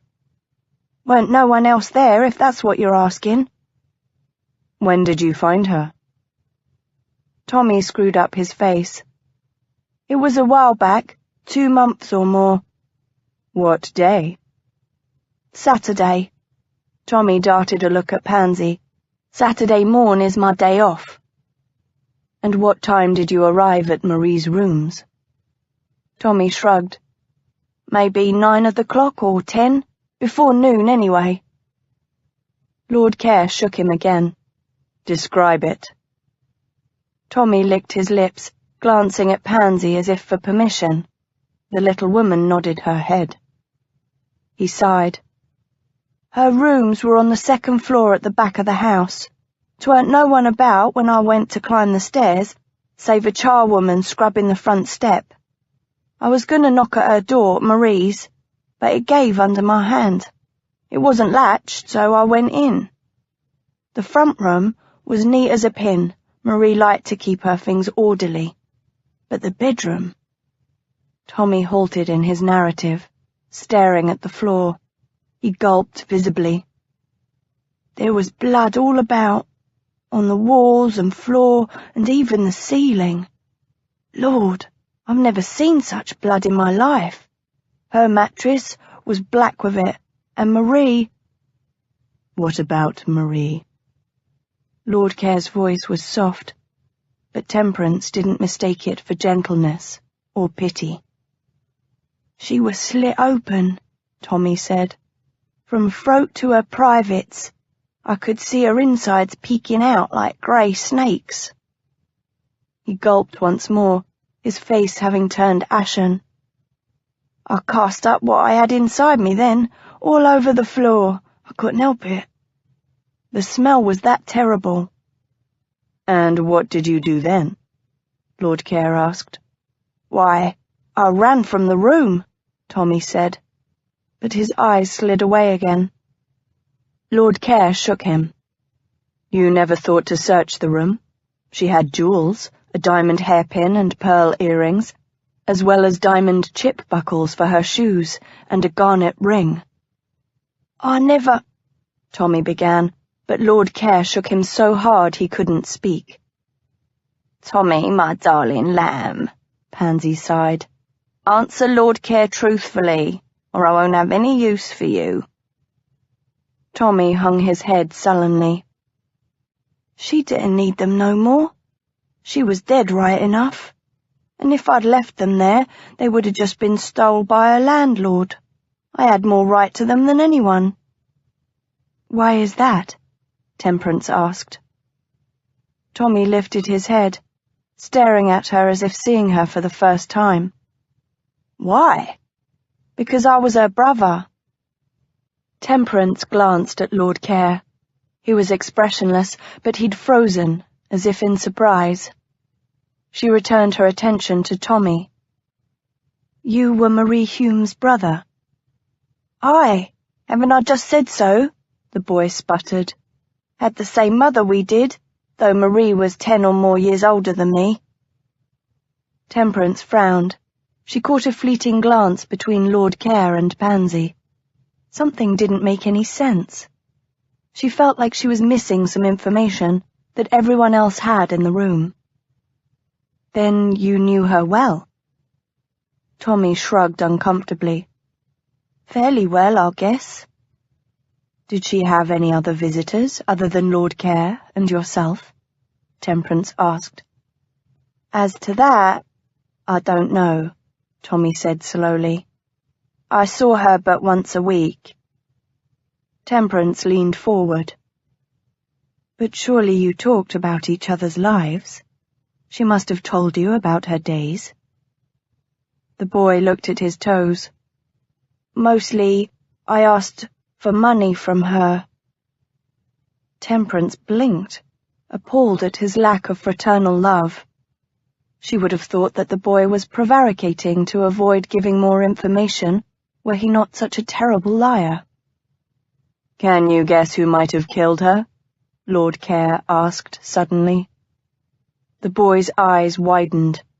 "She was tied to the bed, her arms stretched above her head, her legs spread apart, and her face was covered with a hood. I knew at once who had killed her." Lord Care stared down at the boy. "Who?" Tommy smiled, but somehow his lips twisted in a way that took away all his beauty. "Why, you, my lord. Isn't that how you like to enjoy my sister?" Lazarus stared at the pretty boy. Truly he hadn't expected this charge, although he should have. He let the boy go, careful to keep from glancing at Mrs. Dews. What would she make of the boy's revelation? What could she make of it, other than horror and disgust? "I have no further need of you," he said, dismissing the boy. A look of disappointment crossed Tommy's face. No doubt he'd expected an argument, or even flustered denials. Damned if Lazarus would give the boy that. Tommy glanced at Mistress Pansy. She nodded at him, her odd face expressionless, and Tommy left. When the door had closed behind the boy, she turned to Lazarus. "Is that all?" "No." He crossed to the small fireplace and stared into the flames, trying to think. This was a dead end in his investigations. If the boy, Marie's brother of all people, didn't know who'd killed her, where could he turn now? He absently twisted his stick in his fist. And then the realization dawned. He knew he hadn't tied Marie up in such a manner, Therefore, some other man had. A man who, in this at least, shared his proclivities. He turned to Mistress Pansy. "You said this establishment catered to the whims of men like me?" The little woman raised her dark eyebrows. "Yes, of course. Would you like to see a selection of our wares?" He was aware that Mrs. Dews had drawn in her breath sharply. Though he still hadn't looked at her, he knew she stood as if frozen in a corner of the room. Perhaps she was frozen in disgust. He shook his head. "No, what I want is information." Mistress Pansy cocked her over-large head, her eyes intelligent and sparkling now, with the possibility of profit. "What kind of information, my lord?" "I want to know the names of the men who like to use the ties and hood." She stared at him, her dark eyes considering. Then she abruptly shook her head. "You know I can't give out the names of our customers." He took out a purse from his pocket, larger than the one he'd given her before, and tossed it to the table at her elbow. "There's £50 in there." She raised her eyebrows and picked up the purse, spilling it into her lap to count the coins one by one. She paused when she was finished, as if considering. Then she put them back into the purse and tucked it into her bosom. She sat back in her low, wide chair and looked at him. "Some gentlemen find it enjoyable to watch the play of others." He cocked an eyebrow, waiting. "Perhaps you'd like to indulge?" Lazarus nodded once, his pulse speeding. Pansy raised her voice. "Jackie?" The lackey appeared at the door. She gestured with her fingers. "Please take this gentleman to the peepholes. I think you'll be most interested in room 6, Lord Care." Jackie turned without a word, and Lazarus strode over to grasp Mrs. Dew's wrist. She pulled against him, but he held her firm as he hauled her to the door. "What are you doing? I have no wish to see any play." "I can't leave you alone," he growled under his breath. It was the truth, but not quite all of it. He wanted to show her what lurked deep within his soul. She'd be repulsed by his truth, he knew that. But he had a morbid urge to find out for himself what her reaction would be, to lay his secrets bare before her and await her sentence. Jackie led them up the narrow wooden stairs to a dim hallway above. Doors lined the hall, each marked with a crudely carved number. But instead of entering one, the man led them to the end of the hall, to an unmarked door. Jackie opened the lock with a key and gestured them inside. "Go to the end and turn. 1 hour, no more." And he closed the door behind them. Mrs. Dews started against Lazarus, and he could feel the tremble of her body. He bent to whisper in her ear. "Hush, the door is unlocked. We may leave whenever we wish." "Then let's go at once," she hissed back. "No." His heart was beating fast, and he tightened his grip on her wrist. They were in a low, narrow passage. He felt with his hand along one wall as he obeyed Jackie's instructions to go to the end. The passage made an abrupt turn here, and he squinted down it. At first it had seemed pitch black, but as his eyes adjusted, he could make out tiny pinpricks of light at regular intervals along one wall. He neared the first and saw it was a peephole. Underneath, just visible in the light from the room beyond, was the number 9. Mrs. Dews tugged on his wrist. "Please let us go." He glanced through the peephole and turned to her, drawing her close. "No, take a look." She shook her head, but her resistance was weak as he guided her to the wall. He knew the moment she saw what was within, for her whole body went taut. She faced the wall away from him, and he moved behind her. He bent his head close to her ear. What do you see? She trembled, but was mute.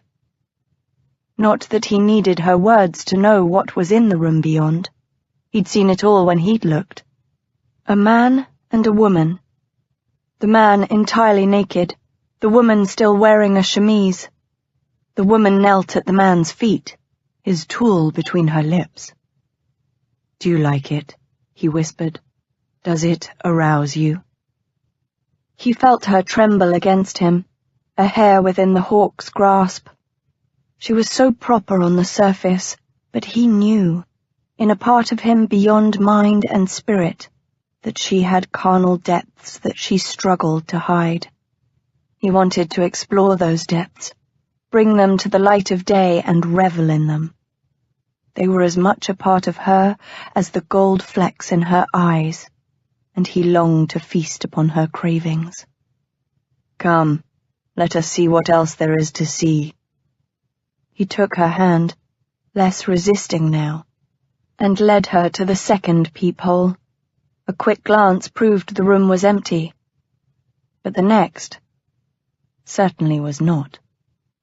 "Look," he murmured, pressing her to the wall with his body. "What do you see?" She shook her head, but she whispered nonetheless.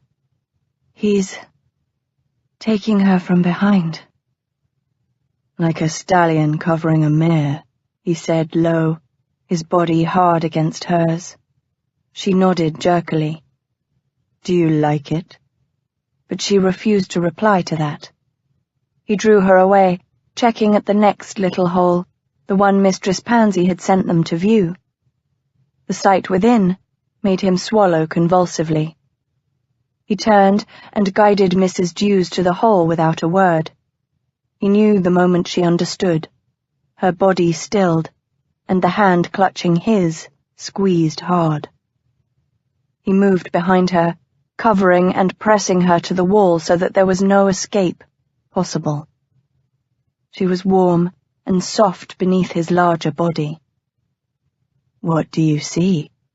he breathed against her ear.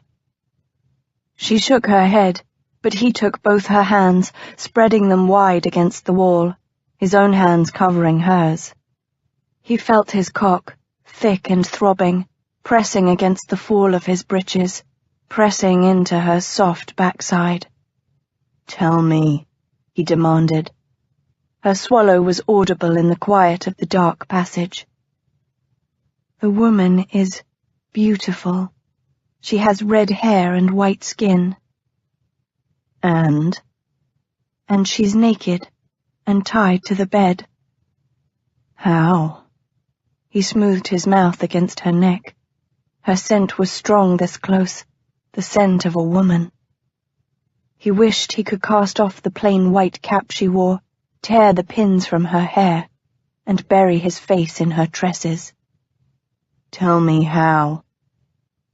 Her hands are above her head, tied together to the top of the bed. Her voice was throaty, low and sensuous.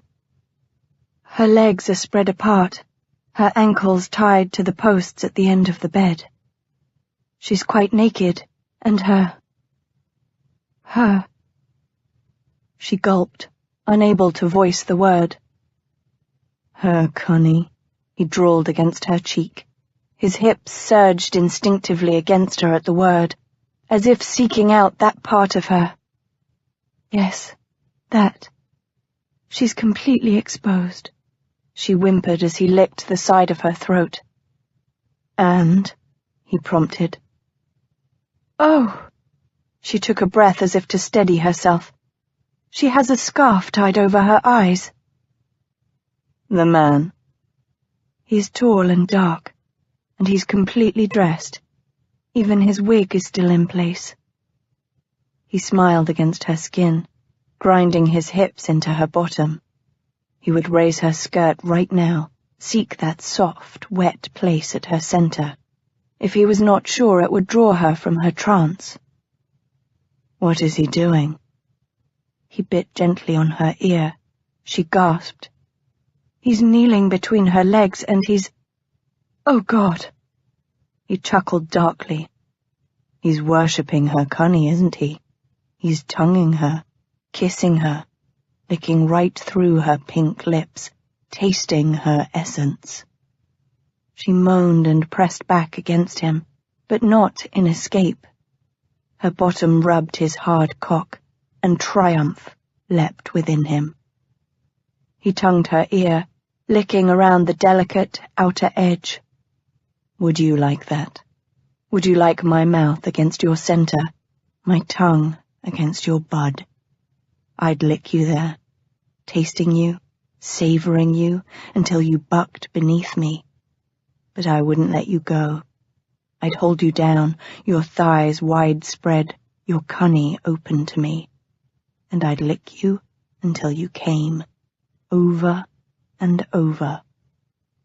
She struggled against him then, half turning in his grasp, and he bent and kissed her hard, his mouth grinding hers open, thrusting his tongue into her mouth as savagely as he wanted to thrust his cock into her body.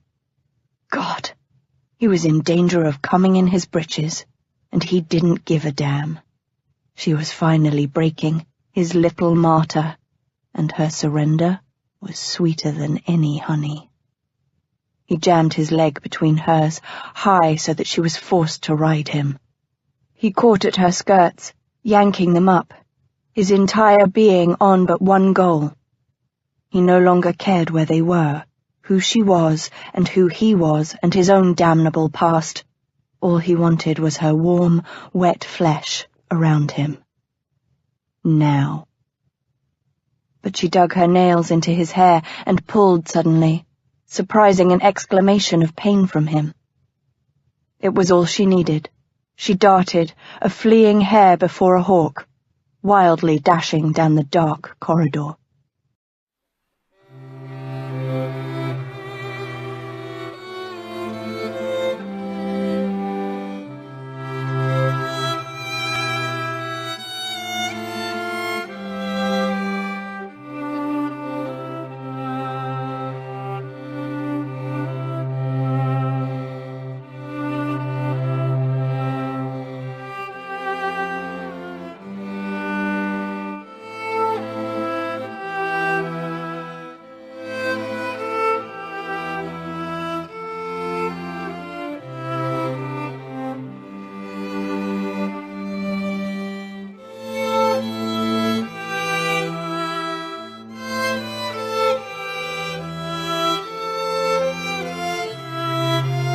High so that she was forced to ride him. He caught at her skirts, yanking them up, his entire being on but one goal. He no longer cared where they were, who she was and who he was and his own damnable past. All he wanted was her warm, wet flesh around him. Now. But she dug her nails into his hair and pulled suddenly, surprising an exclamation of pain from him. It was all she needed. She darted, a fleeing hare before a hawk, wildly dashing down the dark corridor. He'd bewitched her. Temperance panted as she rounded the corner of the dark passage. Panic was the live thing in her throat, fluttering and threatening to choke off her air, to drive reason itself from her mind. How had he known? Was her shame ablaze upon her face for all men to see? Or was he a wizard who could discern the sensual weaknesses of women? For she'd been weakened. Her legs had quivered under him. Her centre had turned liquid with shameful want. She'd gazed through that awful peephole and described the scene within, and, dear God, she'd liked it. The terrible words he'd whispered in her ear as he thrust against her bottom had left her hot and lusting. She'd wanted him to mount her like a rutting stallion in the sordid little passage of a brothel. Perhaps she'd already lost her mind. The door to the outer hallway was unlocked. It sprang open at her touch, and then she was flying down the stairs, the heavy tread of Lord Care's boots right behind her. She made the square little hall and heard him curse and stumble. Thank goodness. Whatever his delay, it gave her a few extra seconds. She flung open the door to the brothel and fled into the night. The wind took her breath, and something small and mean and four-legged scuttled from her path. She ducked into a tiny covered alley, her footsteps echoing against the ancient stone walls. She ran without direction or thought, panic beating at her breast. If he caught her, he'd kiss her again. He'd press his length to her, and she'd taste his mouth, feel his touch, and she wouldn't be able to break away a second time. She'd succumb, wallowing in her own sinful nature. She couldn't let that happen. So when she heard him call her name behind her, she made herself slow down, made herself move more stealthily. The covered alley opened into a tiny courtyard. She glanced behind her and darted across it. Her breast was burning, and she wanted to gasp, but she made herself breathe slowly, softly, and look behind her. The courtyard was empty. His voice had been distant. Perhaps she'd lost him. Temperance crept through an alley, ducked into a side street, and then turned down another passage. The moon was out, giving her some feeble light. She'd run so fast and in such a rush that she had no idea where she was now. The buildings to either side were dark. She crossed a street, running fast again, a thrill of fear bolting up her back. She paused for a moment in the shadows of a house, peering behind her. She couldn't see Lord Care. Perhaps he'd given up the chase? Except that didn't seem very like— "You fool," he hissed into her ear. She yelped, an ignoble sound, but he'd scared the wits out of her. He took her upper arms and shook her, his voice rasping with rage. "Have you no sense? I promised your brother I'd take care of you, and then you go running willy-nilly into the worst part of St. Giles." She gaped up at him, stunned, her only thought that he was enraged because of fear for her. She thought he'd chased her out of sexual frenzy, when all the time he'd been concerned for her safety. Temperance couldn't help it. She threw back her head and laughed, the wind taking the sound from her lips and spinning it high. Lord Care frowned down at her. "Stop that. It's not funny." Which, of course, only made her laugh harder. He sighed in male frustration and shook her again, but it was half-hearted. He began to pull her toward himself, and her fears of his attraction flooded back, sobering her. She placed her palms against his chest in weak protest. And then he shoved her roughly behind him. She stumbled at the sudden movement, then caught herself and looked up. A group of men had walked into the street, all of them armed with cudgels. Care twisted and broke apart his walking stick. The short sword was in his right hand, the remainder of the stick in his left. And he didn't hesitate, but flew at the attackers. "Run!" he bellowed to her as he charged the men. They hadn't expected such an abrupt offensive. 2 of the men fell back, 1 hesitated, but the remaining 2 closed on Care. Temperance felt for her pistol. She tied the sack she usually carried it in to her waist, under her skirts, and she began hauling up the material. There was a short scream horribly cut off. She looked up in time to see one of Care's attackers fall back, his face awash in blood. Care was whirling gracefully, his cape flying out about him, as he thrust at another man. "Temperance, obey me now. Run." Abruptly, a thick arm wrapped around her neck, choking off her scream. "Throw down your sword," a rough voice said near her ear, "or I'll break her neck." Care turned, his eyes narrowing as he saw her plight, and then the man holding Temperance grunted and went limp. She scrambled away as he fell to the ground. She gasped and looked up and saw an apparition moving silently and swiftly past her.